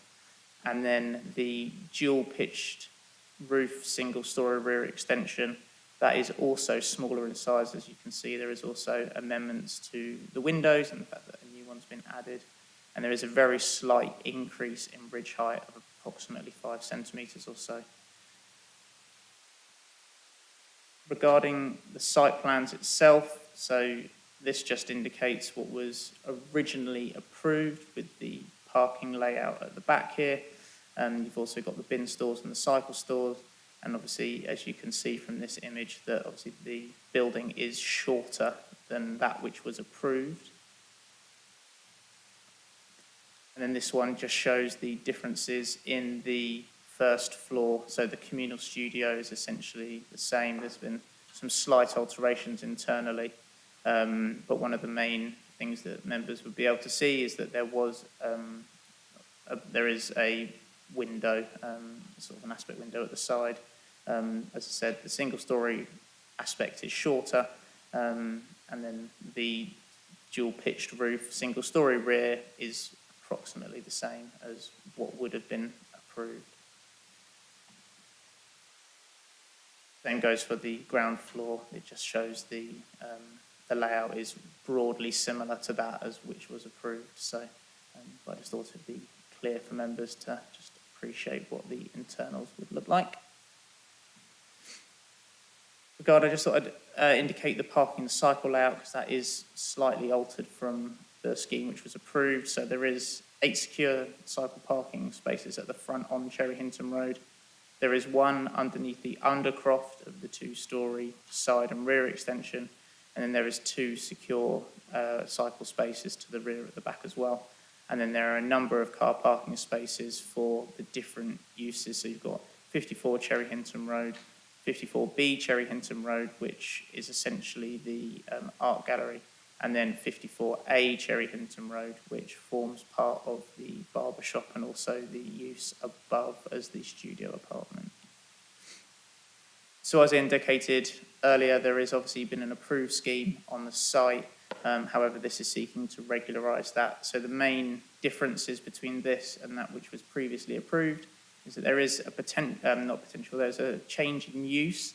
So they are seeking to include Class E within this. However, that is limited and we are restricting that via condition. There is a change in hours from the previously approved scheme in the hours of operation, and there is also a slight change in scale and design from the previously approved scheme. I'll just whip through some pictures just so members are clear on what the site looks like. So this, obviously this site is being constructed within this image, but this is the site at the front here. So you've got the each shops, and then this goes into the Cherry Hinton Road West local centre there. And then this is just views north. So obviously you've got Hills Road and the corner up here with Cambridge Leisure Centre there. This is the extension as built. And then this is it facing down the private road towards Cherry Hinton Road with that window that's indicated there. And this is the undercroft parking where cycles storage would be located. And then, as you can see, this is the car park at the rear. There is secure cycle storage just beyond these vehicles. Obviously that once again faces Cherry Hinton Road. There's been quite a number of third-party representations for this application. So there's 9 representations in objection. Obviously those are listed in the officer's report and on the screen now. And there was also 38 comments in support of the application. Once again, they're also on the screen and are mentioned within the officer's report. Just want to make it clear to members that there's been no objection from the Local Highways Authority and no objection from the Environmental Health Officer. So just to summarise, so officers are recommending approval of the scheme. Reasons for approval include that the proposed use is considered to be appropriate within the locality. It will not cause harm to the character and appearance of the area. It will not unduly impact on residential amenity, and obviously there's been no concerns raised by statutory consultees. If any potential reasons for refusal, they may include impact on neighbouring properties and then any issues with car parking. Thank you, Chair. Yep, thanks, Tom. So, speakers, Julian, I believe you're online, are you, Julian Nicklin? Yes, I wasn't expecting to be able Hello. to attend. Hello. I can read my statement, but it sounds like it would be clearer if the officer does it, because there's a big echo. So, Julian, you can turn your camera on if you want, it's up to you. And you've got 3 minutes to speak. So, we'll time your speaking. There you are. Hello, good afternoon. So, 3 minutes, yeah, if you want to start now. I'm getting a very big, oh no, that's better. Okay, so I'm making this statement on behalf of the committee of Cherry Hinton and Rathmore Roads Residents Association, which looks after the private lane at the back of the houses and the 2 business premises. And I'm also speaking on behalf of the owner and residents of 52 Cherry Hinton Road, which shares a boundary with 54 and 54A Cherry Hinton Road. We're very disappointed that the views of the nearby residents regarding this proposal have not been accommodated so far. The building and the parking spaces are immediately adjacent to residents who will be impacted by any changes in use or hours. Recent approval for a block of flats at 56A Cherry Hinton Road, just a few metres from the gallery, will also increase the number of local residents who will be affected. As things stand, we now have 3 main objections to the planning proposal: the scope of the business activity now and in the future, the hours of business, and the parking arrangements. In terms of the scope of the activity, the gallery front door is inside the private lane and doesn't have an entrance on Cherry Hinton Road, so it's accessed from the private lane only. And currently, the gallery is not permitted to sell or display art for sale. It's a non-retail property. The proposal to change to Class E or Class EA is still a broad retail category that allows any type of retail other than the sale of hot food. Therefore, this or a future tenant at the property could conduct any type of retail activity, not just the sale of artworks, and they would also benefit from the 8 free parking spaces and the proposed long hours of operation. We therefore request, if possible, that retail activities, if approved, are restricted to the sale of artworks, and the retail, educational and social activities are limited to being held within the building itself and not take place in the parking area and the private lane. Secondly, we are very concerned about the proposed long hours of business. In 2020, the planning approval prohibited activity on Sundays and bank holidays, and there were shorter hours on Saturdays and no business on weekdays after 6 p.m. The approval acknowledged the potential loss of privacy, and therefore that was why the hours were restricted. We wonder why it is now necessary for a commercial gallery to operate until 10 p.m. Monday to Saturday, and why on bank holidays. Other galleries in Cambridge do not have such long hours, and in general, all local evening classes finish by 9 p.m. There will inevitably be noise and traffic movements when people leave the gallery in the evenings. Hours longer than those is for the established barber's shop mean that residents can't easily close the gates to the private lane in the evenings, and we fear that the area will become overspill parking for the nighttime economy, with an increase in associated antisocial activity. We request, therefore, that the permitted hours of business exclude Sundays and exclude Finish bank up soon holidays. then, please, because we're just over And 3 minutes. very near the end, and the business closes earlier than 10 p.m. weekdays and Saturdays. And regarding parking, it isn't yet clear what the parking arrangements will be. Unresolved issues include the provision of cycle racks, which aren't installed yet, and a market disabled space, which also hasn't been installed. It would be helpful for us to understand so we can try to prevent an increase in through traffic in the private lane. Thank you. Thanks very much, Julian. That was about 3.5 minutes in the end. So, Ronald, you're the applicant. Are you online as well? Oh, you're here. Hello. Hi, Ronald. Sorry. If you want to go to the public speaker thingy there, that's it. Yeah. Yeah, so same time, about 3.5 minutes or so. When you're ready, you press the button on the right-hand side. Half a minute before the end, the bell should go to let you know we're coming to the end. But yeah. Okay. You. Thank you. First of all, may I thank the case officer for his helpful dialogue with my agent prior and during the application process, and a well-reasoned and justified committee report. This application does not require any physical alterations to the building fabric, but simply seeks to regularize a historic use. Minor changes to the 2020 plans were made on site as building progressed the following year, either to comply with current building regs or for aesthetic reasons, or as some elements were seen to be impractical or surplus to requirements. Together with a sympathetic and well-designed contemporary addition to the existing Victorian fabric, I sought to achieve a versatile environment for creative activity. My motive was and remains essentially philanthropic, to make a contribution to the cultural and community life of this part of Cambridge. When the current tenants first approached me with their proposal, which, alongside the gallery, included workshop talks, art classes, employment for young arts graduates, and support for the charity Blue Smile, it did seem an appropriate fit, and one that I could not, as far as I could see, cause any offence. Practicing artists had assumed evening access when they initially expressed support for the initial studio space.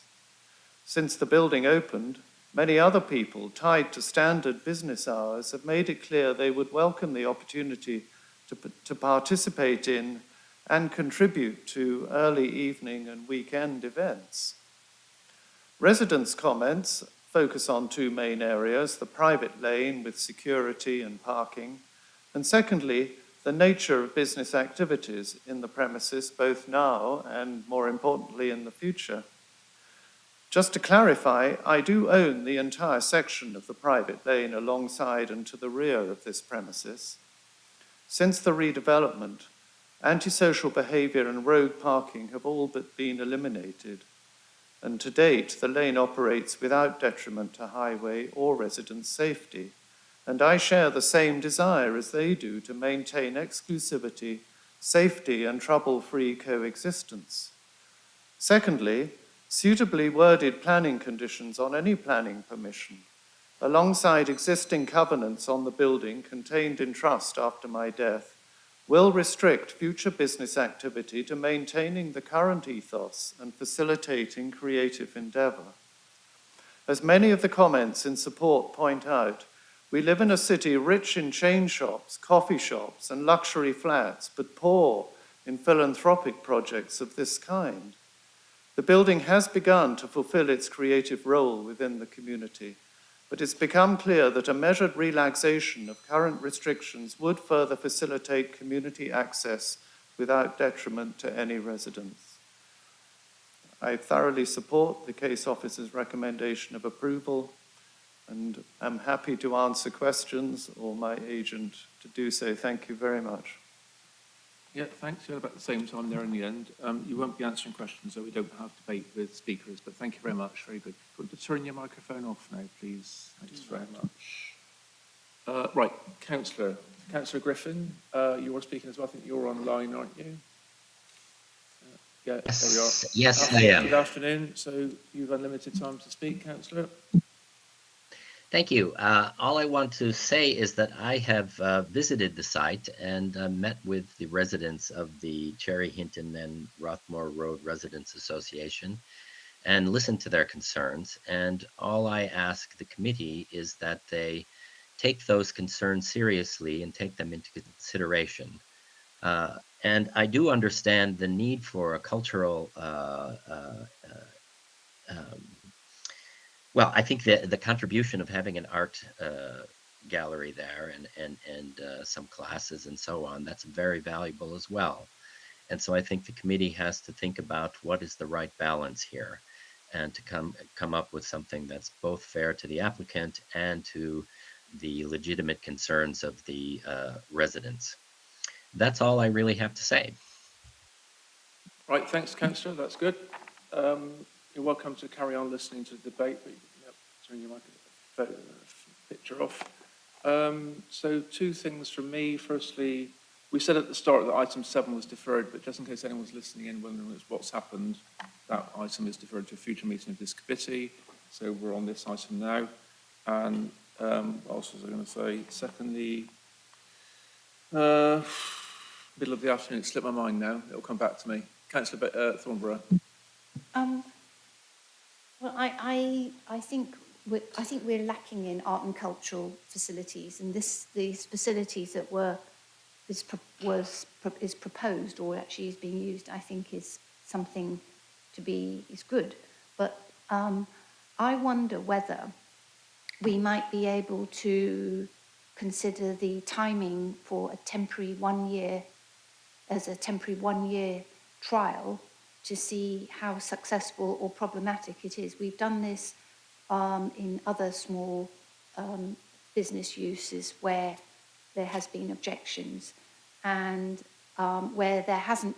It does mean that the applicant can look at ways of ensuring that there is no disturbance in the evening, and make sure they've got a kind of management plan in place to ensure that that works. And it also will give confidence to the objectors that maybe their concerns don't materialise. So I wonder if that's something worth considering. And then there does seem to be an issue about the car parking, and whether the residents who objected seemed to think that it wasn't resolved. Is that right? And that it still needs to come forward with the disabled parking and the cycle parking. So it would be quite nice. I don't know, again, it's a shame that that's not finalised yet, I think. Thanks, Councillor. Good idea. We'll have a few more questions before we come back to you, Tom. When we do come back to you, perhaps you could just clarify the timings, what they might have been, what they are now, etc., that kind of thing. Councillor Bennett. This is just a quick point about the car parking. Anybody who knows the area knows that antisocial car parking is rife. The multi-storey near the leisure centre fills up, and if people have bought tickets, they will park wherever they can, whether it's a legitimate space or not. So I think the residents' point about the barrier is valid. And would it be possible to have a key code on the barrier so that it can be accessed after a particular time, but is not available to, say, casual visitors who are anxiously looking for parking to go to a show? Thanks, Councillor. Councillor Porro. Thank you. Yes, it's disappointing. Obviously, it wasn't built out to the plans, and a bit disappointing that the solar PV has disappeared. I don't know if that has any effect on any of the calculations we did at the previous application. I have to say no, that's fine. I think there was some concern about the Class E. We've said this many times at committee. Government decided Class E covers a multitude of uses now, but I notice you're restricting it under condition 2. Could you just clarify what the restrictions are? Because I think residents were worried that it would be used for other purposes. I'm guessing it's not just an art shop that would be permitted, but can we have some confidence that it isn't going to be turned into something undesirable for that area?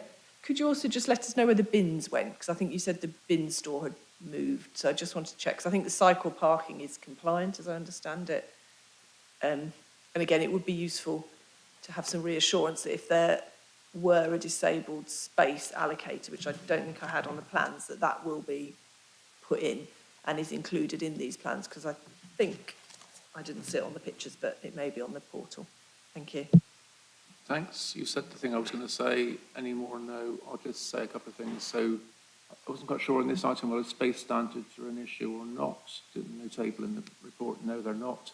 And PV panels, as was alluded to by Councillor Power, I don't know what sort of position we are in here with that. We as a committee would probably prefer to see PV photovoltaic panels, solar panels, but they're not there. Can we have an informative or even a condition to bring them back, possibly? I don't know. Other questions have been asked by other people, so I'm good to go. Yeah, back to you then. Thanks, Tom. Thank you, Chair. I'll just start. I'll obviously go with each councillor in turn. So Councillor Thornborough obviously indicated the 1 year temporary. Would that be a temporary permission for the year as it is at present? And then just wanted some clarification from Councillor Thornborough on that. But we can do that if that's something that you would like to do. Regarding parking, I'm just going to bring up the cycle and parking layout just on the screen, just so that councillors can see it. So if you just bear with me a second, just while I share my screen, so that it is there. If you have any further questions. So there is condition 6 on the application, which requires them to provide us with a more formal parking layout, including EV charging points and a disabled space. So that is as part of condition 6 regarding parking. I know Councillor Bennett, and this does link back into parking, that was regarding the use of the private road.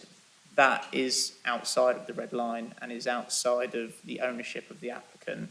Should the local residents who own that road, if they were to close that barrier off and were to restrict parking, they're well within their rights to do that. They are not forced, essentially, to keep that barrier open to enable people to park in there. It's a private road.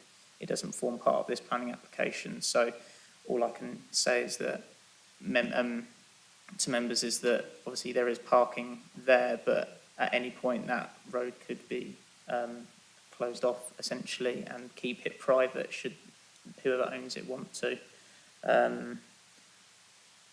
There is obviously, as indicated in the officer's report, that there is multiple locations for parking nearby, and it's in a very sustainable location with easy walking routes from the city, from the leisure centre, should there be spaces there.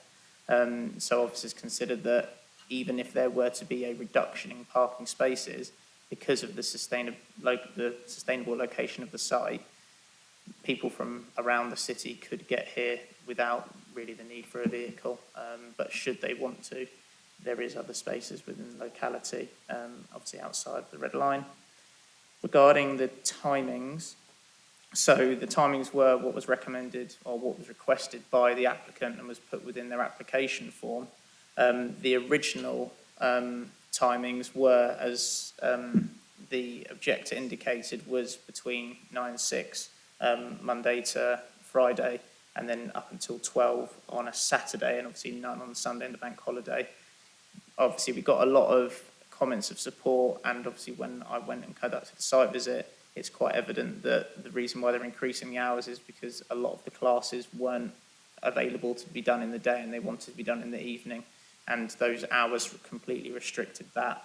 Obviously, we've consulted the environmental health officer. They have not raised any concerns with the change in hours either.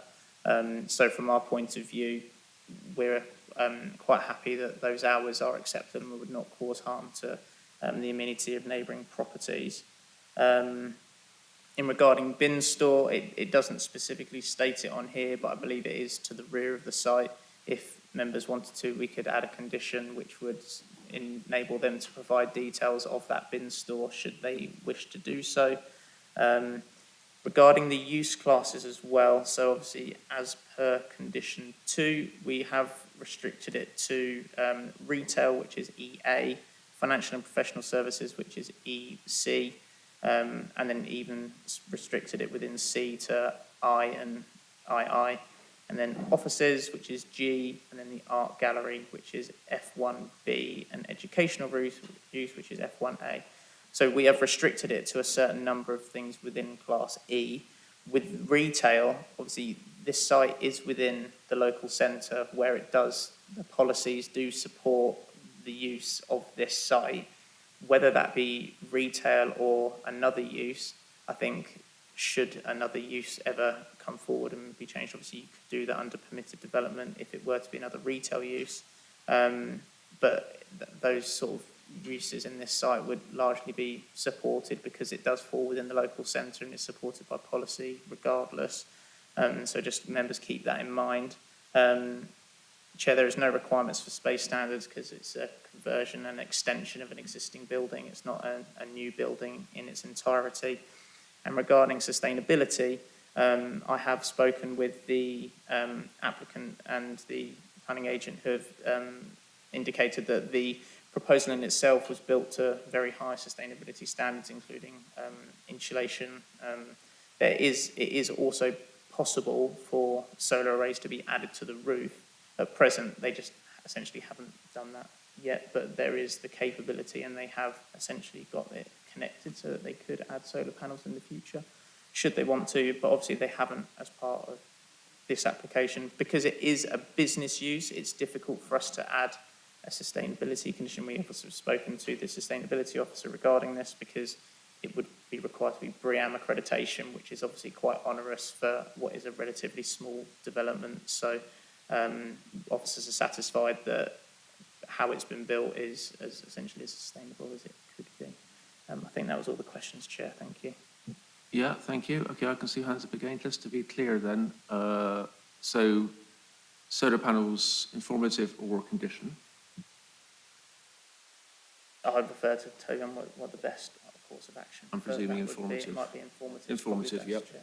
Chair. Lane is a civil matter as far as I can see, yep. And hours of operation, just to be clear, because I wasn't quite clear on what you said, were 9 till 6 p.m. Monday to Saturday. And no, okay, you do it again then.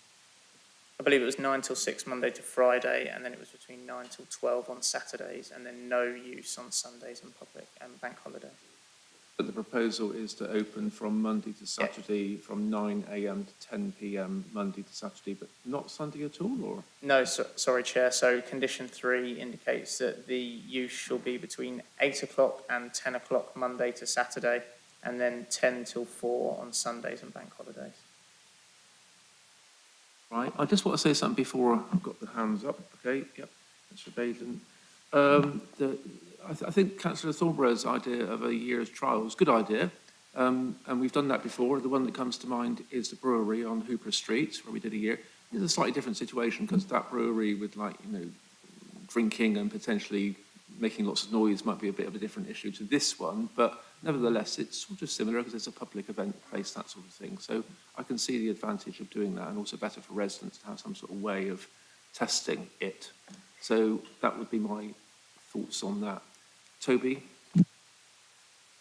Thanks, Chair. It's an interesting suggestion. It does present a possible legal conundrum in terms of how procedurally we deal with the application. And I think if members were minded to vote for an additional condition to limit the temporary use, I think we would need to take some further legal advice about how that condition might operate and how it would be lawful. The reason for that is that there are two components to the proposal.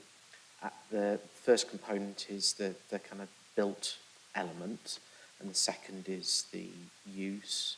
So if you grant a temporary use for, say, a year, and then the committee is not minded to grant a further extension to that, we have a building that's built without a permitted use.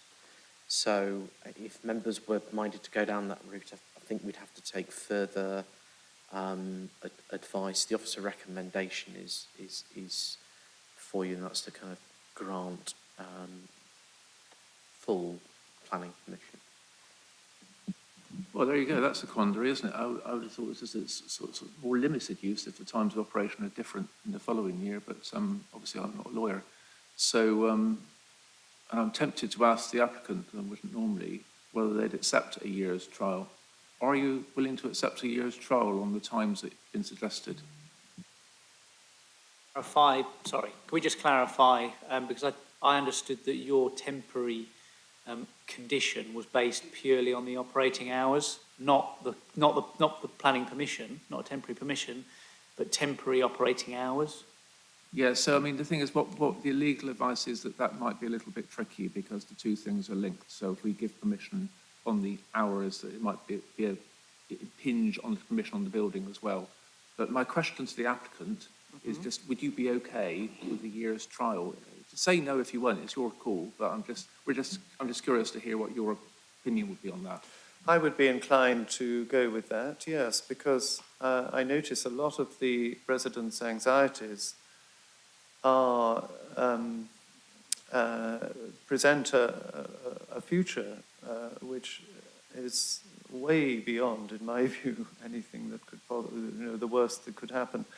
So, my not being a specialist in this area, I am sympathetic to their anxieties, and I think a year to prove that none of these are founded would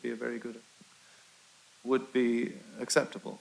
Okay, that's very kind of you to say so, and thank you very much. We're going to carry on with the debate now. Obviously, as I said before, I don't normally engage in debate with the applicant. You know, the speakers don't carry on speaking, as it were, but we speak, so you listen. So that's it for you. Thank you very much.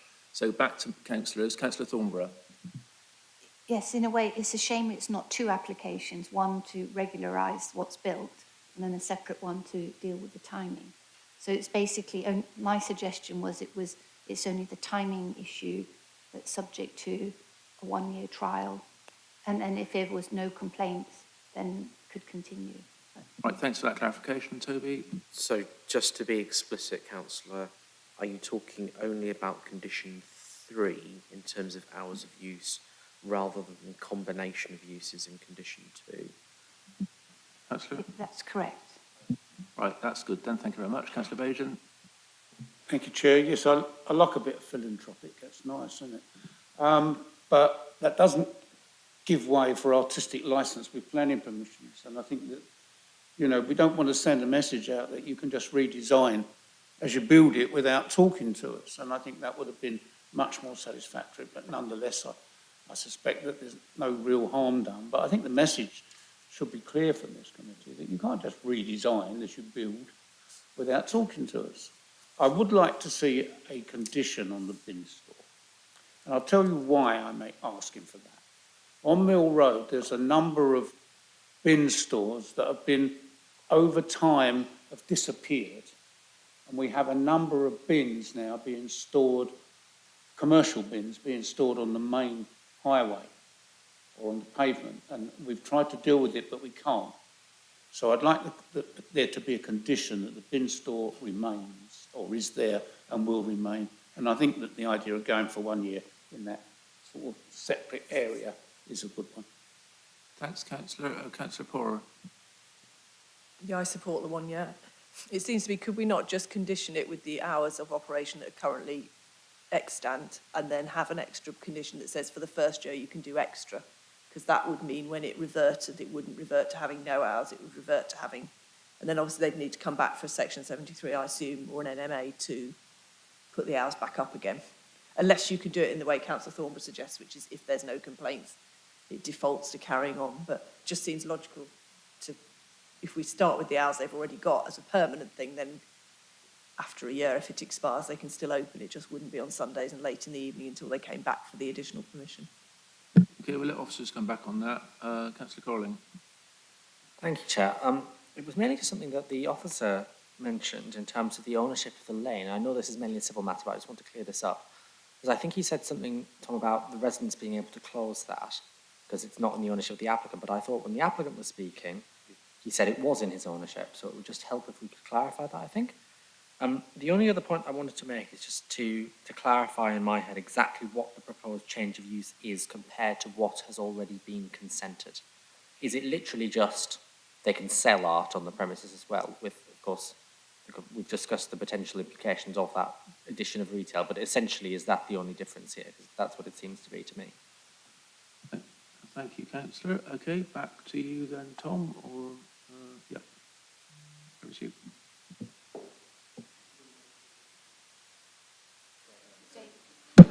Sorry, I wasn't letting the press, it was just flashing green at me. Yes, Councillor Colling, in essence, the main change from this is the ability to sell art. So that falls under, with the, unfortunately the use classes have changed since the application has been approved. So originally it was D1, and that in itself did not allow for the sale of art. Within this, it is now, it's F1 now, but the use class E essentially allows for the sale of art. That is pretty much the main reason for the retail use. And I think it includes the other, and the applicant requested that the other uses be included simply for the future proofing of the site, so that if someone wanted, if the art gallery ceased to be used, they could then interchange within that and sort of future proof the site more than anything. And also, they can also do the other things that they wanted to as part of the application. Regarding the ownership, I can only go off what the red line indicates. The applicant may own or share part of that access route. From my understanding and speaking to the other neighbours, it was more of a shared ownership rather than it's solely within one person's ownership, because as I sort of indicated in the beginning of my presentation, it does do quite a significant loop round all the way. So I'm going to assume that it is within other people's ownership, not just the applicant, but they probably have a right of way over it. There is also a sign towards the back end of the site, towards the south, near the neighbouring residence, and it does say private road, so that in itself is, I'm assuming, there to deter people. But as sort of Chair mentioned earlier, that is a civil matter, so there's not much else we can do about that. Was that all the questions? Oh, there was the question about which approach for Councillor Thorne gave an approach that was different to Councillor Thornborough's in terms of the year's trial. Did you want to answer that, or it defer to? I'll defer to Toby on that. Yeah, Toby. Okay, Chair.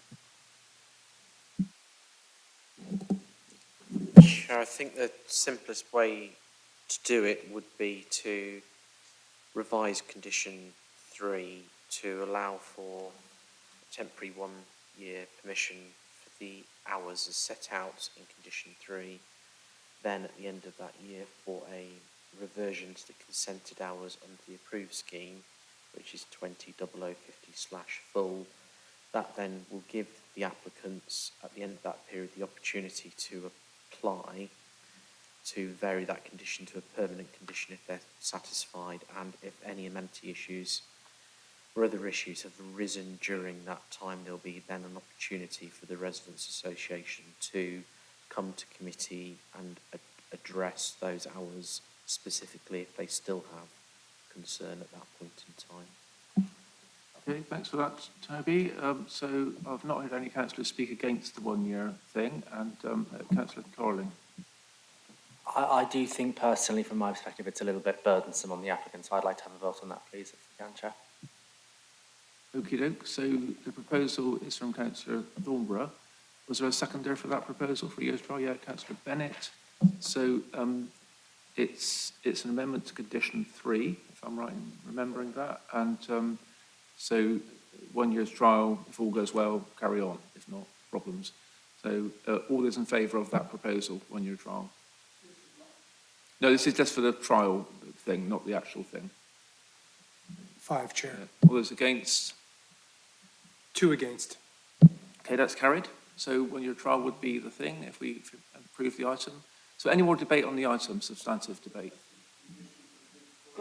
Oh, yes, sorry. Back to you, Binns. That's acceptable, Chair. Yeah, I can, I'll amend, I can actually just add a condition regarding that. Actually, sorry, just within 6 months, that will be provided, similar to the car parking one. And I can't quite remember, were we an informative for the solar panels, wasn't it? Yeah, that's that then. Okay, I think we're all done on that then. So in that case, thank you very much to the applicant for kindly suggesting that they will be willing to have a year's trial. It seems to be a good compromise to keep everyone happy, basically.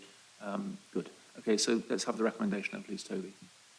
Thanks, Chair. So the recommendations set out on page 203 of the officer report, that is approved subject to the planning conditions as set out with minor amendments to the conditions as drafted delegated to officers. It is with respect to condition 3 to change the wording of that condition to allow for the hours as set out within condition 3 to be for a temporary 1-year period only. At the end of that period, for the hours to revert to the consented hours 20/0050/full, for there to be an additional condition in relation to the provision of the bin store and an informative in relation to the solar panels. Okay, thanks very much. Yes, Councillor Gollan. Do we need any kind of informative about condition being able to be changed later, or can we take that as read? That can be taken as read. The applicant's planning agent is with him today, so he will understand the process that would be required.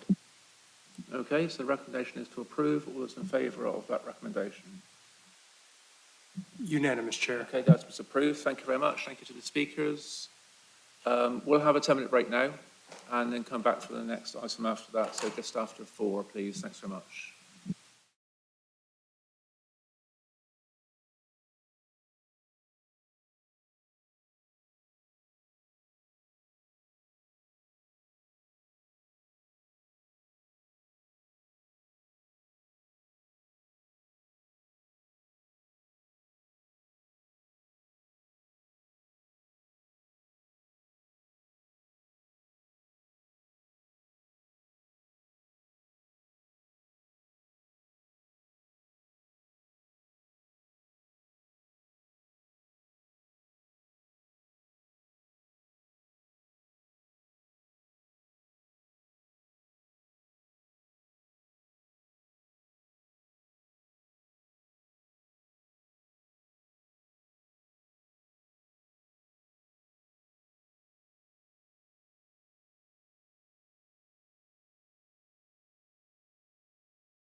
So welcome back after a short break. Next item is actually two items, items 9 and 10, Silver Street public toilets.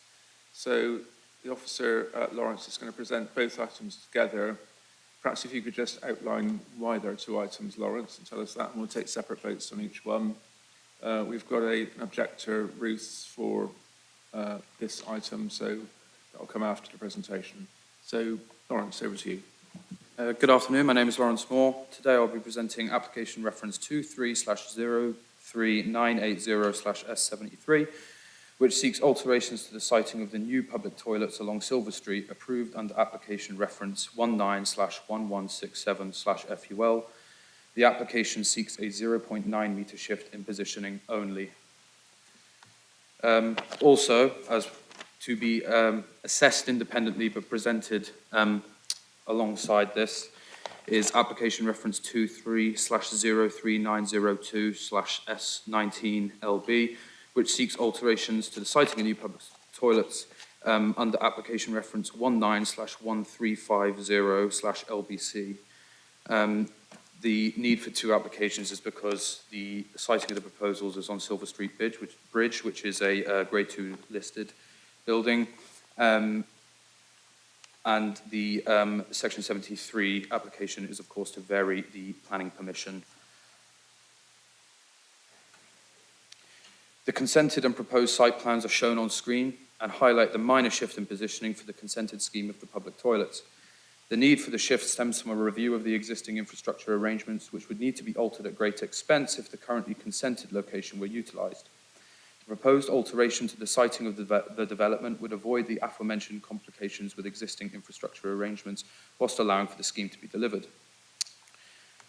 The consented and proposed elevations are shown on screen. The plans show that the external design of development will not be subject to change, and councillors are reminded that this application is for a shift in positioning of the consented scheme by 0.9 metres only. The item has been brought to committee as the scheme consists of a development to be conducted by the local authority and has received comments in objection. The comments in objection primarily relate to the use of grey water on site and concerns regarding the design of the proposals. The design of the proposals, other than the proposed siting, remain as approved and are not considered to allow for adverse impacts on the character of the site, conservation area, or adjacent listed buildings. The Conservation Officer shares this view. The use of grey water was not included as an element of the consented scheme, and this application seeks alterations to the footprint of the consented scheme only, and therefore the identified lack of grey water usage cannot be considered as a reason for refusal. The proposed alterations to the siting of the proposals of the consented scheme will not allow for any significant visual changes when compared with the plans approved, and will not have any wider impacts outside of the site, and is therefore acceptable as a minor material amendment. Councillors are encouraged to approve this application subject to conditions.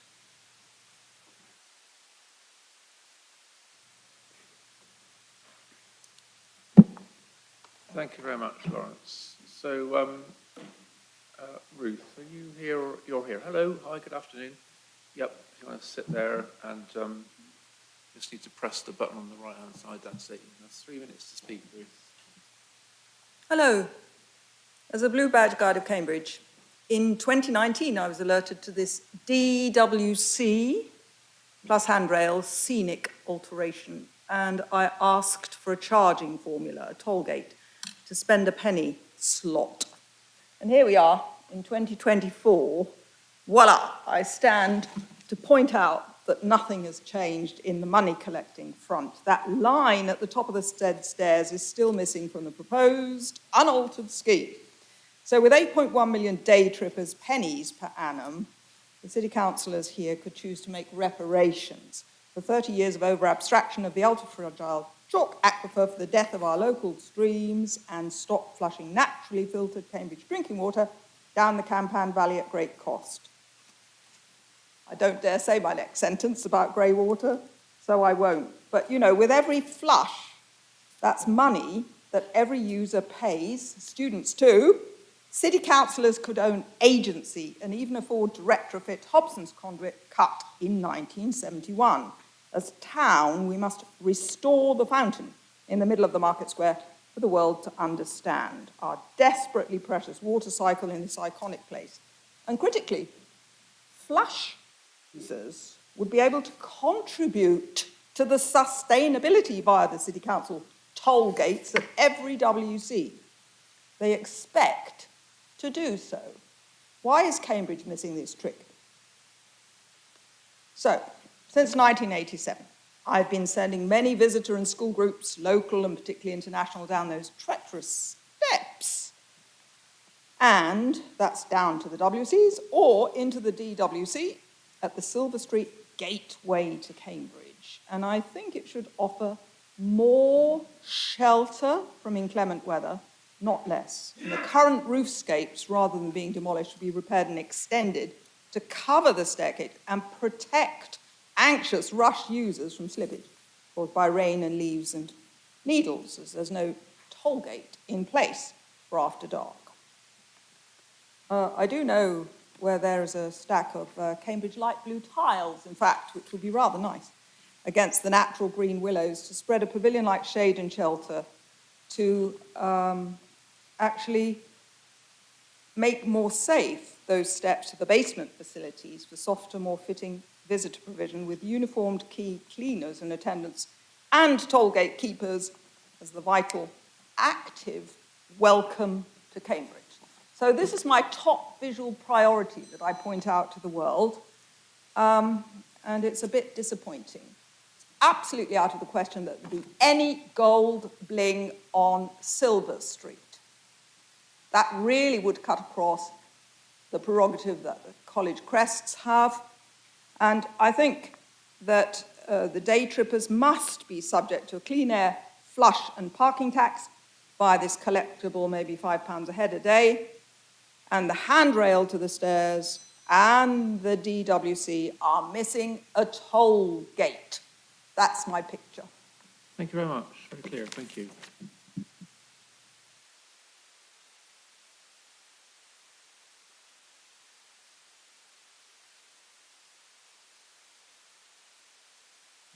Right. No more speakers. Councillors. Councillor Carlin. Thank you. May I just first of all declare a slight interest, as I'm the Executive Councillor with responsibility for public toilets, though I've discussed with the legal officer in one of the breaks that we had, and we don't think there's any reason I can't take part in this application. I haven't been involved in the development of it or any such thing, but just thought I'd better declare that. I think the report discusses the use of rainwater as part of the flushing mechanism, and I wonder if it might just be worth reiterating that in light of some of the comments we just heard, if you don't mind, Lawrence. And I think in terms of the comments we just heard about toll booth, my understanding is that's not really a planning matter. That would be something that would be a political discussion if that were to come in, which would happen in other parts of the council. And I wonder if we could just have that confirmed, please. Yeah, thanks, Councillor. Probably best to couch these comments in terms of questions rather than statements.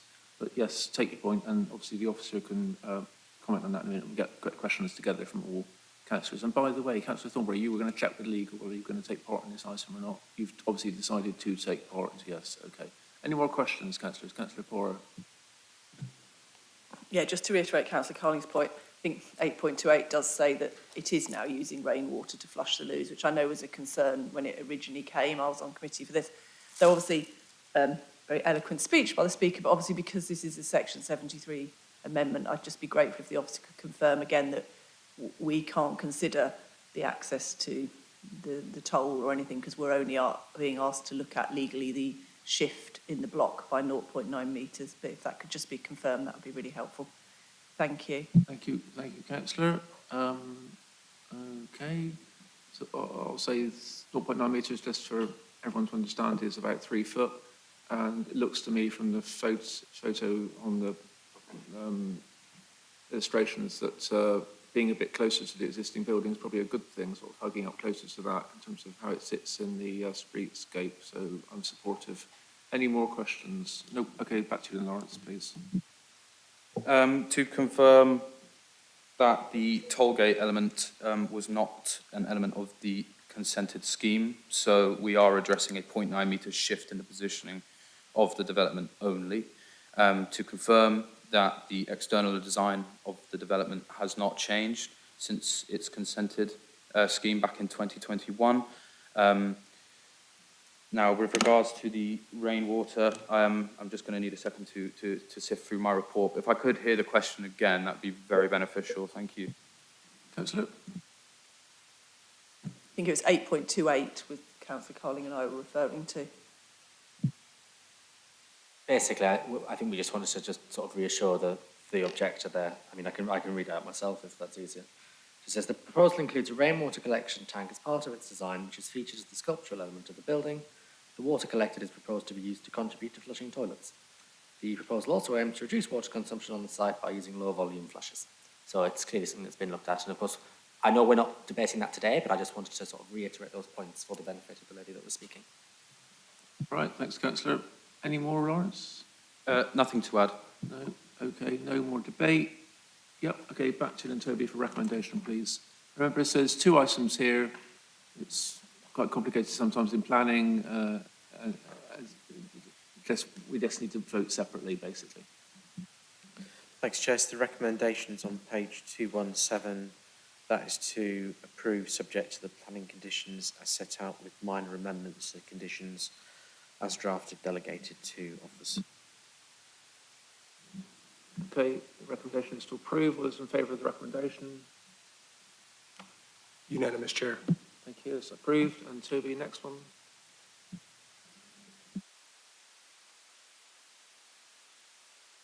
Chair, so the next one is for the LBC. Before we... So that's a listed building consent. For the listed building consent, I do beg your pardon. Before we start, I have noticed an inaccuracy on page 221 of the report, which outlines the description of development. It's referencing a variation to the full permission, 19/1167. 19/1167 is wrong. It should be 1350/LBC. The actual text of the report correctly refers to the original listed building consent application that is being varied. So I don't think that it goes to anything, Chair, but I wanted to make that oral correction. I've only just noticed it. Thanks. Okay, so recommendation? So the recommendation is set out on page 227 and 226, and that is to grant consent subject to the conditions as set out with minor amendments to the conditions as drafted delegated to officers. Thanks. So recommendation to approve. All those in favour of that recommendation?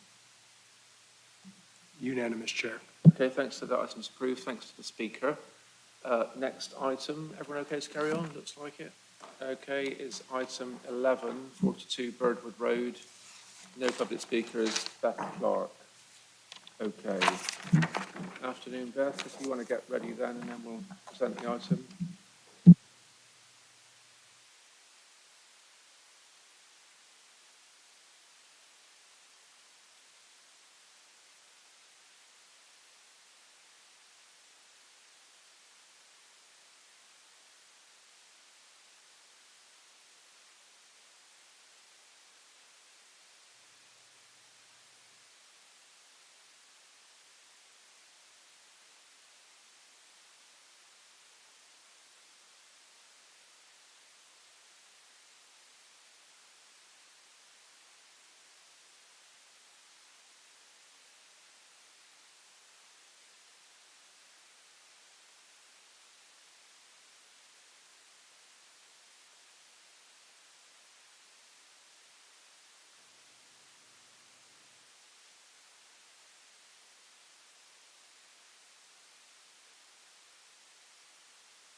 Thank you for bearing with me just then. Okay, thanks, Beth. We can see that all right. If you could use your laser pointer, that would be best, if possible, please. Yeah, I will try and do that.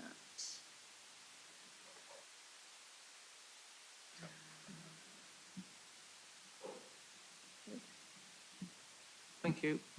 Okay, thank you, Chair. So the application before members today seeks planning permission for the erection of one bed dwelling to the rear of the plot known as 42 Birdwood Road.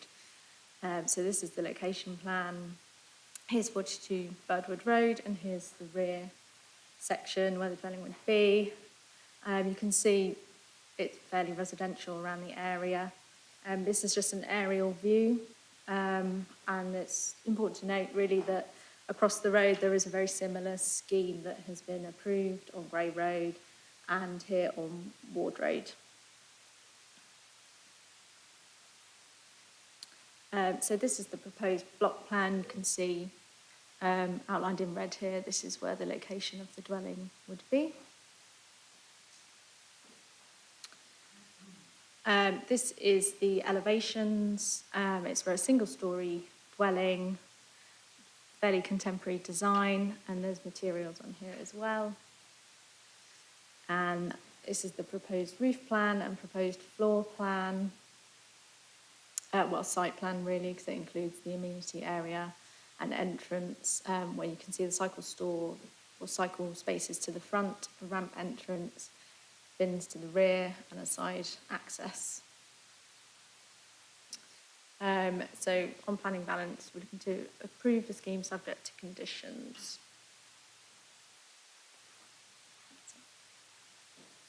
Thank you very much. Okay, no speakers, a debate? Members? There may be no debate, it's very straightforward. Councillor Thornborough. So are there any trees on nearby that we need to consider, even in Let's adjacent, collect up questions. Hold on, Beth. Hold on. Yep. even on Any more? adjacent properties? Councillor Pora. Yeah, just the biodiversity net gain, picking on Councillor Thornborough's point, it says we can achieve it. It's a very constrained site in terms of amenity space. And also, I think I'm right, it's a 1 metre access passage at the side to the garden. That's the only access. I appreciate it's probably not a material refusal, but I really, really would like in future for us to push for 1 metre 20, because this is a new build, so we could shift that over just a few centimetres. I think it would still meet the space standards, and we would have then had a properly accessible garden. Thank you. I think thank you, Councillor Pora. In these things, often officers do push, but there's pushback. That's the thing. Councillor Corlin. Thank you. And indeed, that was my first question, was just, it says in the report that we can achieve biodiversity net gain, and my question was just what Councillor Pora said, is it on site? The other one was just to do with trees. And of course, I know that the trees in this area are not protected, not the ones around the site don't have tree preservation orders on them, nor are they in a conservation area. But just looking for some reassurance really that we won't have a situation that we keep having wherein insurance companies come along and say, oh, well, this building that's newer than these trees is now being undermined by these trees, so we must fell the trees. Are we confident that that won't happen? Essentially, the foundations, I don't know how it works, but the foundations such that that is avoidable. Yeah, that, Councillor Thornborough just made it clearer, foundation condition. Any more? No, I'll just make a slightly convoluted point, but it was refused. On this site, there was permission refused for a 2-bed and refused appeal as well, dismissed. And this is a 1-bed. It's 66 square metres, or is it 61? I forget now. But anyway, it's enough for a 1-bed by a long chalk, about 16 over. It could be 2-bed, but it's shown as a 1-bed in the plans. I presume that the applicant shouldn't then be changing it into a 2-bed in the future. Or would we have any say over that anyway once it's approved as a 1-bed? If you could answer those questions, please, Beth. Thank you. Just on the trees, so within the red line, there are no trees, but in the garden of number 42, there is 2 trees. However, as you pointed out, they're not protected by the conservation area. It's not a conservation area or anything, so effectively they could be taken down at any point. And yeah, it's outside the red line of this site, so I'm not sure we could retain them via condition. unfortunately. In terms of the foundation insurance question, I'm not sure about the trees. Could I ask Councillor Thornborough to perhaps word the question I was trying to ask in a bit more detail? Let Beth If that's finish, okay, and then Chair. we can come back for more, okay? So carry on, Beth. In terms of biodiversity net gain, obviously we recommended a condition which covers both on-site and off-site, I believe. If they can't achieve it on-site, they would have, but given that it's a lot of hard standing at the moment and it is a two-bay garage, they should be able to achieve it on-site, the minimum 10% gain. And then can it be changed into a two-bed dwelling? I'm going to defer that question to Toby, if that's okay. Yep, okay, Toby. Chair, I think you know the answer to this question, even though you asked it. So, I mean, we can't control how many people choose to live there, but if we have granted the plans and they would have to accord with the plans. I'm just trying to pull up the plans now, Chair, but we can't control how many people. It's not how many people live there, it's only bedrooms it has, that's all. Yeah, yeah. I just need to pull up the Slightly plans, rhetorical. Chair. Bear with me. Oh.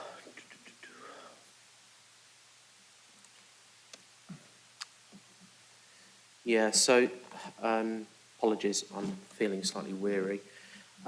We've worn you down, Toby. Come on. I've been worn down. I've been worn down. Yeah. So so looking at the layout, for example, you couldn't you couldn't seek to control the creation of an additional kind of bedroom within that sitting dining room. That would be an internal alteration that's beyond our power, but I think it would be highly unlikely that they'd seek to do that. I mean, it is a one-bedroom dwelling on the face of it, and that's what we must consider. Thank you for that clarification, Toby. So now we're going back again for more questions. So Councillor Thornborough first. I think on previous applications, we've developed a condition so that if we extend property or build a new property, we have a condition about the foundations to be designed to protect nearby trees, whether they're on the site or on adjacent sites. So I wondered if that condition could be used.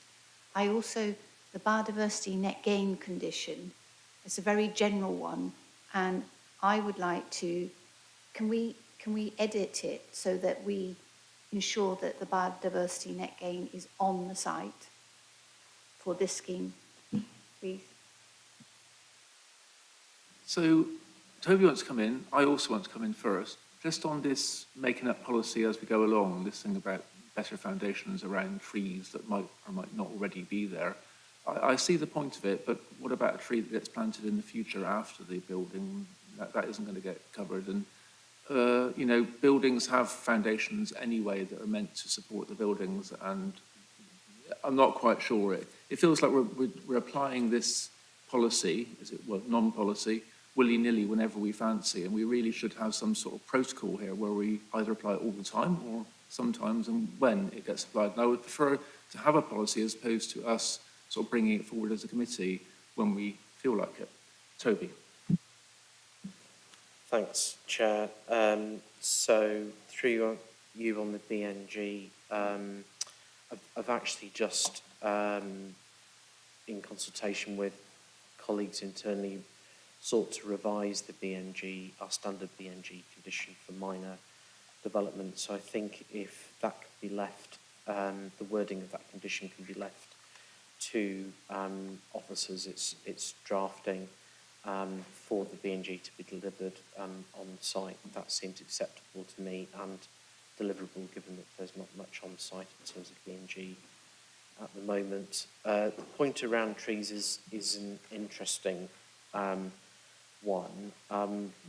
My view is that we should be using that type of condition where there are significant trees of value, or they're particularly large trees that might be intrusive, and we want to ensure that the foundations are appropriately designed. I haven't generally in the past used it as a rule for all applications. It's something, the wording of the condition that we have been using, the wording I actually took out of building regulations document to a certain extent, because under building regs, if you're building close to a tree and the tree is of a certain type and height, then you would need to, for example, put in a root barrier system, etc., and or go lower than normal. So I think it's for members, but I sense from the case officer that the particular trees that have been referred to in the officer report are not significant trees and not close to where the building would be, albeit they're kind of within visual proximity. Right, thanks, Toby. So on the trees and foundations thing, I think there might be a proposal by Councillor Thornborough. We need a seconder and a vote. We can hold on to that a minute if you like. More debate. Councillor Porrow. Thank you. Could I just check if the cycle store is going to be covered in green, brown roof? And also, I suppose, not for this particular planning officer, but for Toby really, off-site really shouldn't be a thing for minor applications. My view is if they can't achieve BNG, and certainly when the regs change, I think it's next week, isn't it, where we do get to have the 10%. You know, if the property is so big that you can't achieve biodiversity net gain, then perhaps officers in future need to be saying this is slightly too big for the footprint. You know, because this idea of off-siting, it's really meant to be for sort of major applications. I can see Councillor Thornborough nodding. I think I'm in the right. You know, it shouldn't be someone cramming lots and lots of concrete on a site and then just paying to put it off-site. That's not my understanding of how we should be using those conditions. So, not for this one. I appreciate, you know, we can't enforce it at the moment, and I'm very happy with Toby's proposal that if there is a better condition that we can delegate to officers to deal with, I would support Councillor Thornborough in that. But yeah, it's just to check the cycle store if it's going to be covered and green roofs. Okay, thanks. Any more questions for the case officer? No. Okay, back to you then, Beth. Thank you. No, there's no indication that the cycle store is covered with a green roof. It's just open, as I understand it. I think it should be covered, Beth. That would be our normal policy. I thought. I defer to officers. You can come back later if they want. Toby? Chair, ideally it should be covered. I see no reason why condition couldn't secure those cycle parking spaces as being covered. I apologise, that should have been picked up, but it hasn't been. But I see no reason why condition couldn't control that. Right, I saw some nods earlier on, so we'll go for that then. I think we'll have a condition on that one, please, Beth. And by the way, BNG is biodiversity net gain, so more trees and things, just so everyone's clear. And Councillor Thornborough. The issue about the foundations, and I appreciate what Toby is saying, is it's because of climate change, you see, and it's just really trying to say the foundations is trying to deal with the problems we've been having in the city and trying to prevent that happening in the future by highlighting that the building structure needs to be built in accordance with a view on climate crisis and making sure that that's taken into consideration. So even if we could have it as an informative, if these trees are next door, you know, we don't know. They may become really nice big trees, and under building regulations you do need to take account into any trees, whether they're protected or not, but you don't have to take into account the effect of climate crisis, which is what we're facing. And we do have policies about adaptability and dealing with the climate crisis.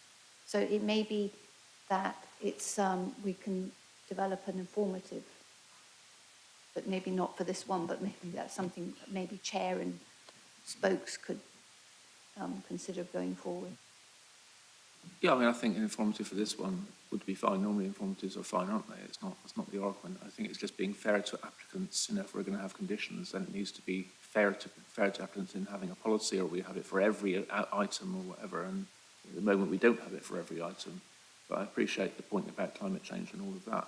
So maybe there is an argument for having policy that applies to every single item that comes to the committee in that respect. Councillor, shall we go for an informative then? I don't know if anyone's going to vote against that. I don't think we need to have a vote on that. All nodding, yes. Okay, so informative is fine on that matter, which means that the applicant can decide what they want to do. And I think we're all done there, aren't we, on debate? Yes. Recommendation then, please, Toby. Great, thank you, Chair. So the recommendation is set out on page 243. That is approved subject to the planning conditions as set out below, with minor amendments to those as drafted delegated to officers. It includes an amendment to the standard BNG condition to a revised one which would seek for the BNG to be delivered on site. The wording of that delegated to officers would include an additional condition in relation to the cycle parking being covered, and if with a flat roof, that flat roof being a green roof, and with informative in relation to the foundation design to take account of the climate crisis. Right, thank you very much. So recommendation approval. All those in favour of that recommendation? Unanimous, Chair. Item is approved. Thank you very much. Thank you, Beth. So carry on, councillors. Yes, looks like. So next item is item 12, Burley Street, isn't it? I think. Yeah, 50 Burley Street. Lawrence, you're back. And no public speakers on this one either.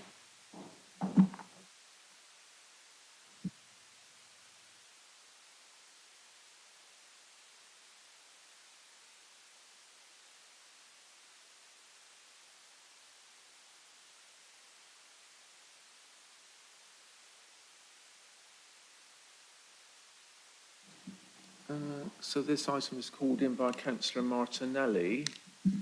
No statement, no, he's not talking to us, no, okay, right. Ah, okay.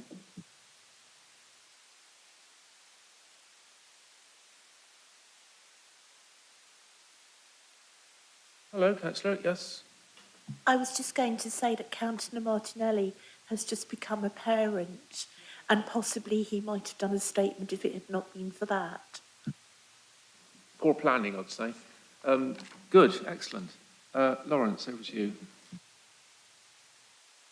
Good afternoon again. I shall be presenting application reference 23/03317/S73, which seeks an extension to opening hours of the existing adult amusement arcade situated at 50 Burley Street. Lawrence, I think you've got the wrong thing on screen, haven't we? Oh, apologies. Yep.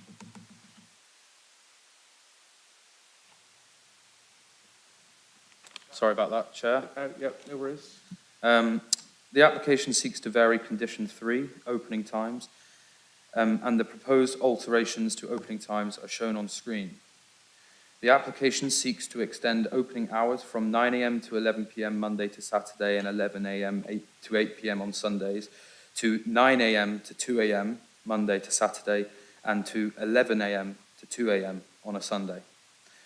The application also seeks to vary condition 2 to ensure the rear of the premises is not in use within the extended opening hours sought within this application.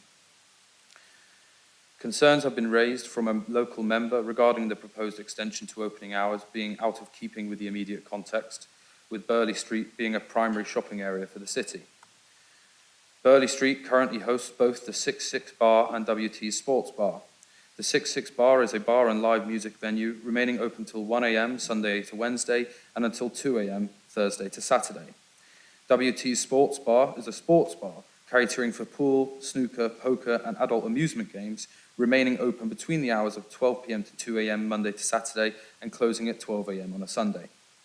The proposed extension to opening times is therefore considered in keeping with the character of the immediate context. Concerns have been raised from raised regarding the potential increase in adverse amenity impacts for neighbours and a potential increase in antisocial behaviour.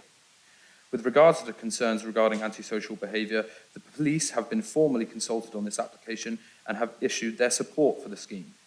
In response to concerns on noise, the Environmental Health Officer has issued their support for the development and has raised no concerns that the scheme would result in adverse impacts on neighbours within the opening times proposed. It is important to note that from a licensing perspective, the site remains unrestricted with regards to opening times, further presenting the limited potential of the site to allow for harm to neighbouring amenity value. To conclude, the proposed extension to opening hours is consistent with the context of the site and surrounding area. The proposed changes will not allow for any adverse impacts on amenity of neighbours. The proposals will not allow for increased levels of antisocial behaviour or crime, and the development is therefore considered to be acceptable, and councillors are encouraged to approve this application subject to the conditions outlined within the officer's report. Thank you. Thank you, Lawrence. So just for clarity, Adult Amusement Centre is about gambling, just so everyone's clear what they do here, what residents do here, I guess. So any debate? Councillor Thornborough. This is one of 3 adult, whatever it is, amusement centres on Burley Street. Do they all have the same hours? I mean, is this bringing it in line with other ones, or do you think the other ones might want to be brought in line with this one, if it's consented? Yeah, hold on, Lawrence. More questions. Councillor Porro. Thank you. This is in my ward and very near where I live, but I've not been involved in any call-in. So it's a little bit confusing to read the restrictions, particularly relating to the rear. So in effect, the front of it goes out onto Burley Street, but the rear is into the residential road and Paradise Street and has flats above it. So I'm not quite clear when you say use of the rear, whether you mean the rear outside bit, where I think you often see staff having a cigarette or whatever, whether that's restricting for staff, for customers, or whether it's part of the shop that you're restricting. I just didn't quite understand it. I'm also, obviously we've got the snooker club and 6-6, but none of those are open till 2 a.m. on Sundays. And it's interesting, there's no bank holiday mentioned either. I'm assuming Monday to Saturday will just mean every bank holiday. It sort of looks a bit weird compared to normal ones where you, like the one we just looked at, where it's Monday to Saturday and then Sunday bank holiday. Whether we're just picking that up from the previous application, I don't know. So again, for me, it's that residential amenity issue and how reliable the rear restriction is, because obviously if it's only for customers, you're still going to have staff going out, having their break time out there, because it kind of comes out underneath, I think it's Appleyard House, so it's not open onto the street, but it is underneath residential places. So yeah, I'd just be interested for some comments on that, and just to clarify how that condition, because I still can't quite get my head around it, because it says the rear is restricted till 2 a.m, but surely the rear is restricted until it reopens the next morning, or is that implied? You see, I was struggling to read it. It's just been a long day. Thanks, Councillor. Again, no, clarity is good. Any more? Yes, Councillor Bennett. About this, I'm looking at the comments from the applicant Luxury Leisure on page 263 and page 264. And particularly I'm looking at 9.32, which says that generally, on average, there are less than 7 visitors per hour during the period between 8 o'clock and 1 a.m. And this really confuses me, because how can it be possibly economic to be open during that period if that is the actual density? And I can't really get past that. Perhaps they never leave, Councillor. I don't know. It's not really our concern, the economic viability, is it, I suppose. I wouldn't have thought so anyway, as a planning committee. Any more questions? No, at the moment anyway. So, Lawrence, back to you. Maybe clarity was demanded, I think, a bit in terms of timings, and that'll be useful. Thanks. So with regards to the opening times of other adult amusement establishments along Burley Street or within the immediate context, I'm not aware of their opening times, but we are here to assess this proposed extension to opening times. Now, yes, it's in response to Councillor Pora, yes, WTs and the 6-6 are not open till 2 a.m. on Sundays, but it is important to acknowledge that our technical experts in environmental health have been formally consulted on this application, have been formally consulted on the extension of opening time till 2 a.m. on a Sunday, and have no concerns that the development will allow for any issues with adverse impacts on the amenity of neighbours. With regards to the use of the rear of the site, the reason to address to vary that condition is to ensure that the rear of the site external, as shown on screen, the external rear of the premises, the reason for that is to make sure that in these extended opening times that the rear of the premises is still restricted within those later, more sensitive hours. As you can see, the extended restriction on condition 2. With regards to the actual wording of the condition, it does state patrons, patrons of the site. I think I would like to deliberate to Toby or perhaps legal on that front for a definition of patron. But that is the condition previously approved by delegated officers back in, I believe it was 2019. It may have been earlier. Don't quote me on that.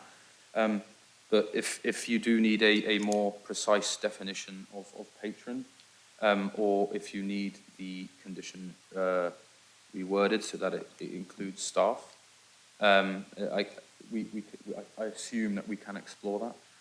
Toby? Right, thanks, Lawrence. Toby wants to speak. I want to speak as well. I want to be helpful. So I've just looked it up. As far as I can see, unless the internet is wrong, Betfred is open till 10 o'clock in the evening. Opens at 8 most days, 8:30 on Saturday and 9 on Sunday, and then closes at 10. And Admiral Casino, the other one there, is, oh, that's the one we're doing, isn't it? Coral is the other one, and that one opens from 8 till 10 every day, except Saturday when it opens at 8:30 and Sunday at 9. So those two are at the same times, and they all close at 10. And this one we've got on the table today closes at 11 at the moment, as applying for 2, just so we're all clear on that. But this is what's on the table. Toby.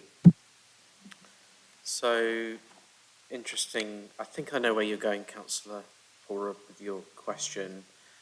So at the moment, in terms of that external area, it restricts no use for patrons between 8 and 11. So if members wanted to, within that extended slot from kind of 11 till 2 a.m., if there was concern around kind of employees, for example, standing outside the rear of the premises, smoking and chatting and causing disturbance, there may well be justification to amend the wording of condition 2 to exclude after 11 o'clock employee use of that external area until the end time of 2 a.m.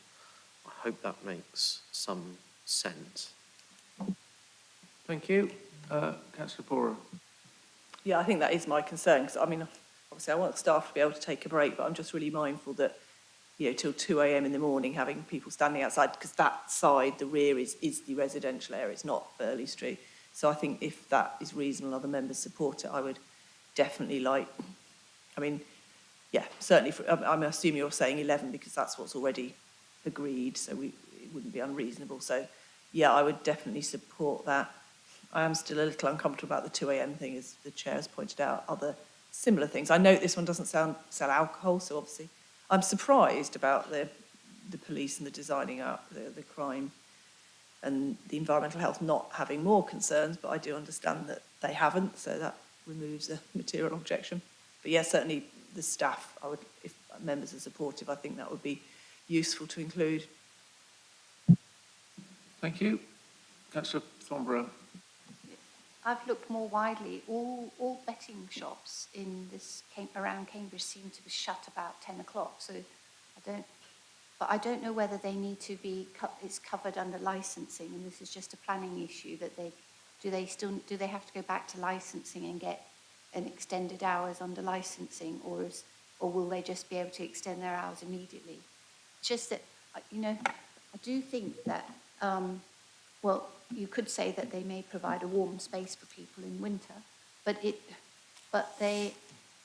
I think that it can be considered problematic to have a large number of betting shops in one area, and because of gambling, and I am concerned about why they want to go to 2 a.m. That does seem quite a large additional amount of time. I'm concerned about that. Yeah, and I think I agree. This is essentially a residential area. I mean, it is surrounded by shops and other businesses and nighttime economy and all of that, but I'm becoming convinced that I wouldn't want to support the recommendation to approve, but we'll see what others say. So, Lawrence. So just to note, licensing, so from the environmental health perspective, for that site is unrestricted. So in terms of the licensing perspective and the impacts that they have to assess under, extending the hours till 2 a.m. is not an issue.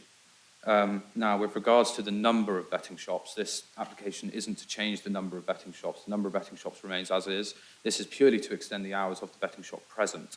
Now, if council are minded to refuse, I'd like to just get a bit of understanding as to reasoning, because our environmental health officers have given no reason for refusal in regards of noise or amenity impacts. The police have given their support, meaning that there is no perceived issues with antisocial behaviour. So I'm just struggling to see a material planning reason, because as outlined within the report, there are businesses of this nature open till the late hours throughout the week. WTs itself does include adult amusement facilities, and along those lines, and for the reasons outlined within my report, it's considered in keeping with the character of the area. So I would just like a bit of guidance on that front. Yeah, I mean, you're right to ask that, Lawrence, and to press us on that, so well done. And I've got your hand, Councillor Pora. I'm just going to speak first. So, and you know, experts are experts and we're not. But this isn't quite about such an area of expertise in some ways, because this is about local residents as well. I'm a local resident. I live there. I've lived there for over 30 years. Councillor Pora's lived there as well for a while. I don't know how long. But, I mean, I've walked around that area many times at night, and there is stuff going on. There's cars revving up outside, driving up and down that bit of street where they shouldn't be, people doing stuff, you know, it's all sort of nighttime stuff where you get a bit drunk and do silly things and all of that. And I'm concerned that this is just going to add to that. So there's some amenity value for local residents, and people do live on that street and around there and walk through it, you know, and I just feel that opening a bit later is going to add to that in a negative way. That's my feeling, to put it on the table. Councillor Pora.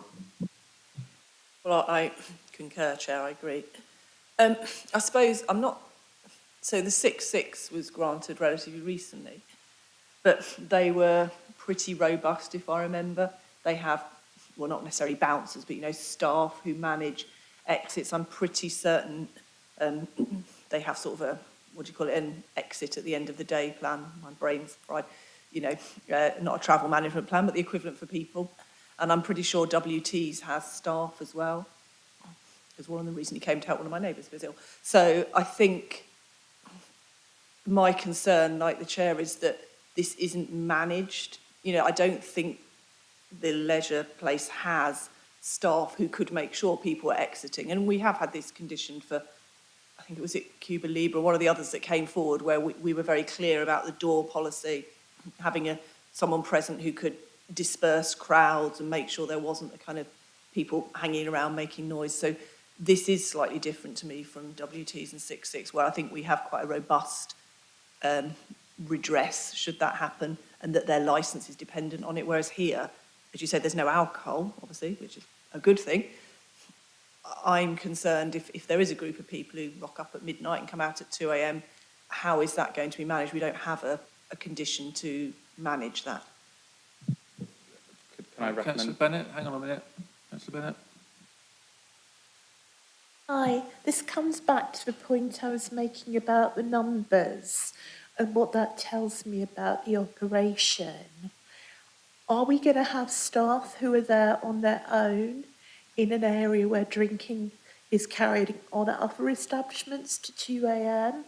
What provisions are being made for their safety? Is there a panic button?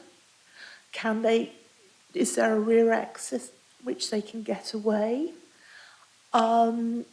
The other thing, the point I was trying to make about what Luxury Leisure is saying about the number of visitors and the economic viability is that if venue is to be viable on such a small number of visitors, they must have a very high spend per head, which to me suggests that this is would be facilitating gambling addiction. And that's my other concern with this. And perhaps if somebody is quietly losing money, there may not be a public order issue, but I do think it's detrimental. So my two concerns are staff safety, which maybe could be dealt with by an informative, asking for there to be a panic button and maybe CCTV. And the second one is just basically from what they've said themselves about the numbers. Righty-ho. I think we're almost ready to go to the vote then. Do you want to just come back on that first, Lawrence? It would be more than acceptable to draft a management plan condition to be added to the recommendation. That could specifically tailor to the panic button approach, the safety of staff, ensuring appropriate management of the site to be submitted to and agreed in writing by the local planning authority prior to the commencement of this extended hours of operation. With regards to the 7 visitors and the viability of the site, I'm unsure of the planning grounds of that, whether that is an appropriate planning matter, and I really don't think it is. I think I've covered the questions and points raised by Councillors Bennett and Pora there, but please do stop me if there's something else I need to address. Yeah, okay, that's good. Yeah, thanks. And just to be clear then, when you said a recommendation on management, did you mean a condition or did you mean an informative? I think, I can defer to Toby on that for his recommendation. Through you, Chair, so I think it would be justifiable to have a condition to control those later night hours if members wanted to impose a condition. What I would say is, with everything that's been said in terms of the consultee responses, the noise assessment that's been done by Environmental Health, the committee are on fairly thin ground in terms of refusing this application. The applicant has set out within their supporting documentation how they operate. It's very low visitor numbers within those early hours that they're seeking that's going to be likely. Most customers arrive alone, they're not part of a larger group. That's the evidence that they put forward. So I think if members are looking at going down the refusal route, I think you've got kind of quite weak grounds to resist it. So the additional conditions that we've talked around are management plan condition for those extended hours, and then the additional controls over limiting the external use of the rear area for employees also after that 11 o'clock time period. Right, thanks for that clarification, Toby. So, Councillor Colling. Yeah, thank you, Chair. I mean, I share the unease that I think everybody else has raised, but equally, there's clearly no material planning grounds to refuse this. We're asking licensing questions at a planning committee. So the question then becomes for us as members, how do we ask licensing questions at the licensing committee? Is there another way whereby we can look at dealing with this? I think this question was asked before, but are there any grounds by which opening later would have to be reviewed by the licensing committee? Because if we knew there was going to be some kind of review over there, that would probably ease a lot of our concerns in terms of the planning side of it. Not clear, was that a question or a statement? I think it's a question. Okay, if it's a question, Lawrence, answer it, Maybe a please. question for the legal officer. Okay, Keith, you go for it. Yes, Chair. The two regimes, licensing and planning, are separate, although there is overlap. What you've got in front of you is an application for planning consent to stay open between certain hours. I have to confess, whether that would need to be supplemented by a licensing approval, I'm not sure. I would have thought so, because otherwise the premises are unlicensed, unless they're currently licensed to open all hours, which I would have thought is highly unlikely. So your focus is on the planning regime. Councillor Vagent. Chair, the premises above, is that a flat occupied by people? Thank you. Okay, Councillor Thornborough. There has been a refusal in the past. I'm just looking, and it's to do, the planning reasons were things like increased litter, threat of antisocial behaviour, detrimental to residential amenity, extended, parking, off-street, increased off-street parking during the time that it's open. Those are the reasons that have been used in other cases. Yep, thank you. We're going to have to draw this to a conclusion soon, councillors. Councillor Porro. Yeah, this is a really difficult one because I am mindful that it's hard to find material grounds.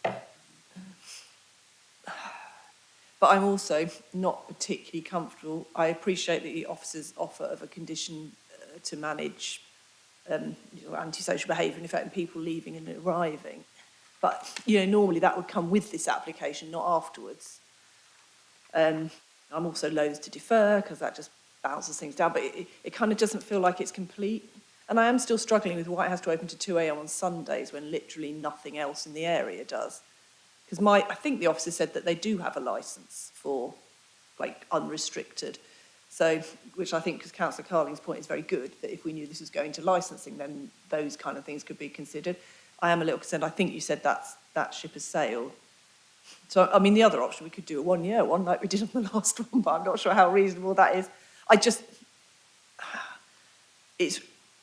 I feel like I haven't got enough information to be absolutely confident. I haven't seen the management plan. I suppose we could refer it to chair, vice chair and spokes, and then we can always tip it back to committee if we're not happy. But yeah, I'm not quite sure where I'm sitting on this at the moment. Okay, yep. Toby? So within the applicant's documentation, there's quite a lot of detail about how they manage customers already, around safety, for example, around not letting people in who are inebriated. So there are already quite robust provisions within how they manage the site. So that's why I think as officers we've not put a condition on the permission, because it seems quite clear that it's been well managed at the moment and it will be well managed into the future, but it's for members to determine. Lawrence, did you have anything to respond to? Yes, Councillor Thornborough mentioned other reasons for refusal. May I ask what application that was on? Because there was an application refused by this committee, which was then overturned at appeal, and I was just wondering if that was the application you were in reference. Councillor Thornborough? This one was one in Birmingham, and it was refused the end of January last year, and then I think it went to appeal. I don't know what the final appeal decision was, but I've got the main reasons for refusal. Okay, so okay, yeah, I just wanted to check that, but again, just to mind that those reasons for refusal that you've mentioned were on the basis of antisocial behaviour, littering, noise, amongst other reasons. But just to clarify that our environmental health officers have fully supported the application.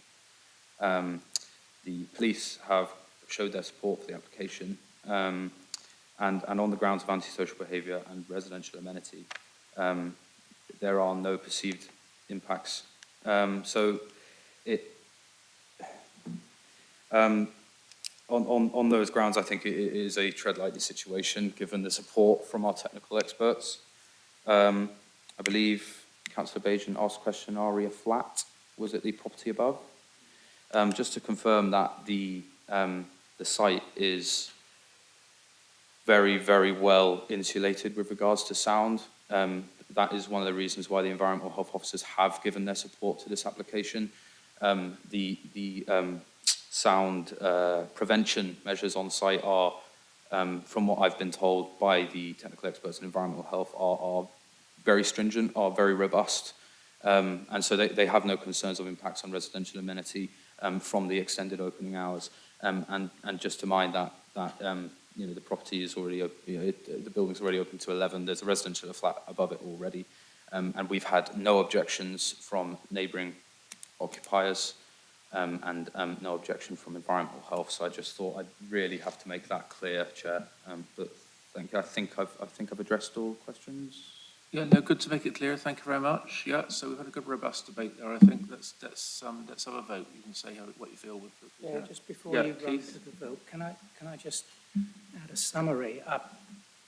What members have heard is clear evidence from the case officer that there are no defendable reasons, or there are no reasons which we could successfully defend this at an appeal, because all of the consultation response from the relevant consultees, police and environmental health, support it. So it would be an almost undefendable task at an appeal for officers to defend your decision were you to refuse it.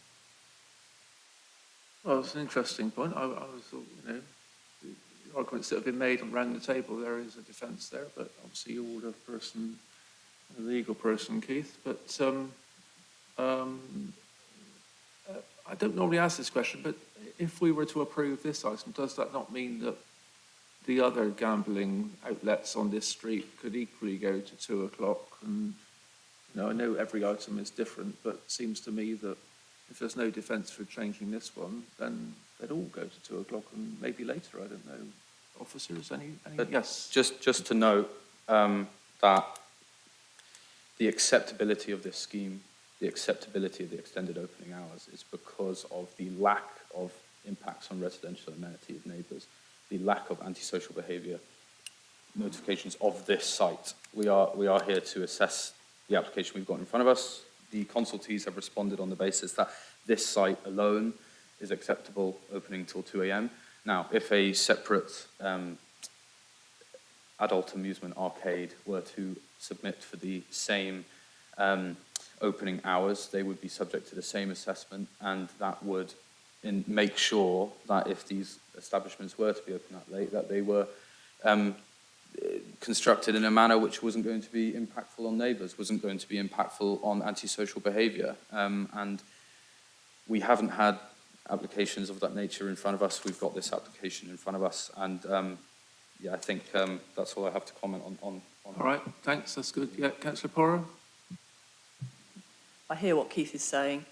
I would like to have the condition about a management plan, and I would like it to go back to Chair, Vice Chair and Spokes, because I think if this were to go through, I would want to be absolutely sure that they have staff trained, because obviously it's very different for a pub, and with alcohol you will have people who are able to deal with those kind of antisocial behaviour issues. So I would expect that plan to be very clear about the numbers of staff, lone working policy, and how that might be dealt with, so are they on is it CAM back and the usual kind of things that one would expect for nighttime economy, because this at the moment isn't in the same category for me as the pubs and the late opening clubs like WTs. So if members would support that. All right, thanks, Councillor. That's useful. Councillor Thornborough.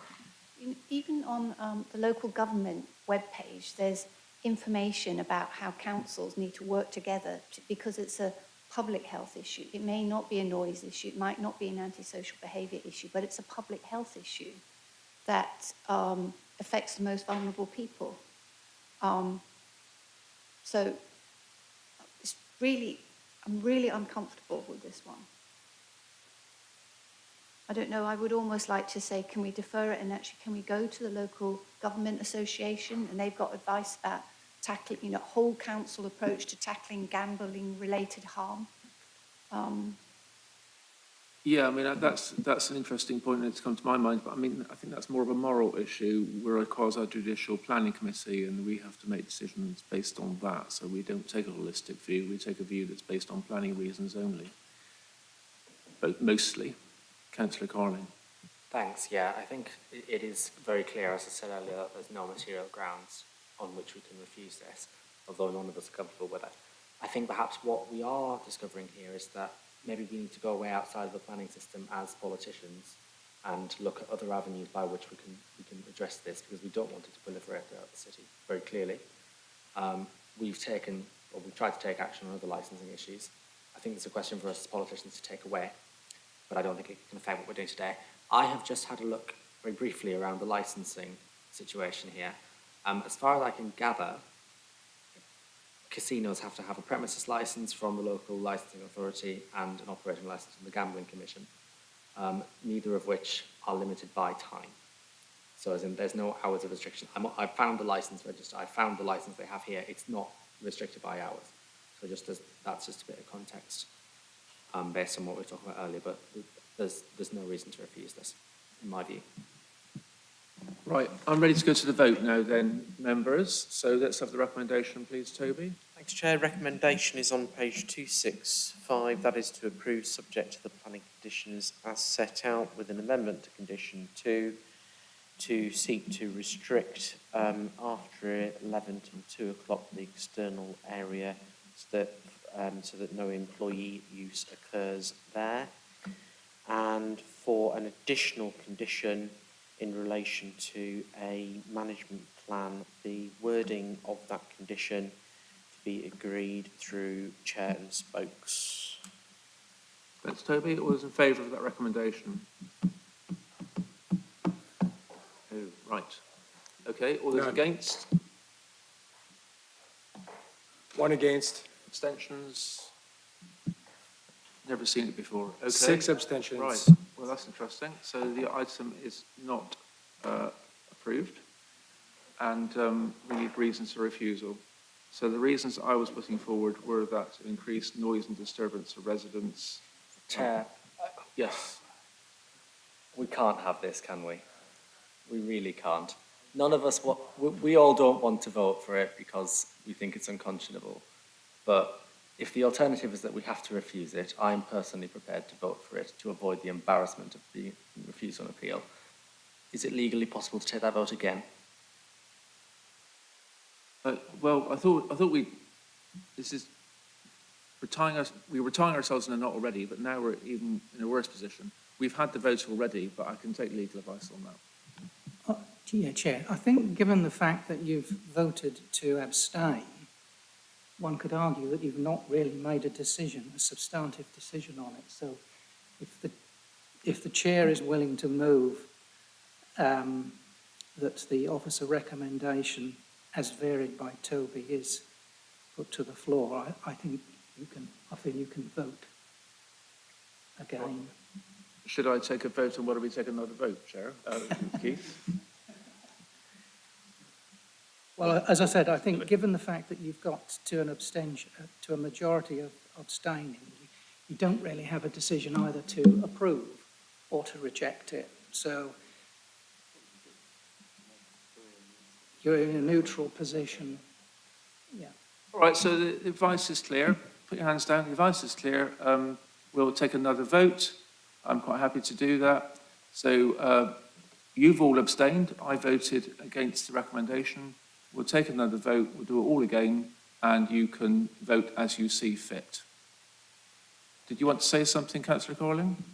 Yes, basically, I was just going to ask if I'm about to vote for this, but I just wanted to be formally minuted the kind of, in some capacity, that the committee is very uneasy about the application, and we are voting for it. Well. Look, guys, you have to vote how you see fit. Let's not have all this sort of heart spilling out on the table kind of thing. We're going to vote. Do you have something to say, Councillor Porra? I do. I would personally rather move to defer to have more information about how they're going to manage this, and particularly more information about what justifies the 2 a.m. on a Sunday, which is out with the bounds of all the other ones. I understand it is important we reach a decision. Personally, I understand what Councillor Carling is saying, but again, I'm in that position where I just don't have enough information to be confident to vote for it. I think I could be if I got that reassurance. And obviously I appreciate leaving us in this weird abstain position is not great. I would personally rather defer to have the full information, but I will be guided by other members as to whether they would support that. Yeah, okay, thank you for that, Councillor Porter. Toby wanted to speak first. I've got your hand up as well. That information is there on the planning application. Councillor has said they have submitted a lot of information already about how they manage the premises, and I've tried to summarise that information for you. Lawrence may be able to give a bit more information about exactly what they're saying, if Chair would allow. Well, oh, sorry. Okay, so we were in the middle of a vote. I think we've sort of paused that matter for a moment. Lawrence, you say something. With regards to requiring further information to justify the need, I don't think that's a formal planning matter, is the need for them to extend to 2 a.m. They have proposed an extension to 2 a.m. and we are assessing whether that is acceptable to do so. Now, with regards to the request for additional information, with regards to the management of the site, as outlined by Toby, the submitted design access statement provides a lot of information on how the management of the site is going to be run.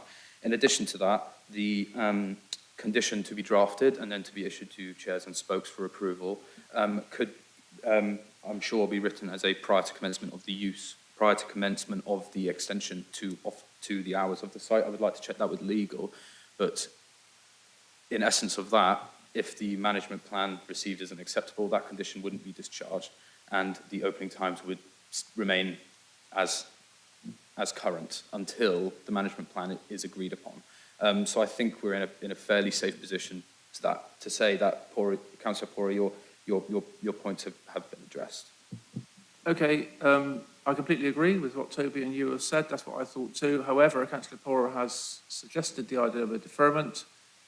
If Councillor Pora and any other councillor wants to defer, regardless of whether they're deferring for the right reasons or not, they can put forward that proposal and we'll get a seconder and a vote if necessary. So, Councillor Pora, is that what you'd like to do, have a deferral? Yeah, if other members of the committee would support that, I mean, I'll go with if someone's willing to second it or not, but, I do take the officer's point. It's just a really difficult one. Okay, so before we test that, I want to just check with my legal advisor about whether we could defer an item after voting and being effectively in neutral. It seems like an old situation to be in. Keith.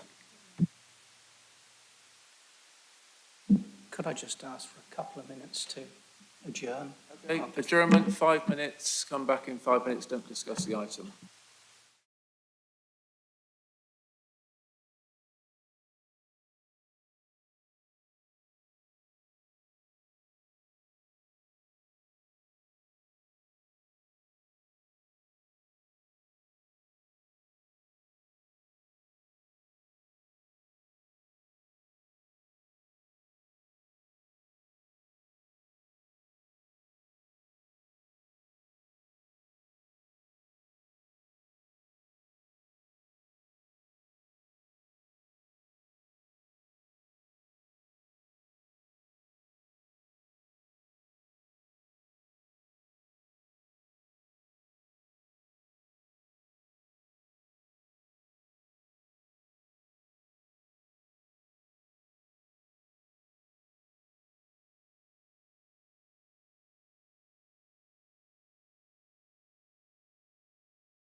Right, welcome back after a short adjournment. We're on item 12 at the moment, 50 Burley Street. We've had a good debate on that thus far. Just for clarity, we've had a vote where one of us voted against the recommendation and the rest abstained. There's been some consternation about that, and also a suggestion at the moment that we defer for further information. So I've just checked with legal advice, and I'll let you speak, Keith, rather than speak for you. So what's the advice on whether we can defer after already getting to the stage we are in this item? Thanks. Where we are at the moment is a neutral position. You've not accepted the recommendation, nor have you rejected it by the manner in which you voted. On the subject of a deferral, yes, you can go for that, seeking the further information that you say you need. But I think the caveat there is that most of that, if not all of it, is within the officer report or within the planning statement provided with the application. Alternatively, if you wish to come to a conclusion today, because we're still in this neutral position, the chair can take a substantive vote forward, which would be along the lines of the recommendation, which Toby will read again. So, Chair, it's open to you which of the two routes you want to follow. From a certain perspective, I think you would be well advised to go down the route of making a decision either to refuse the application or to approve it today, because I think you have the information you need. And as you've heard, all of the consultation response is that there is no harm. Thanks for that, Keith.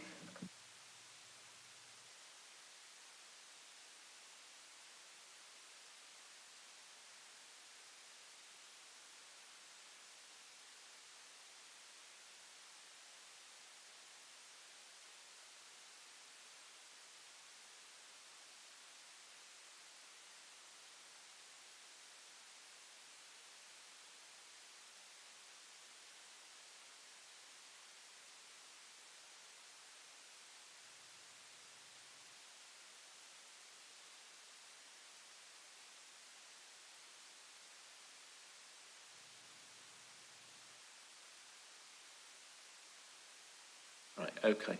So, sorry for that, councillors. So, Councillor Porrer, would you like to propose a deferral or not? I'm happy to still propose it, and I'll take advice from others if anyone wants to second it or not. Would anyone wish to second the proposal to defer? That falls. Okay. In that case, then, Councillor Baigent, are you? Chair, I just need to say something. I'm a councillor, and I'm put in an Assembly judicial position, which I understand, and I take that responsibility very seriously, and I know that I should be voting. But it's like I really have a moral repugnancy to gambling. I have a real concern about how this will be challenging people that are in difficult circumstances late at night when they'll be on their own. And I think that makes it even more of a moral situation. Now, the lawyer tells us that we really don't have much grounds to object. And the case officer is saying the same. So I will vote for this, but I think I'm being put in an invidious position. And I don't like the idea that I'm being put in that position, because it's a matter of very sincere moral conscience. It's like saying, would you let a bar stay open? No, I won't go down there. But I just needed to say that, and I will vote for it. Right, thanks for that, Councillor. I understand what you're saying. Of course, if you felt predetermined on this item, then you shouldn't be voting at all, but I don't think that's what you're saying, is that you're not saying that? No, okay. In that case then, so we've had the vote to, which effectively went against the officer recommendation, puts us, as Keith said, in neutral, as the term, the technical term. So now we have to have the substantive vote of whether we refuse or accept this application. So I'm going to ask Toby to read out the recommendation again, and we will have that vote. Toby. Chair, so that's set out on page 265 of the officer report. That is to approve subject to the planning conditions as set out with minor amendments to the conditions as drafted, delegated to officers with an amendment to condition 2 to seek to exclude the use of the external area by employees also after 11 until 2 a.m. in the morning, and for the addition of a management plan and condition for those extended hours to be drafted by officers and agreed through chair and spokes. So all those in favour of the approving the application? 2, Chair. All those against? 2 against. Abstentions? 2 abstentions. So casting vote. So chair's casting vote. The item is refused. Are we? Oh, again, are we? Oh, sorry, I got confused. And my understanding is members have not voted for the recommendation to approve, so we are in neutral. So I think we're now in a position of discussing reasons for refusal, and then members can vote on the reasons for refusal. Thank you for clarifying, Toby. So reasons for refusal, as has been said through the discussion, extra antisocial behaviour at night for those extra 3 hours, noise and disturbance, litter, as Councillor Thornborough said, and I think you said something else, didn't you, Councillor Thornborough? I also think that we have a policy about fear of harm because of, I think, it's individuals being in the location on their own at night. I think it's a fear of crime is a policy we've got. So I think the extended hours could increase the fear of crime for individuals in that area coming in. Okay, Councillor Pora. I would also note the later opening on Sundays is inconsistent with the other nearby bars and pubs. So that has an additional impact because that would be the only place people could go between 12 and 2 on Sundays and possibly bank holidays. Thank you. Councillor Corling. Potentially a long shot here, but policy 56, creating successful places. This may be the one Councillor Thornborough was just referring to. A few things in there that may potentially be useful.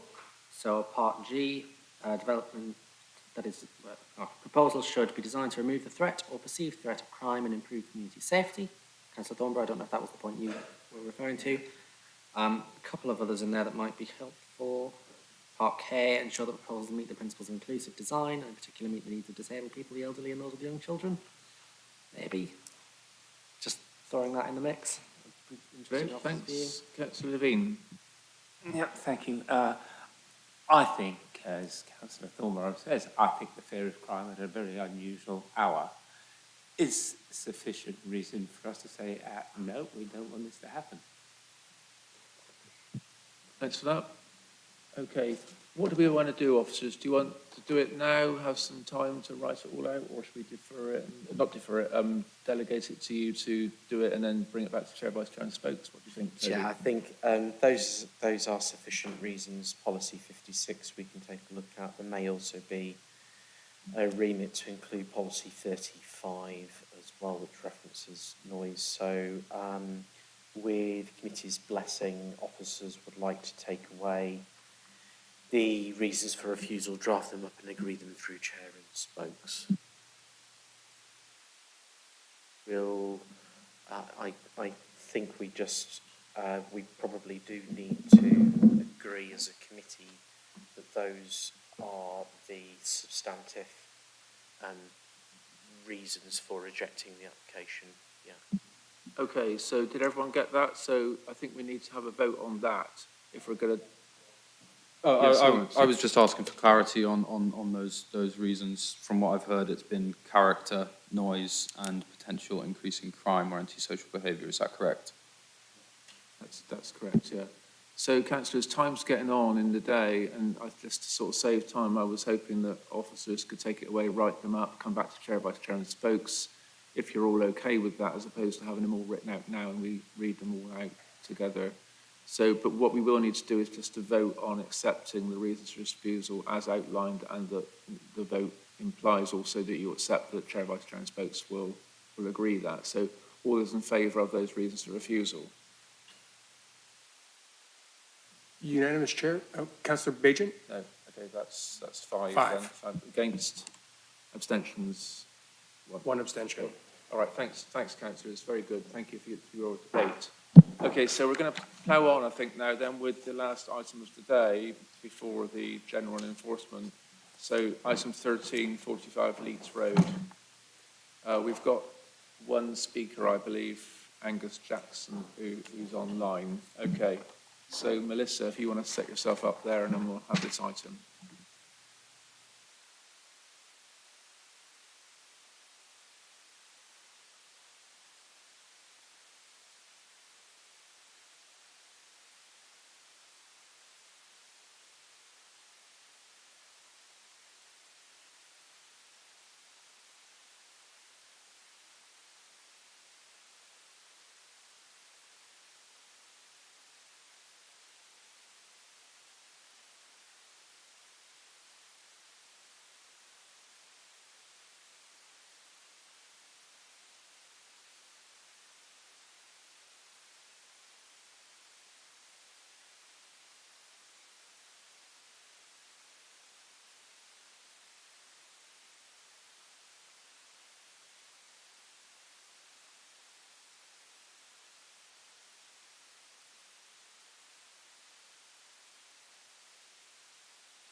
So, councillors,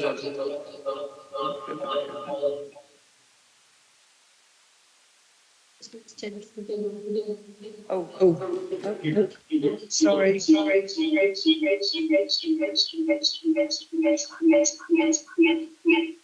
Very sorry.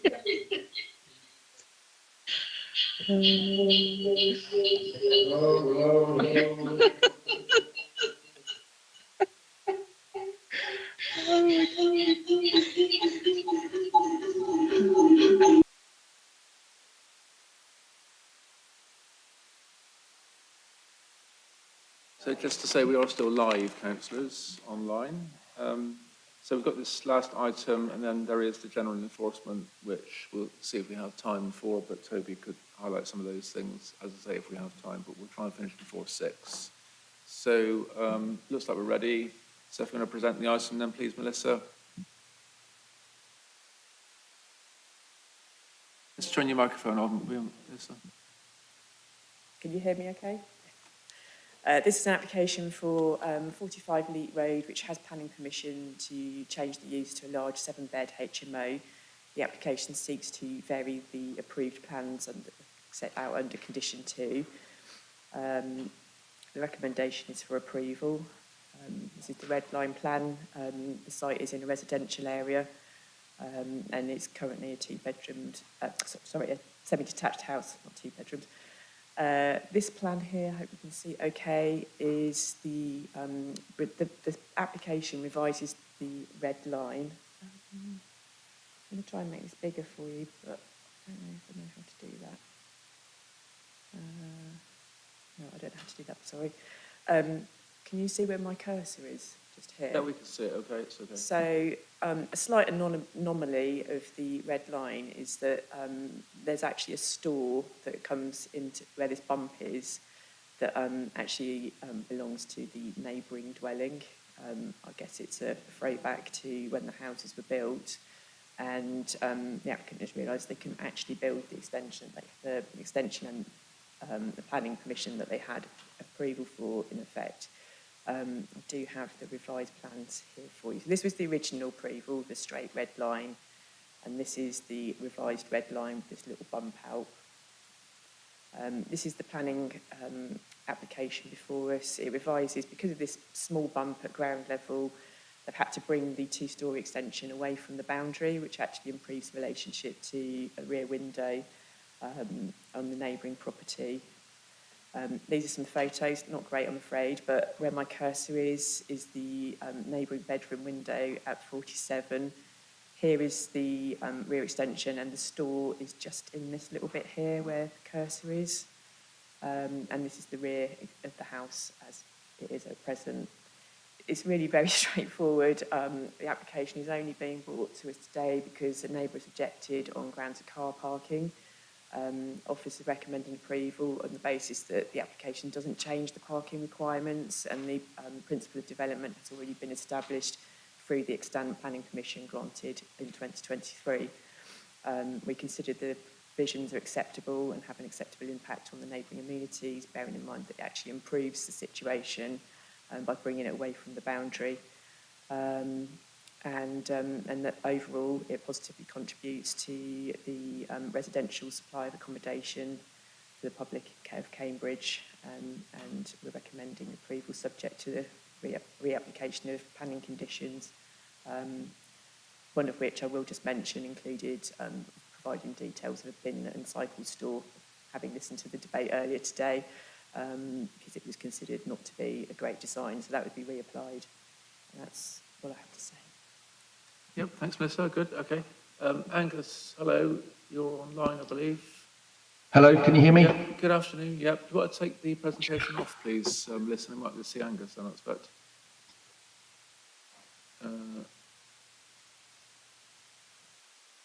Still there at the moment.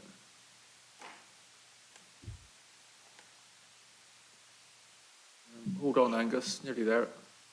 Bit of a technical problem.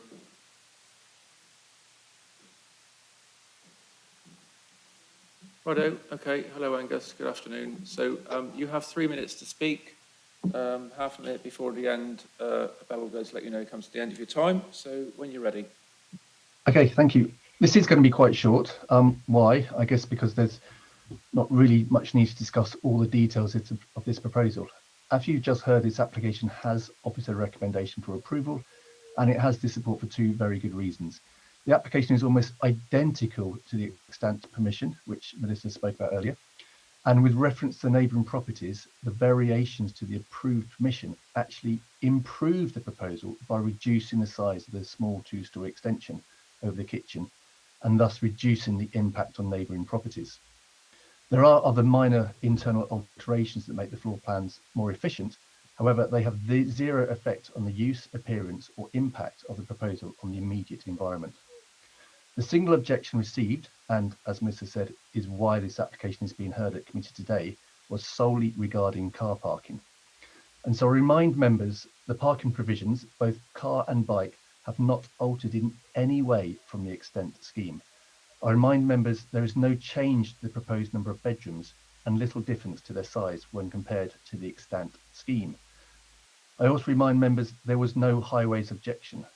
And I remind members that as officers report, this scheme complies with both car and bike parking standards in Cambridge. So to summarise, this application has officers' recommendation for approval. The changes to the extant scheme improve the relationship between the property and neighbouring properties. The car and bike parking facilities have not altered in any way from the extant scheme, and the car and bike parking demands have not altered in any way from the extant scheme. We trust members will be supportive of this application, and thank you for listening. Thanks very much, Angus. That's very clear. Thank you. So there's no other speakers. Is there any debate, councillors, before we go to the vote? Councillor Carlin. Yeah, thank you. I mean, and thank you very much to the case officer and the speaker, and sorry we kept you so long. Just to say, I think that this is the kind of application that highlights perhaps we need to be reviewing the scheme of delegation, because the objection that's been made is clearly not relevant to the application itself, and quite frankly, I think all of us would have agreed that this could quite easily have been determined under delegated powers, but because of that scheme of delegation, we're having some issues. So I think maybe we do need to be reviewing that, but we are reviewing it. Well, that's good. But yeah, that's all I wanted to say. Yep, thank you very much. So just so everyone can hear, the scheme of delegation is being reviewed following the Planning Advisory Service report, and that's ongoing and coming to conclusion soon. Councillor Porra. I just want to confirm, as I understand it, the communal areas are staying the same. So, because often we do have concerns with HMOs, but my understanding is they're not changing. So, we can be confident that that is consistent with the previous. That's correct. Thank you. Okay, any more questions? So, do you want to just say that with your microphone on, Melissa, so everyone can hear? So you want me on or off? About the communal living areas from Councillor Porter. Oh, sorry. Yes, I can confirm that it hasn't changed. It's a slight rejig of the upstairs rooms, but the downstairs space doesn't really alter at all. Okay, thanks. Like Councillor Collins said, it's very straightforward. So I think let's have the recommendation and go to the vote. Toby. Thanks, Chair. The recommendations on page 277, that is to approve subject to the planning conditions as set out with minor amendments to the conditions as drafted, delegated to officers. Yeah, all those in favour of that recommendation? Unanimous, Chair. So that's approved. Thank you very much. Thanks to the Speaker. Thanks, Melissa. That's the end of planning items for today, except for item 14, general enforcement. So, Toby, did you want to? We've got a few minutes. I think we just want to pick out anything there. Is there any Chair, I mean, there's the only ones really to pick out which some councillors may be aware of already are the ones on Fitzroy Street and Burley Street, which were for these kind of vertical LCD screens where you could kind of recharge your phone, but there'd be advertisements also. And we refuse these applications under delegated powers effectively to try and resist street clutter within those streets, and thankfully the inspector has agreed with us, and I think since this report has been published, a number of the other ones that were still outstanding have gone in our favour as well. So quite interesting to note that the inspectorate take kind of street clutter quite seriously, and of course relating to the Grafton Centre proposal that we approved later today, hopefully Burley Street will actually see a significant decluttering if that scheme is realised. Okay, thanks, Toby. So just to be clear, we're looking at Appendix 1, decisions notified by the Secretary of State at the moment. Are there any questions at all further to what Toby has said already? Councillor Porter. Yeah, definitely good to hear the inspector is upholding the street clutter argument. Please say, just want to check, I think, is the only major there the Jewish synagogue? Do we have any update on whether that's going to be by the inspector, whether there's going to be a public appeal, a public hearing or anything? So there's already been a hearing. We have chased the inspectorate for a decision. One hasn't been forthcoming. We haven't been given a reason why, but I would very much hope that we get that decision in the next couple of months, but it's with the inspectorate. Toby, any more? Okay, I think we're all done then. So thank you very much, councillors. It's been a long day today, hasn't it? And I appreciate all your diligent work today. So thank you. Safe journey home. Thanks very much. Thanks.